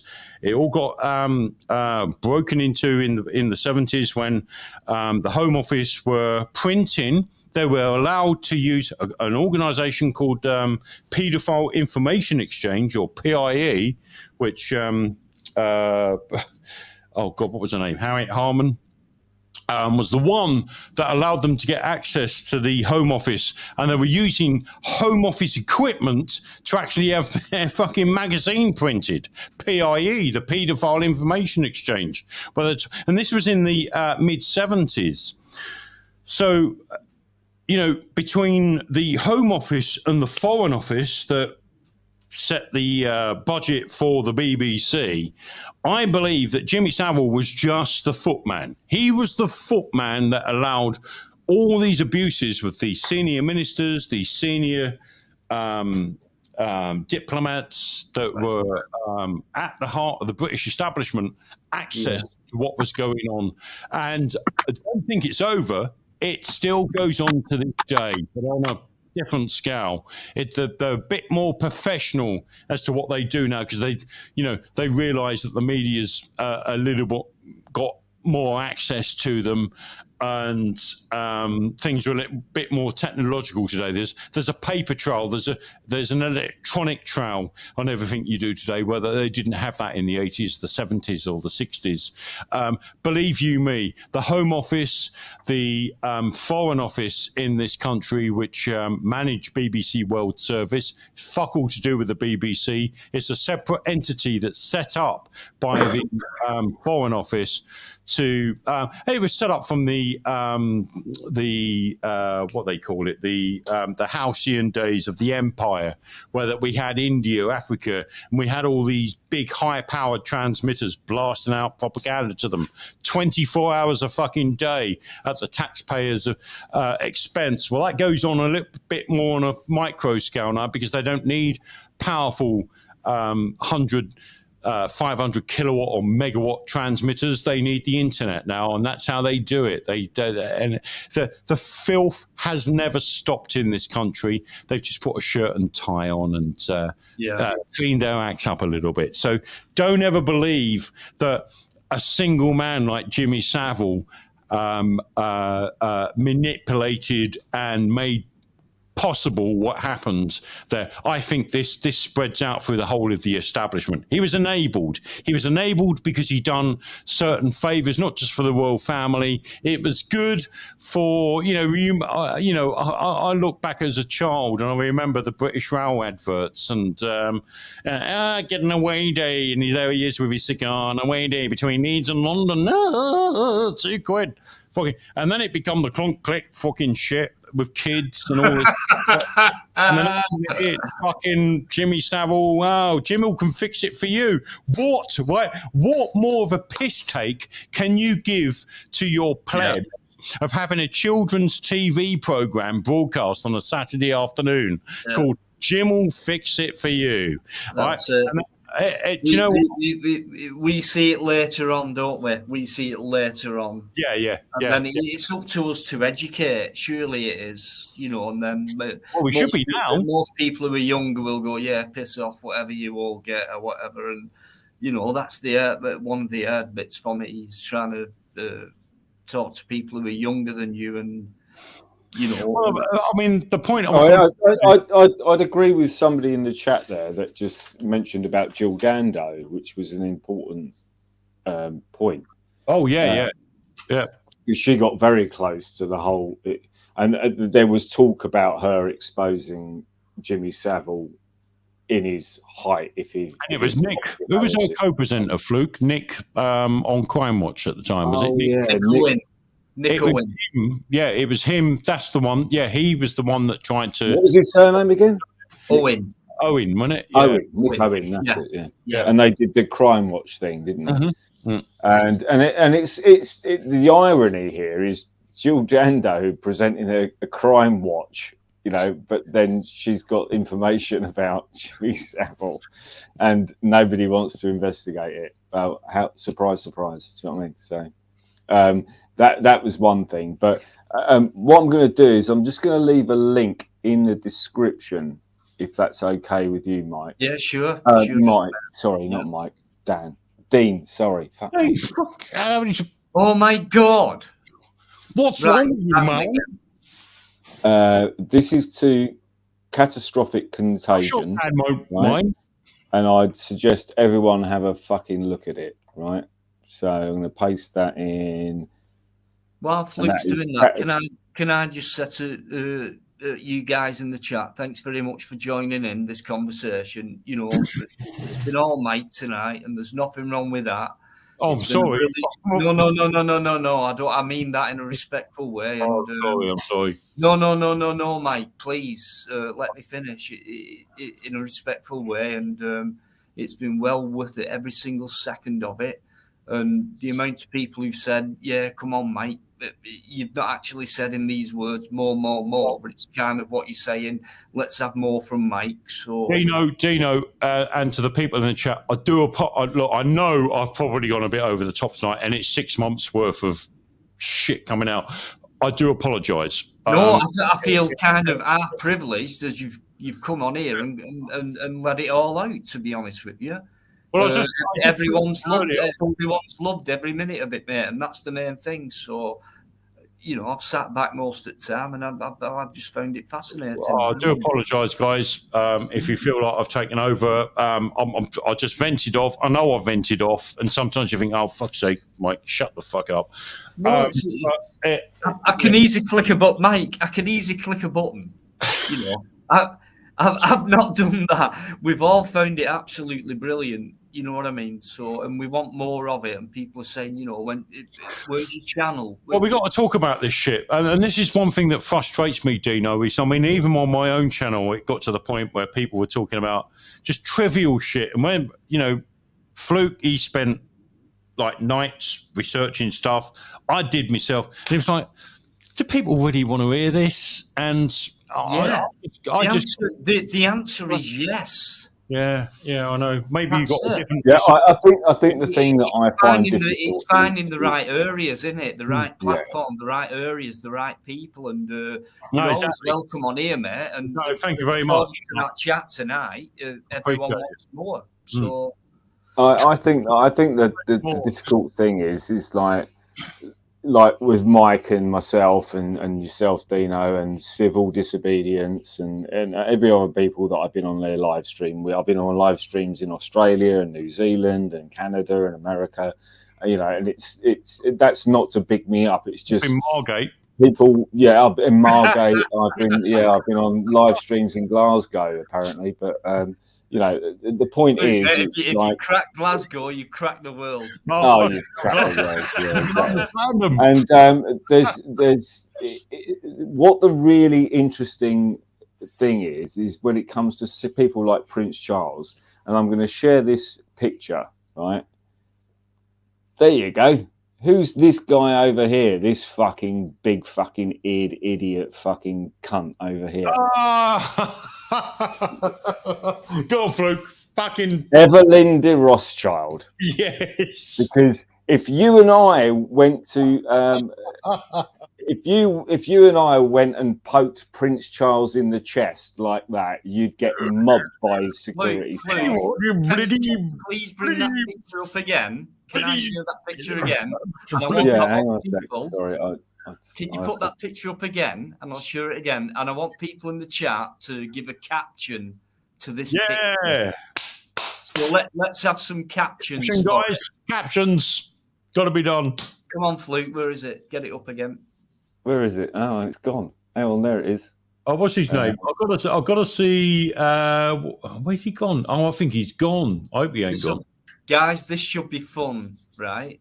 So I know he's going to come out with a good caption, and I think he. Trevor Random. If you're still looking, have a look at this. Come up with a caption. But I've not seen him in the chat for a while, so. But I'm hoping Trevor will come up with a good caption for this. I'm sure he will. No doubt Trevor will. But right, guys, go for it. What do you reckon to that picture there? And what's the caption for it? Don't forget, that is Rothschild and King Charles. I've got one. You'll do as you're fucking told. There's one. Yeah. Old Charlie being told what for. That's same as what. It'll be. I think I would go along with "Shut up, Charlie, you little cunt." Queen even had to curtsy to the rough. Yeah, you know who's in charge, Charlie boy, says James Owens. I'll fix it for you, Charles, says Trevor.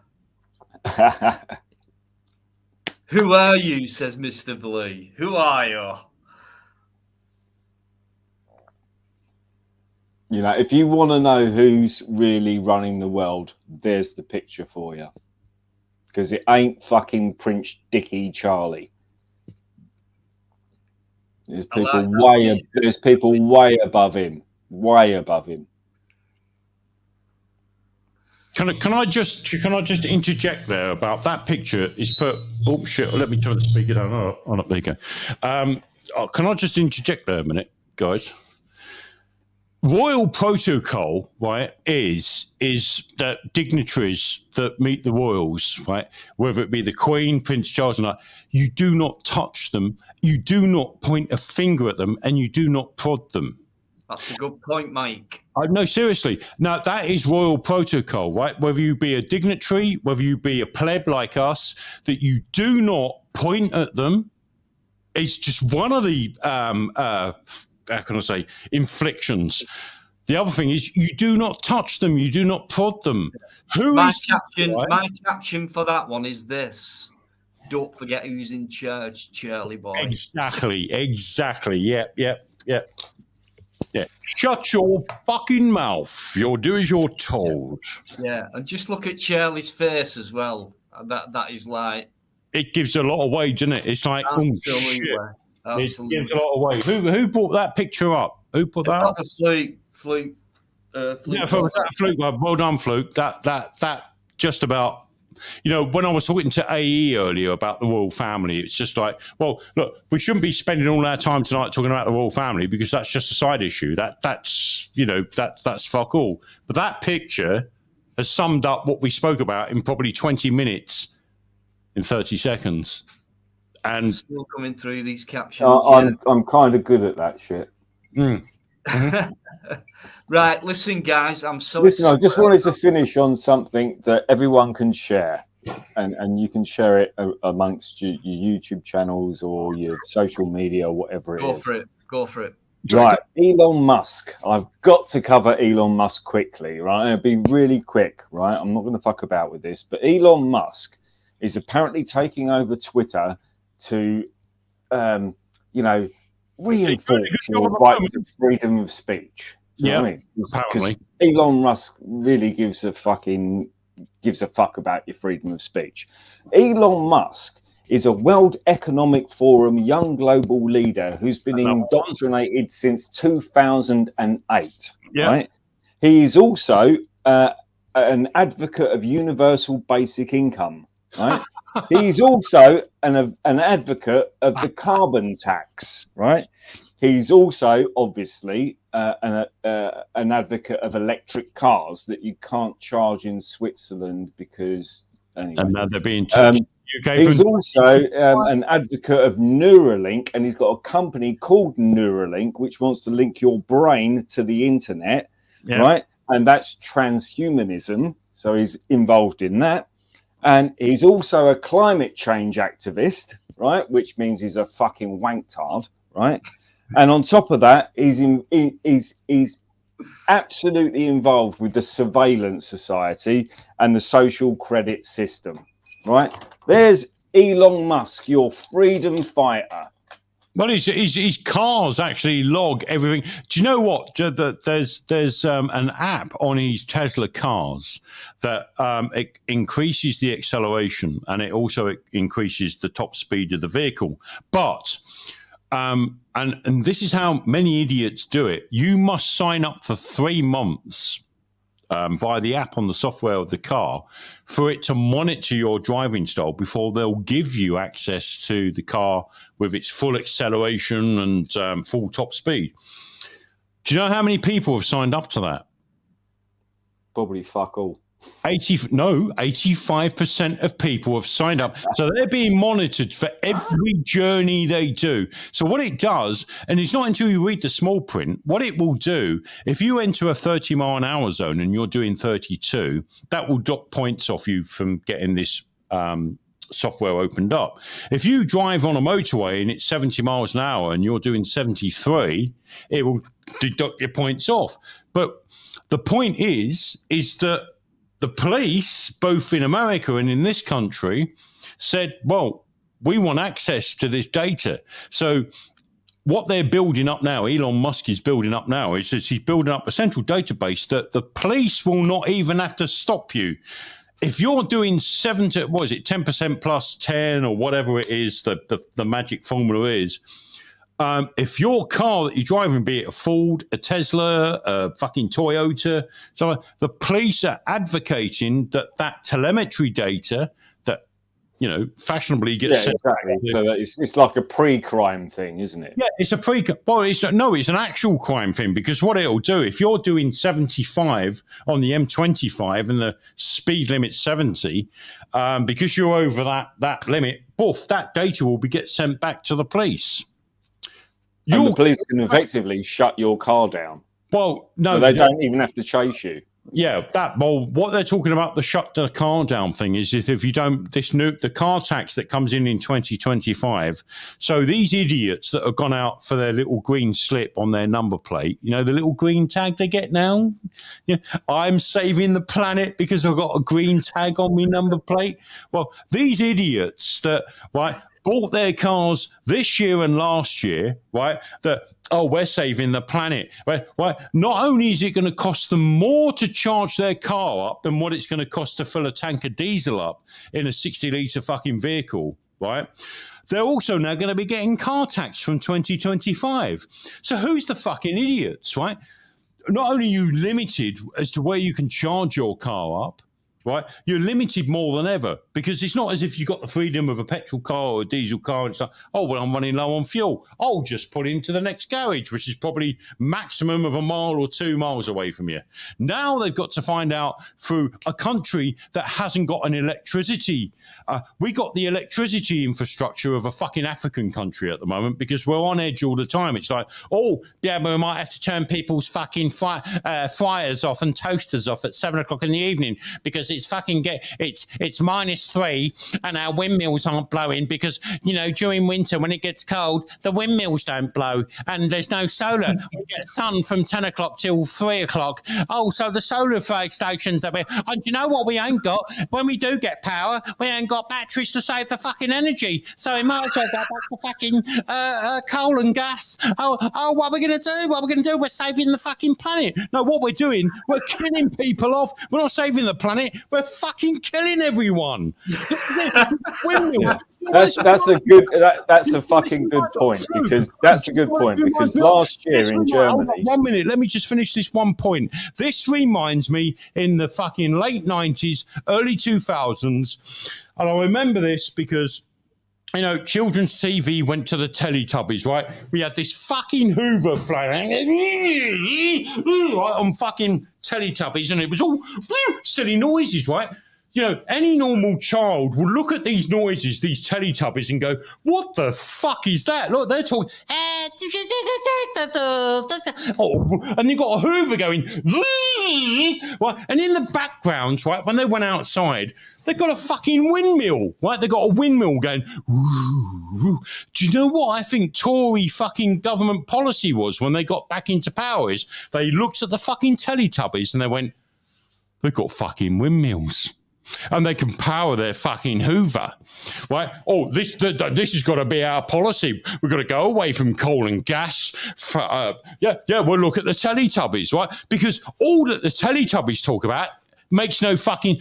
Who has ever understood what a Teletubby says, right? And the Hoover going... Yeah, but in the background, what was powering it all was this fucking windmill on the top of the hill. This is where we are today. Look around your countryside, right? I've never seen such a fucking disgusting sight on beautiful countryside, English, Scottish, Welsh countryside, and all these fucking windmills that are a stain on our fucking environment. They're a stain, right? They're inefficient. They cost a fortune to maintain. They don't provide any electricity when we fucking need it. If anything, it's only in the summer when we get, high fucking, oh God, what they call it, whether it generates the winds, the high humidity and stuff like that, and the wind starts blowing.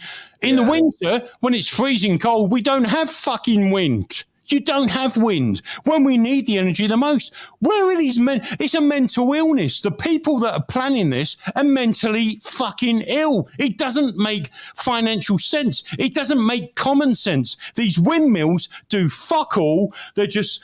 All they are is an icon for this fucking green environment movement. Look out on the south coast. Look out on the east coast. All these windmills in the sea. It's an eyesore. They're a fucking state and they're doing nothing. This is a good point that Mike's making, and I'd like to back this up. Last year, during the winter in Germany, right, they had a really freezing cold, couple of months, right?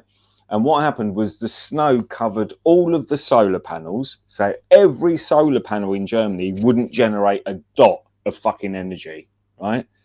And also on top of that, because of the freezing cold weather stopped all of the wind turbines from operating because they were all frozen, right?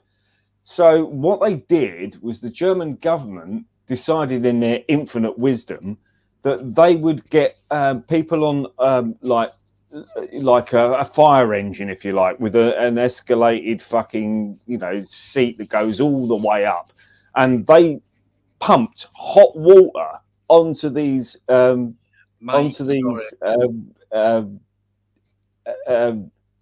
literally blasted these wind turbines with hot water to get rid of the ice.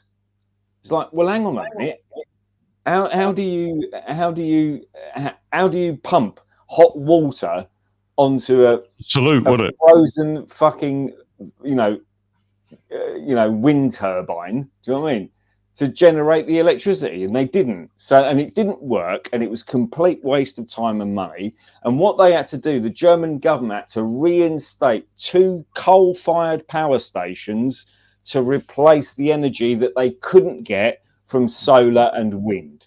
And that's how they had to do it. Yeah. Don't surprise me at all. So I got to cut off there. I don't know what happened. I think it was the stupid... No, sorry, Mike, it was me. It was, was you? Yeah. Oh, and also on top of that, just so people know, there was another screen on and it was shared. I clicked the wrong one off. Sorry. That's all right. Yeah, but the trouble is, just so people know, this is the other thing about wind turbines, right? Once wind turbines, say their life expectancy is 10 years, for argument's sake, because you can't recycle the material from a wind turbine, they have to dig a hole in the ground and bury the fucking waste product. Have you seen how many blades to save the environment? They're going to bury them in the ground. No, bollocks.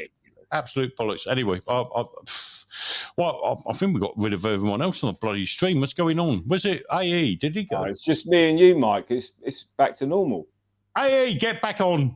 What's going on with you? He's in the chat. He's there. It kills birds. Yeah, it kills birds as well. Get back on. Don't let us just take over the bloody stream. I could talk all night. He could talk all night up there.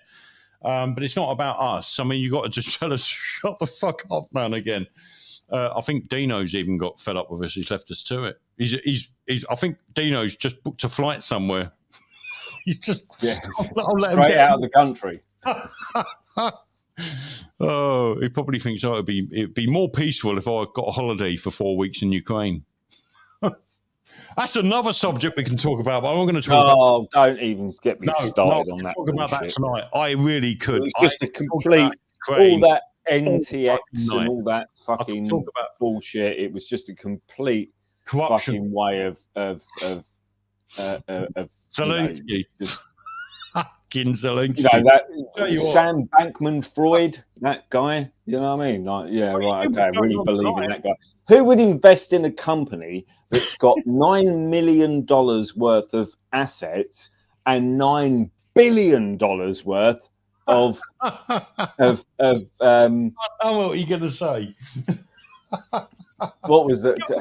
No, it was $9 million of assets and $9 billion worth of liabilities. Yeah. Who would invest in a company like that? Well, only you've got to be a thick motherfucker for a start. And this is the point. The whole point of FTX was about managing and controlling the cryptocurrency market because they had to have a scapegoat. They had to have a scapegoat for that market, right? And so what they did was they used NTX to sort of say, right, oh, this is why it all failed. And it failed because it wasn't regulated. So we have to regulate the cryptocurrency market because effectively... All right, Matt. Can you see me, yeah? Yeah, no worries. So effectively... the government didn't have control of the cryptocurrency market, and they don't like not being in control. So they have to be in control. So they let FTX fail, right, on the basis that, you know, it wasn't an FTX wasn't a cryptocurrency. It was a crypto exchange.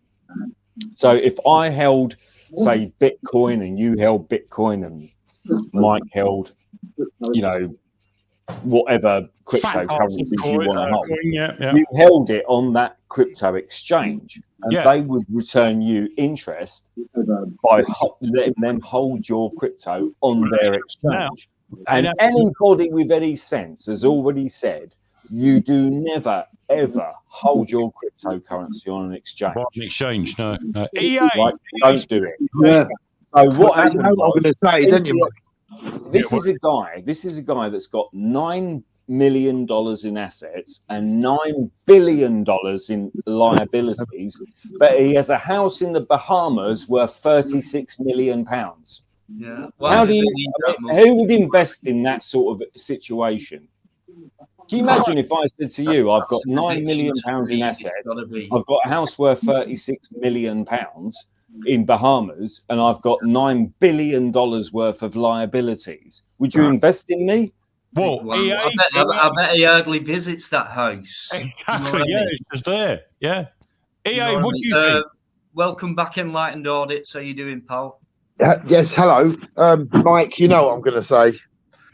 You know what I'm going to say. You know, like, have you seen them comments?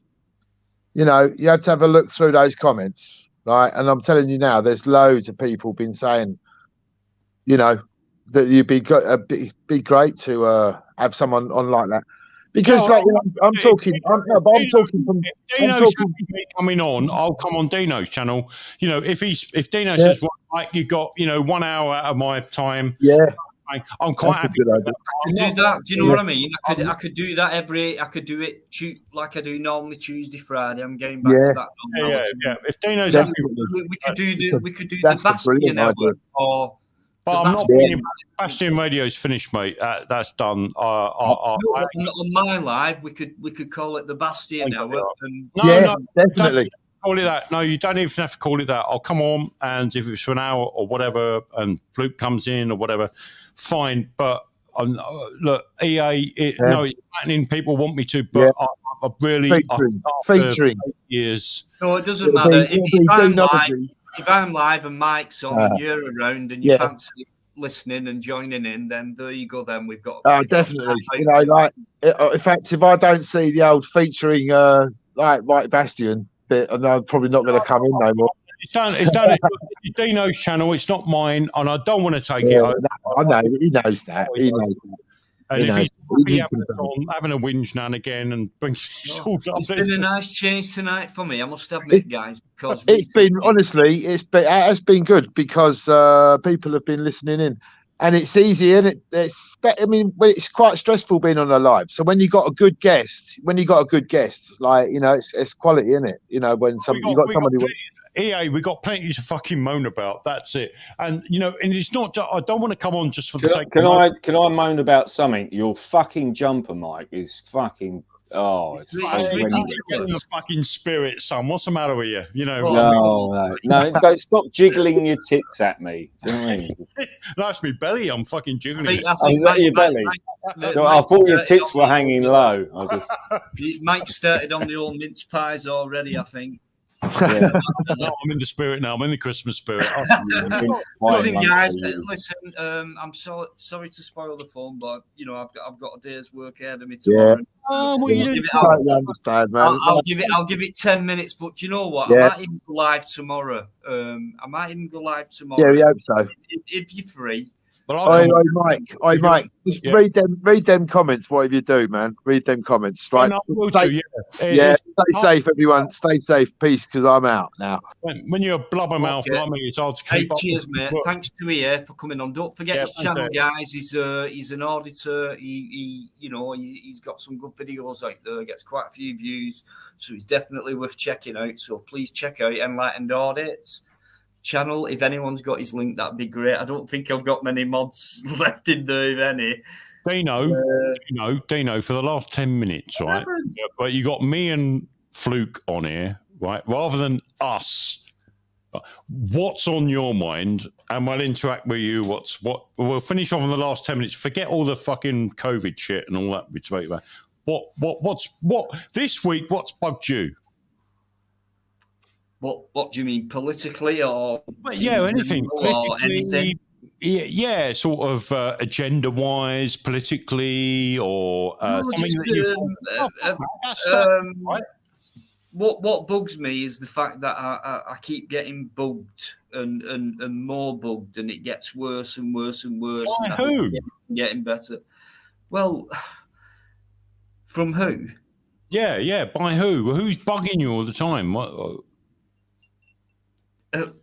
Well, I'm talking about the authorities and the way I have to live, and like my electric bill and things like that. And it's all going wrong. And no, I can relate to that. Yeah, I'm finding myself in more debt and things like that. But I'll tell you what's bugged me more than anything this week, right? Now, my dad died in June, so we put the house up for sale. What he said in his will that were left to me and my two brothers and things like that.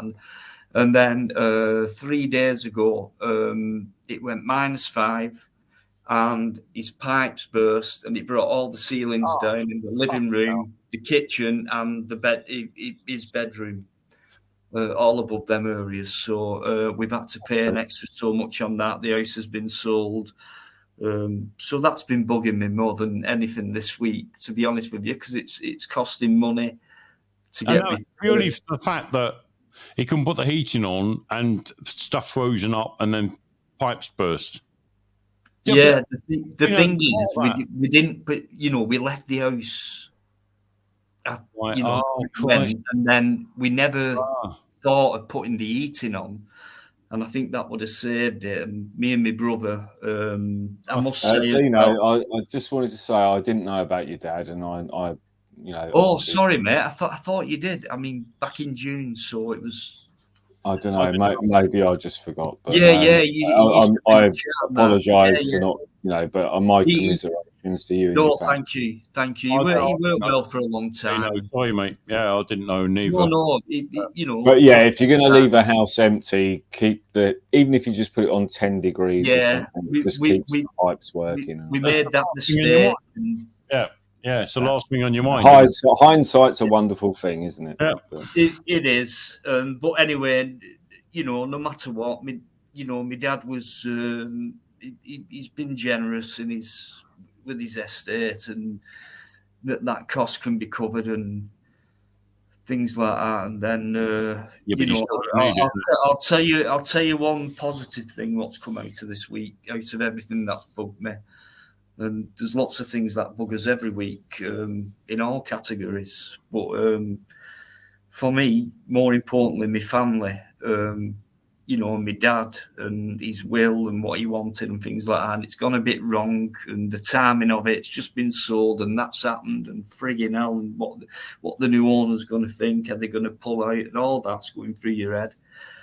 But the one good thing that's come out of this for me personally is the fact that myself and my youngest brother have started communicating again after over a decade. Oh, fucking hell.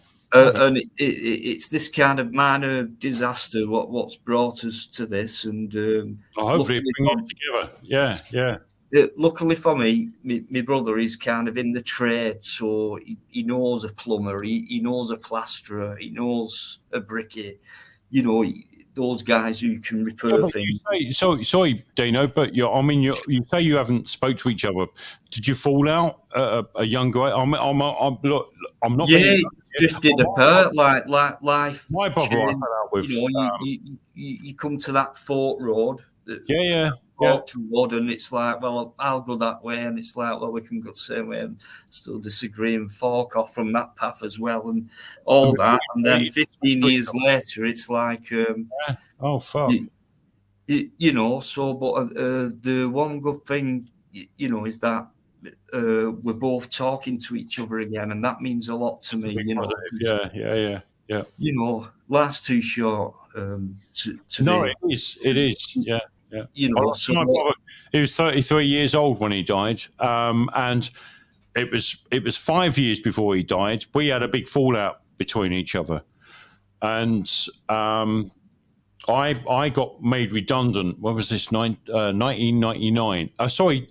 2000. It was going in from 2000 2001, and I went, that's it. I'm out of this country. I took a contract in Cyprus, and I didn't know at that time. I mean, I fell out with my brother a year before that, and he went, "Oh, where are you going?" I said, "I'm moving to Cyprus." So I got a job in Cyprus, and he said, "Do you mind if I move out there with you?" And I went, "Oh, what, to live with me?" And he went, "No." He said, look, he was medically retired from his job, and I was like, What's going on here? And it was for a reason. And I didn't know at the time. He got diagnosed with transverse myelitis, which is like a sort of meningitis of the spine. He had no sensation below his legs, and I didn't realise at the time he was given a year and a half to live. And when I found that out, I was devastated, and I went, "Fucking hell, yeah, fill your boots." I said, I'm going out there to work, but he said, "Mike," he said, "you know, I know we ain't seen eye to eye. This is my brother." He said, "I know we ain't seen eye to eye." He said, "Look, I've got 18 months to live. I want to spend that with you, and we should be living that life that we had when we were teenagers." And I went, "Wow." But I mean, I didn't say wow. It was just the way he opened up. It was just like, shit, he's got 18. I said, 18 months? I said, "How are they giving you this?" He said, "No cure for it." I think it hard, but it's hard because what I've found out is that you can carry stuff over years, and it can be a massive empty gap between you and them, and like your life's gone on and their life's gone on, and then it gets to a point where there's been that much of a gap. You don't know each other anymore because no, you're spot on. You've not become different.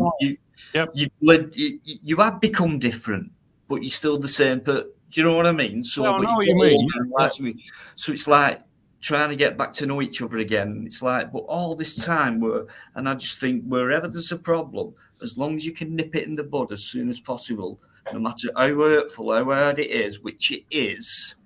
At the beginning, that's why people leave things far too long to sort out, because it's a lot, I suppose, easier to do it that way and ignore it and forget it. But then it still lays on your mind, and you still get the horrible feelings. Yeah. And eventually it will come back and bite you. And you have to sort it out at that point. But then you've had all that gap, you've had all these years. So, but I just feel like as long as you get the beginning bit right, everything else will come back. Yeah, and you'll still have enough time, and it's like you can cut that 10, 15 years down to hours, bring it back down with each other within a few hours, and talk it all out within a few hours, all them years within a few hours, and then just fucking move on. Well, do you know why my brother went to Cyprus with me? And I didn't find out until we actually moved out there. He moved his wife out there and his kids.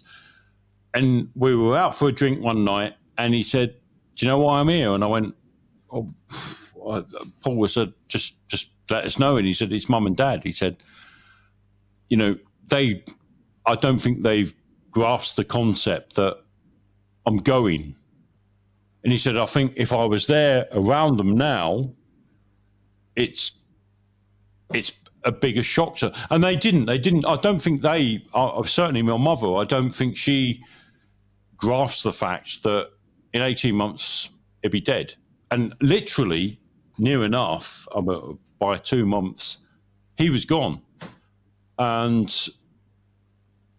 I'm glad in a way that it happens with him being with me in Cyprus than what it would have been with my mother in the UK and my father. Well, put it this way, my father was never right. Ever since the day when my brother died, it affected him more than it did my mother. And yeah, like you say, and I'm reflecting back to what you're saying before, you can't plan for anything. You don't know what's going on, whatever's going on between brothers, sisters, and stuff like that. I never knew for 2 years prior to my brother having this transverse myelitis, this was going on in his life. And it weren't until I moved out the country that my brother went, do you mind if we go to Cyprus? And I was like, "What do you want to come to Cyprus with me? You got your wife, you got your kids." I mean, his missus was Cypriot anyway, but I'd been out there in the forces back in time. We'd been out there many years. And then he just said, "Do you mind if we move out?" They weren't going to move in with me. They got his own place. And it wasn't until I got there. And then he told me, he built the courage to tell me that I'm dying.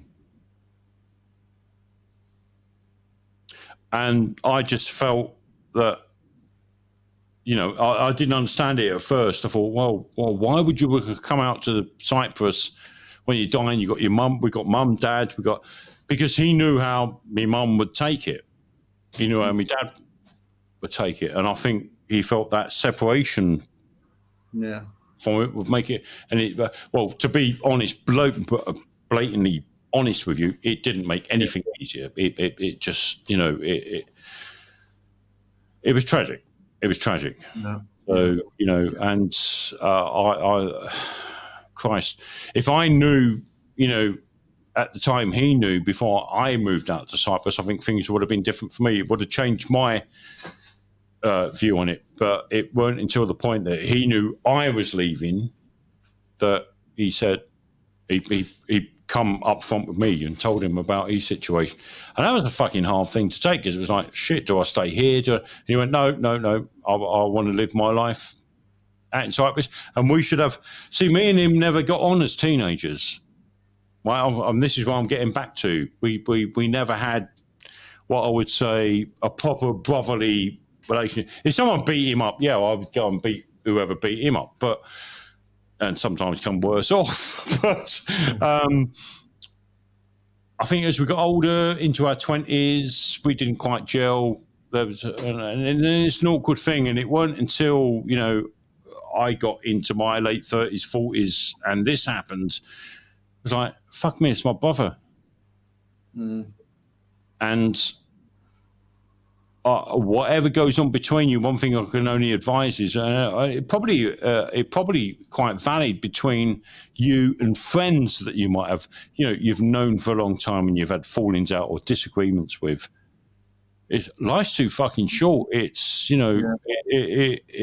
I think it's when you go separate ways. I mean, because a lot of people, they stick together for life, and it's like they don't know any different. And it's like whatever they do together, it's like they've always done together, and it's like it becomes the norm, but it's still just as pleasurable as the first time.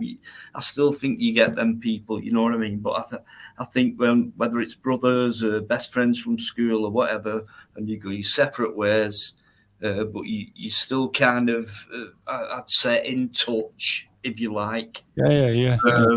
By whichever means or form, no matter how meagre, but to what extent. But yeah, and then I think eventually, you know, if something does come back together again like that, it can be quite quick and intense. Life is very strange. It's sometimes life events that you don't expect that actually bring you together. Fuck me. I never thought that I'd be hearing my brother. You know, I mean, he said to me, you know, I'm dying. I've got transverse myelitis, and it wasn't until I saw, you know, I went to the hospital with him and I saw him meet his consultant. And, you know, he was explaining to his consultant, I want to move to Cyprus. I want to live my life out there. And that's when it hit me. It was like, fuck, this is fucking real. My brother is fucking dying. Yeah.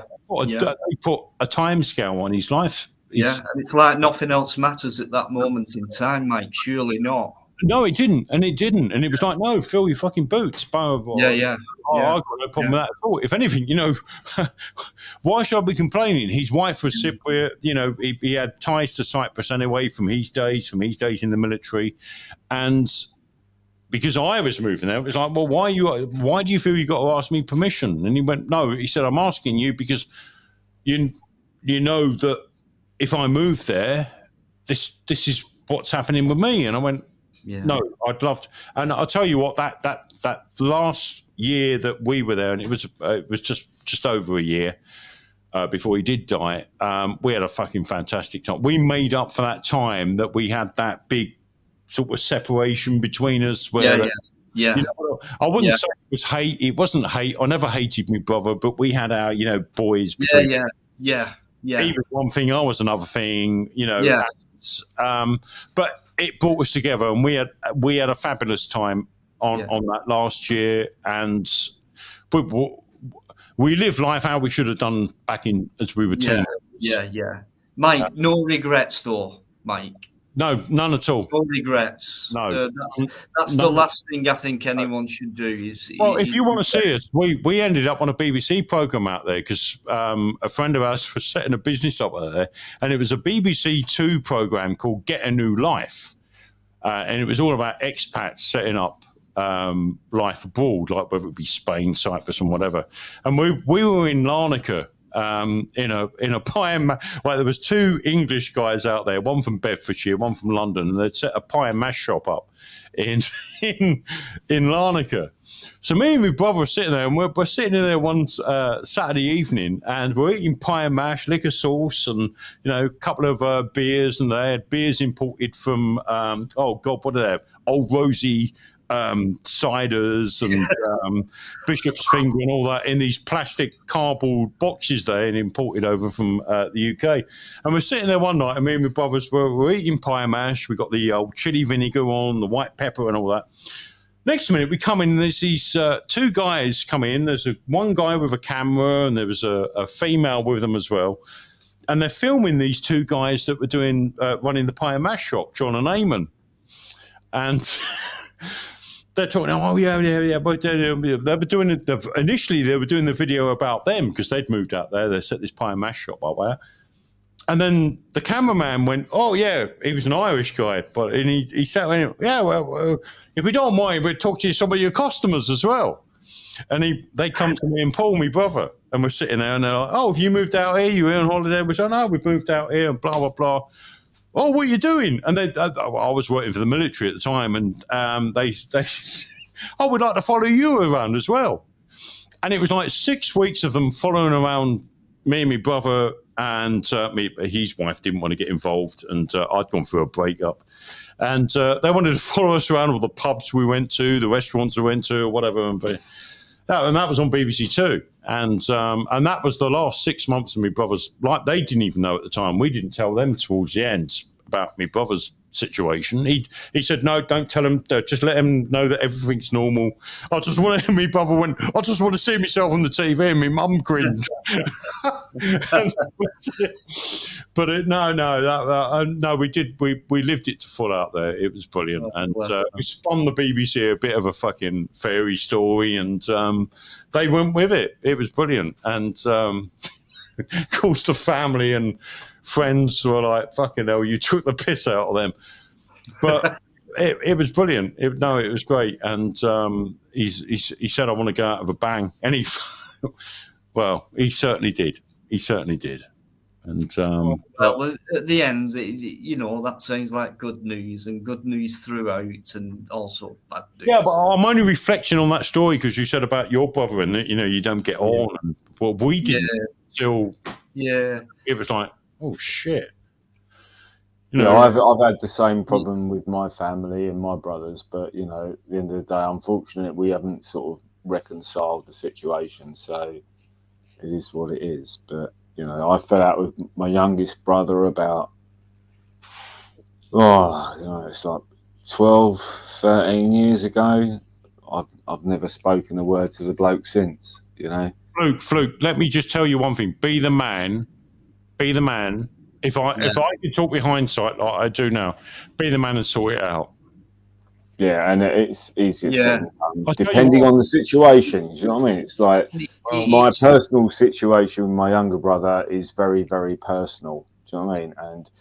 And therefore, although even if I was trying to be the bigger man, do you know what I mean?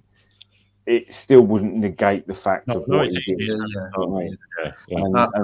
I get you. That's the problem I've got. It does depend. You know what I mean? I think in my case, I don't know about Mike's, but in my case, with me and my brother, I think we've done it. We can do it now for the rest of our lives. I believe this. Going off our communication recently.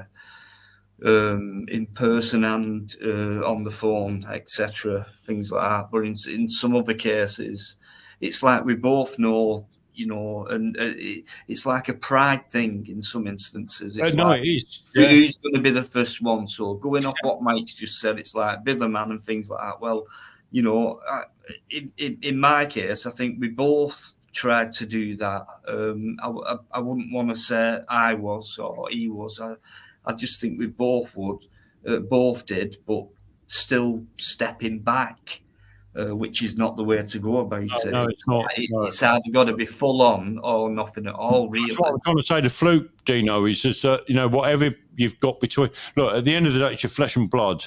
And I know things cloud between us. I had strong disagreements with my brother and stuff like that, but do you know what? And I don't ever want, and I don't ever wish that Fluke gets in the position that his brother turns around to him one day and says, "Oh, Fluke, look, this has happened, and this is not looking good for me," because that's when you reach the point that shit. It's not about every earthly thing that we do and we fall out about here isn't important, because at the end of the day, it's your flesh and blood, it's your family, and that was probably one of the hardest things for me to crunch through, because when I found out, and I didn't find out through him, I found out through his wife at first, and it was like, what? And there's something that clicks, and there's still that stubbornness in your head that, like, oh well, I want him to tell me.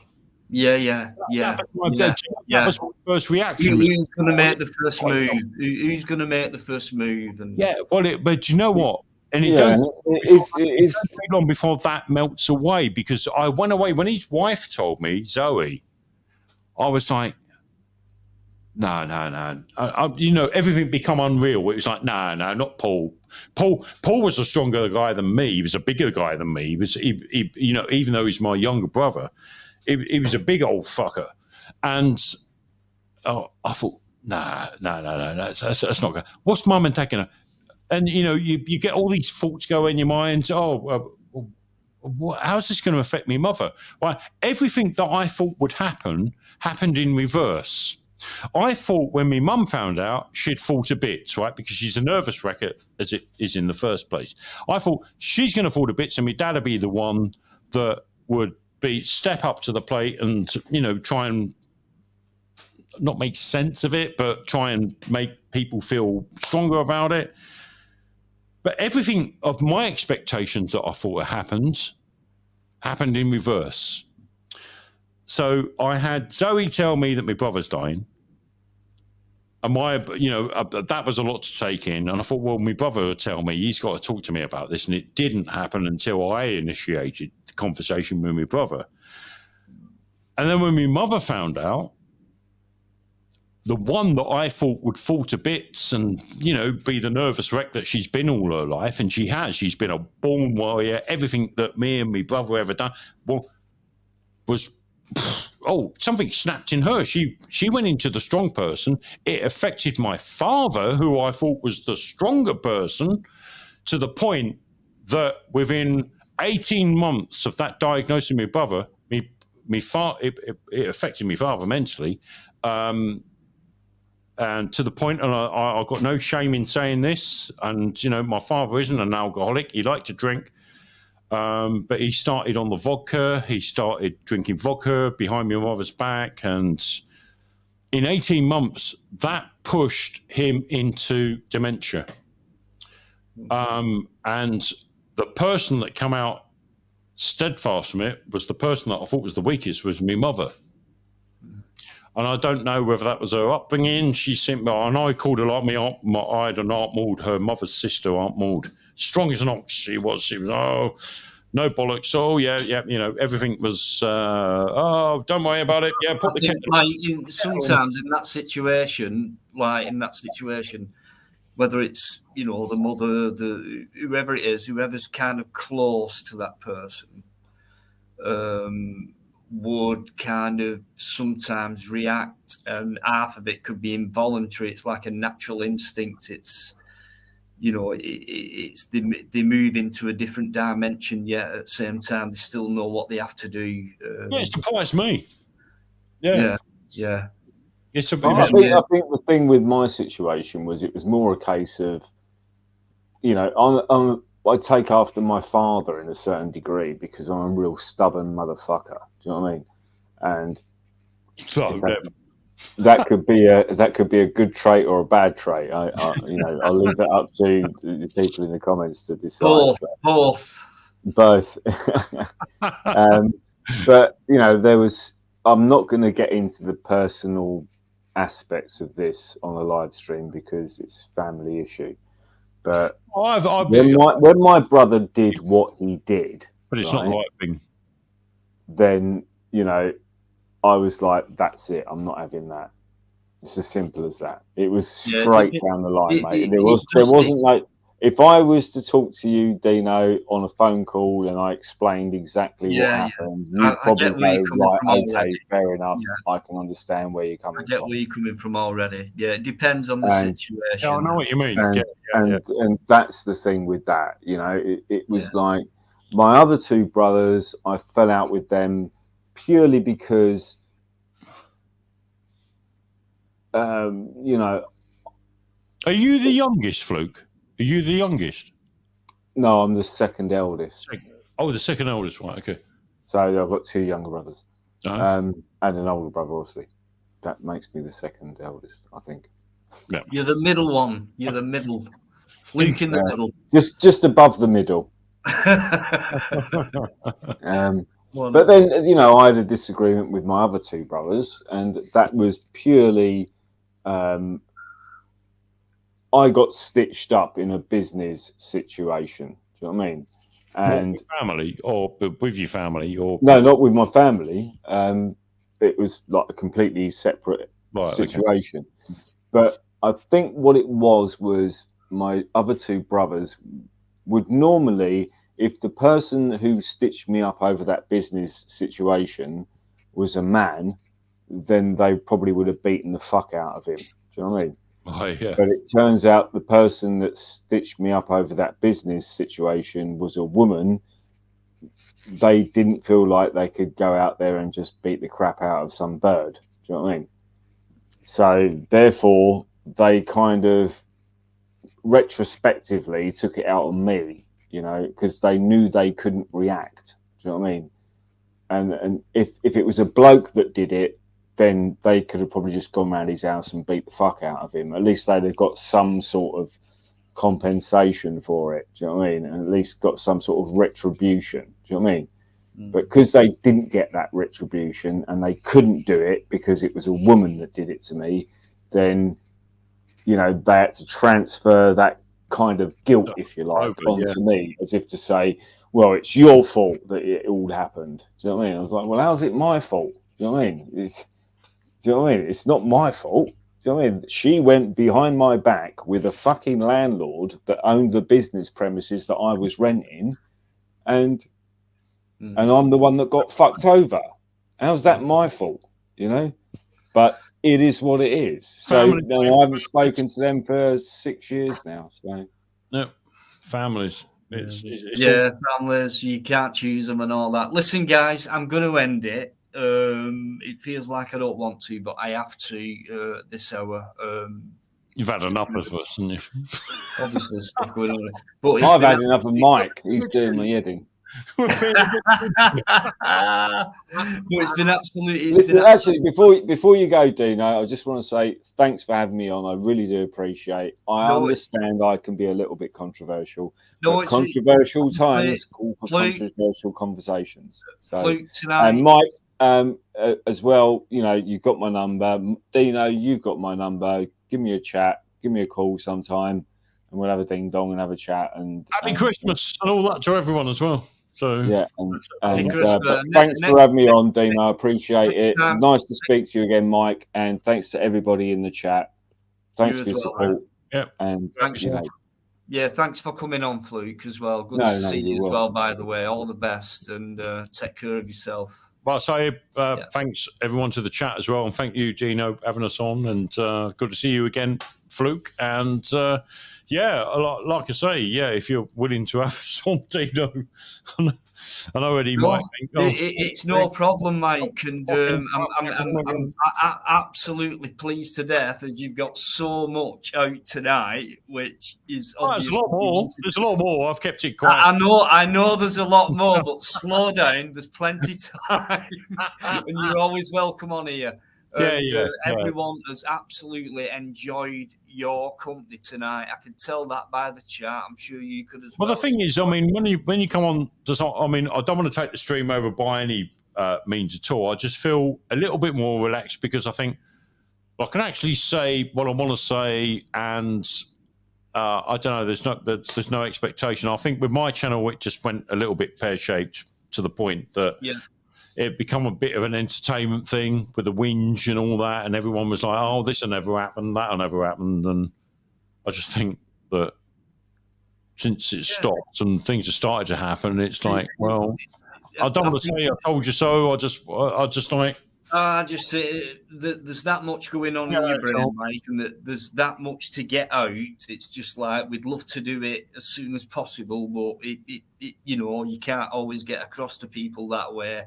And if we slow it down and bring it into portions and Rever's Live or whatever and bring it across that way, then you're always welcome on here, mate. So I had a program controller I used to work in the 90s, and his name Joe Bone he was, and he was a program controller of a radio station I used to work at, and he used to say to me, he's a Cockney Essex guy, well, a Cockney that moved out to Essex, and he said to me, sometimes, Mike, less is more. Less is more. Yeah. And it's fucking, he's spot on. It is. And it's like, you know. The main thing is for me, Mike, with it being my life tonight, and I've been kind of off radar. I've been off. I've not been right these past few months, but I've done a few lives, a couple of videos. But tonight's been a breath of fresh air, and the main thing for me is when I see that chat constantly complimenting, commenting, positive, and stuff like that, it tells me it's a good live. And then you get people saying good live, good live, good live. So for me, it's made our weekend already. So. I know you got a good listenership, and you know I followed you over the years. I'd love to come on here just making jokes all night, but I honestly think we're in we're Christmas now, 2022. And do you know what? We ain't had no good news, 2-3 years now? Everything's been fucking doom and gloom. And I know we come on and Fluke comes in, and we probably sound like the doom and gloom Law and Hardy of fucking... But at the end of the day, I don't think it's doom and gloom. I just think it's realistic, and there's exactly. It all depends on the audience, and all these all the guys tonight in that chat have been with us. They want to hear it. Yeah. On that panel tonight. I think you can look at it as doom and gloom or truth and light. You know, it depends on your perspective. Yeah. But people have been with it in the chat. It's not like where we've been like, oh God, no, we've got to really fight against this. These guys are not listening. It's like everyone. Can I end on one thing? And I know this will be on record here, and I want to say this from my fucking mouth. I'd say 60%, and I'm probably being conservative here, of the followers I had on my stream were the ones that engaged, and then it all turned out to be a furore. We had the Rons on, we had, all the people that were going against and saying, oh, yeah, well, crinkle this, crinkle that. As soon as my channel disappeared, they were the ones that went and followed Crinkle. I watch things. Right? I'm a very good observer. I watch people that personally email me or personally message me and, oh, Mike, yeah, you're doing a wonderful job. You're doing this. You're like blowing smoke up your ass. And they're behind your back, they're doing totally the opposite, right? And that's what really was like, oh, well, can I be asked with this? No. And it was the same names coming up time and time again. Big Ron, big this, big that, fucking Mark Kelly, blah, blah. They've all ended up in the Crinkle fan club. If you go today, right, and you go to their channels, Mark Kelly, I'm sorry to mention names, I'm going to do it because they've mentioned me in the past. They've used my name in vain. I'm going to do the same here. But these were the ones that were, oh, yeah, we love this. And they were the ones that were actually fucking diverting off of what we were doing. It was the same names. It was the same people, Jesus Jones and all this. These are the people that are out there. They're obsessively out there because they're on every day on all these channels going around making comments. And it's like, well, do you fucking actually do anything else? What else do you do? Do you contribute anything to society? Because all I've seen you do, and I've followed you around, is that you're obsessively doing the opposite of what you say that you stand for. So that was a big put off to me, and it was like, oh, well. But the thing is, I've grown beyond that now. I've seen them. I still watch them now and again, and it's just like, oh, this is pathetic. What are they doing? Are these people actually real people, or are they sowing some sort of narrative? I get where you're coming from, Mike, entirely. And, I just think people do that same thing. Have they got nothing better to do? So they go live every night and things like that. They don't, most of them don't bring any, video content. Anything to the table. No. I think that's the thing that Mike was saying. And I think that's an important thing is the fact that some of these people go live and they've got nothing to produce. They've got nothing to say. He's mentioned, do you know what annoys me? And I'm not the Crimson Contagion thing that I mentioned tonight. Nobody's talked about that. Who's talked about, things like the Charles, being poked by, the Rothschilds, exactly. Nobody talks about that stuff. They talk about irrelevant bullshit that just... Right, so it's up to like kind of, I wouldn't say a new community, but, a bunch of us like we have been tonight and just keep saying what we're saying and spreading it further. And we've got the people in the chat. We have got the audience who will tell someone else, Dino's live on Friday night, Mike's on, Fluke's, we can do it that way compared to these others. And do you know what annoys me is, I think I do a decent live stream. A decent one, I would say, is a fair word for it. Well, I only get on average 40, 50, maybe 60 in. And these guys are bringing in twice that amount of fucking viewers. At the time, yeah. Because it's all, and what are they talking about? Well, Dino, I'll be honest with you, right? When I first started going into your streams, I like what you do, I like your style and everything else. And then I got to a stage and I was like, is it... And oh, Christ, I don't want to sound insulting. I'm not being insulted. If it was just my observation at the time. And Fluke, you know, I've spoke to you with that. I'll be brutally honest. And I want to be brutally honest because I don't want to bullshit you. I thought, what are you doing? Because you went through a stage where it's like, oh, we can't talk about this. We can't talk about that. And I was like, well, what's the fucking point? You know, what we're going to talk about? Fucking boiling eggs. And I know that you were worried because...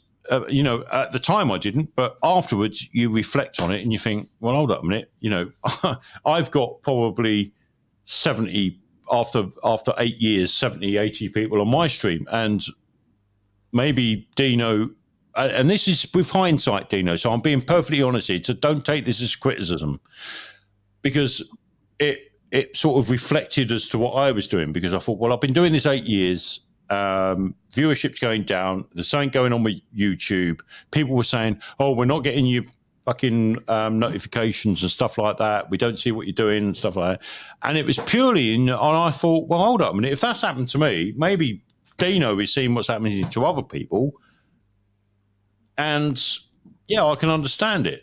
But I've always been strong in my point, which is why I stopped my channel in there, because I thought, well, if he's not getting anywhere, what's the fucking point? So Sorry,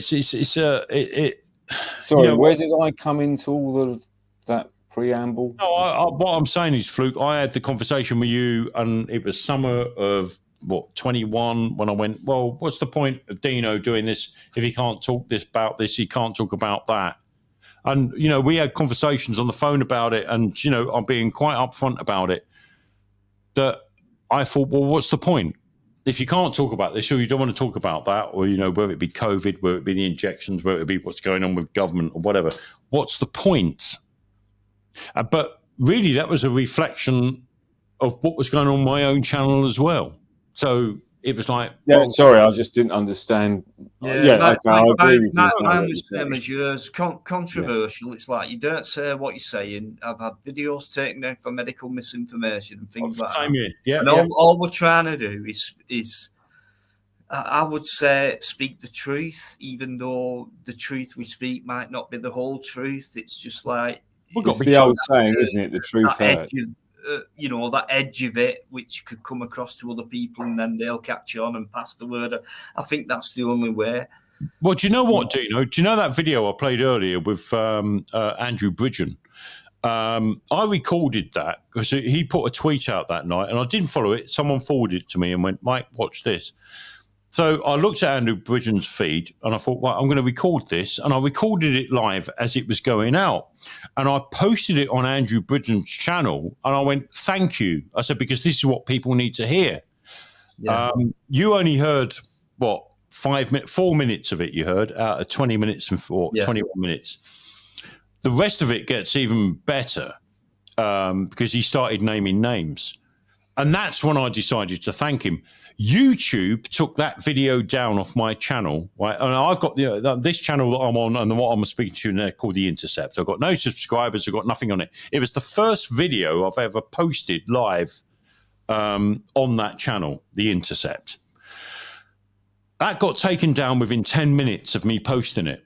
And it said the same thing, medical intervention. And so I went against it. I what they call it, appealed it. Yeah.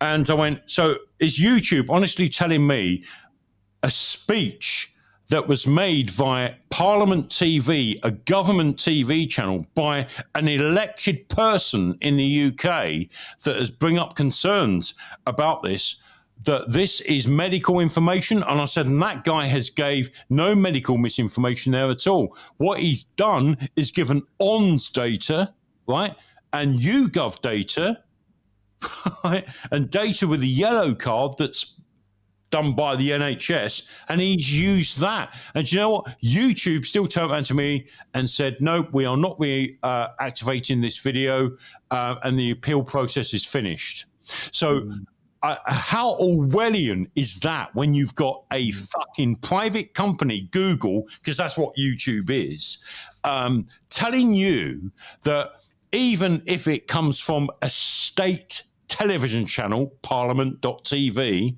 or ParliamentLive.tv, whatever it's called, is put out by an elected person within our government, and that is medical misinformation. If you listen to that video, if you listen to the 20-minute video, Andrew Bridgen did not give any medical advice out at all. All he'd done is started to question the data that is coming out from the vaccine injury. And that comes from the yellow card. That also comes from ONS. That also comes from YouGov, with people that are now started to complain against it. So basically what YouTube has done has stopped any information coming out that goes against the data that's coming out officially. This isn't conspiracy theory data. This isn't someone sitting in their bedroom going, oh, well, I think, 20% of people that have had the fucking vaccine have had adverse effects. No, this is government data. And YouTube are telling us that, I've had a personal response from Andrew Bridgen, says, this is what I'm up against with the media, because the media are stopping this coming out as well. Not just YouTube, the media have blocked. Sky News, BBC News has stopping him from escalating this story out, even though it's going to... You won't see this on Sky News. The only publications that this has come out from is Talk Radio UK, right? And that's just we were talking with AE earlier. Ian Collins was discussing it. He said, I saw that debate. And he said, there are questions to be answered. But GB News, all right, we can all say they're all part of the mechanism of the machine. But these are the only two outlets. LBC have not had a mention of it. Talk Radio and GB News are the only people that have mentioned it, but it was a preliminary thing. It was just like a one-day thing. It happened on the day. Didn't hear nothing the next day. Twitter, whereas Twitter, it would have been banned on. Everyone goes on about Elon Musk and all that. Well, I'll tell you what, my Bastion Radio Twitter account got banned by Twitter in 2020, right? It got banned. I got an email notification 3 weeks ago, thanks to whoever this Elon Musk is that if I wish to, I can reinstate it, because they've looked at there and there's no sort of misinformation on the channel that I put out, and they've reviewed my Twitter account, and it can be, and it's down to me to reactivate it. But I thought, well, there's no fucking point, because I don't want my channel back. But I just thought, wow, fucking how refreshing. Twitter has emailed me to say that I can reactivate my account. Yeah, but I suppose on the same logic is like, I don't agree with Alex Jones. I think he's an absolute fucking shill, but I still think he should have his Twitter account given back. So, anyone, yeah. And it's like with anybody with any account whatsoever, and it's like, I don't agree with Alex Jones. I think he's full of shit, personally. Do you know what I mean? But it doesn't mean that, say for argument's sake, I think Alex Jones is full of shit and Dino thinks he's the best thing since sliced bread, then that's up to Dino if he wants to follow Alex Jones on Twitter. It's not up to Twitter to decide who you can and can't follow. Do you know what I mean? That's the point. Yeah. So I can't agree with certain people that say, I got my Twitter account. Out of all the broadcasts that we've done over that 2-year period, when did you ever hear myself, you, or anyone else that we had on give medical advice? Yeah, none. Well, not that I know of. Unless I'm reiterating what the government said, which is their medical advice. But that's why I got banned on Twitter in the first place. I was quoting YouGov information. That YouGov poll I put out was the thing that got me banned off of Twitter under the Bastion Radio. Yeah, and it was like the information that I shared about, what was it? Oh crikey! Going back CDC, the World Health Organization, all of these fucking, I was sharing their own information, you know, to YouTube, and then we were getting nobbled for it as if it was misinformation. So it's okay if the World Health Organization shares it, but if I repeat what they've just said, then I'm a fucking conspiracy theorist. It's well, for mine, what disappointed me was I was in Speaker's Corner, Hyde Park, Sunday, whatever. Bit of a protest or two going on as well. Besides that, so you got all your speakers, your religious, your political, all them.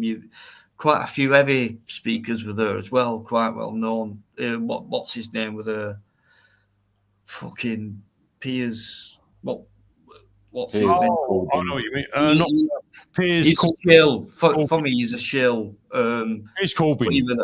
And I was just filming round, so you've got people with banners and writing on it and things like that, and fuck you and fuck this and that's this is wrong, and all this information on banners.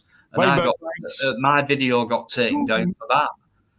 So this is in Speaker's Corner, freedom of speech. Do you know what I mean? So. Absolutely right, guys. That's it for tonight, or should I say this morning? We could go on forever. I know that. I know, yeah, and things like that. But I might do a live tomorrow. I'm not sure yet. But whenever the next live is, it'd be great to have you guys on again. You've been absolutely loved tonight, and it's been great for me as well. So I really appreciate you coming on, guys. And so hopefully see you next time. Thanks, Dino. Dino, you've got my number. Just give me a buzz and then we'll have a chat. And Mike as well, you got my number. Give me a buzz, have a chat. And no worries. Thanks to everyone in the chat tonight. Thanks to everyone that's been on the live stream. I appreciate Dino. Thank you for having me on. And thank you very much. It's been a pleasure. Thank you.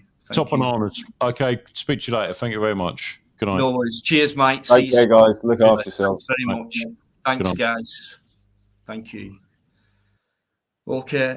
So, honestly, guys, thanks very much for tonight. You guys in that chat, all your comments, brilliant, positive, superb, joining in, getting involved, all your opinions and everything like that. It means a lot. It really does. And it proves, that we're on a similar wavelength. Are we going to get anywhere? I don't know. Maybe not in our lifetime, but at least we can still try just by talking and giving information out and wisdom, etc. So, and that's what these lives are about for me. So, and it's been absolutely great tonight. I mean, Mike, wow, what a breath of fresh air. And he's come out with loads of stuff, a lot to take in. But an absolute great guest. Fluke, bit of a surprise. He came on. I won't call him a partner or an ex-partner of Mike's, but them two work well together, I believe, on Mike's lives. Hopefully Mike will get back up and running again, doing his own stuff, and I'll pop on, I think, when he does them, just for a chat and things like that. So special thanks to a few people, especially Bikereddie, my great co-host, Eamon, Yvonne, loads of you guys. Thanks very much. AD, you've been in there as well tonight. Cheers so much, guys. Really enjoyed it. So until the next time, okay, Deanology out. And I'll see you next time. See you soon. Cheers, guys. Enjoy your weekend.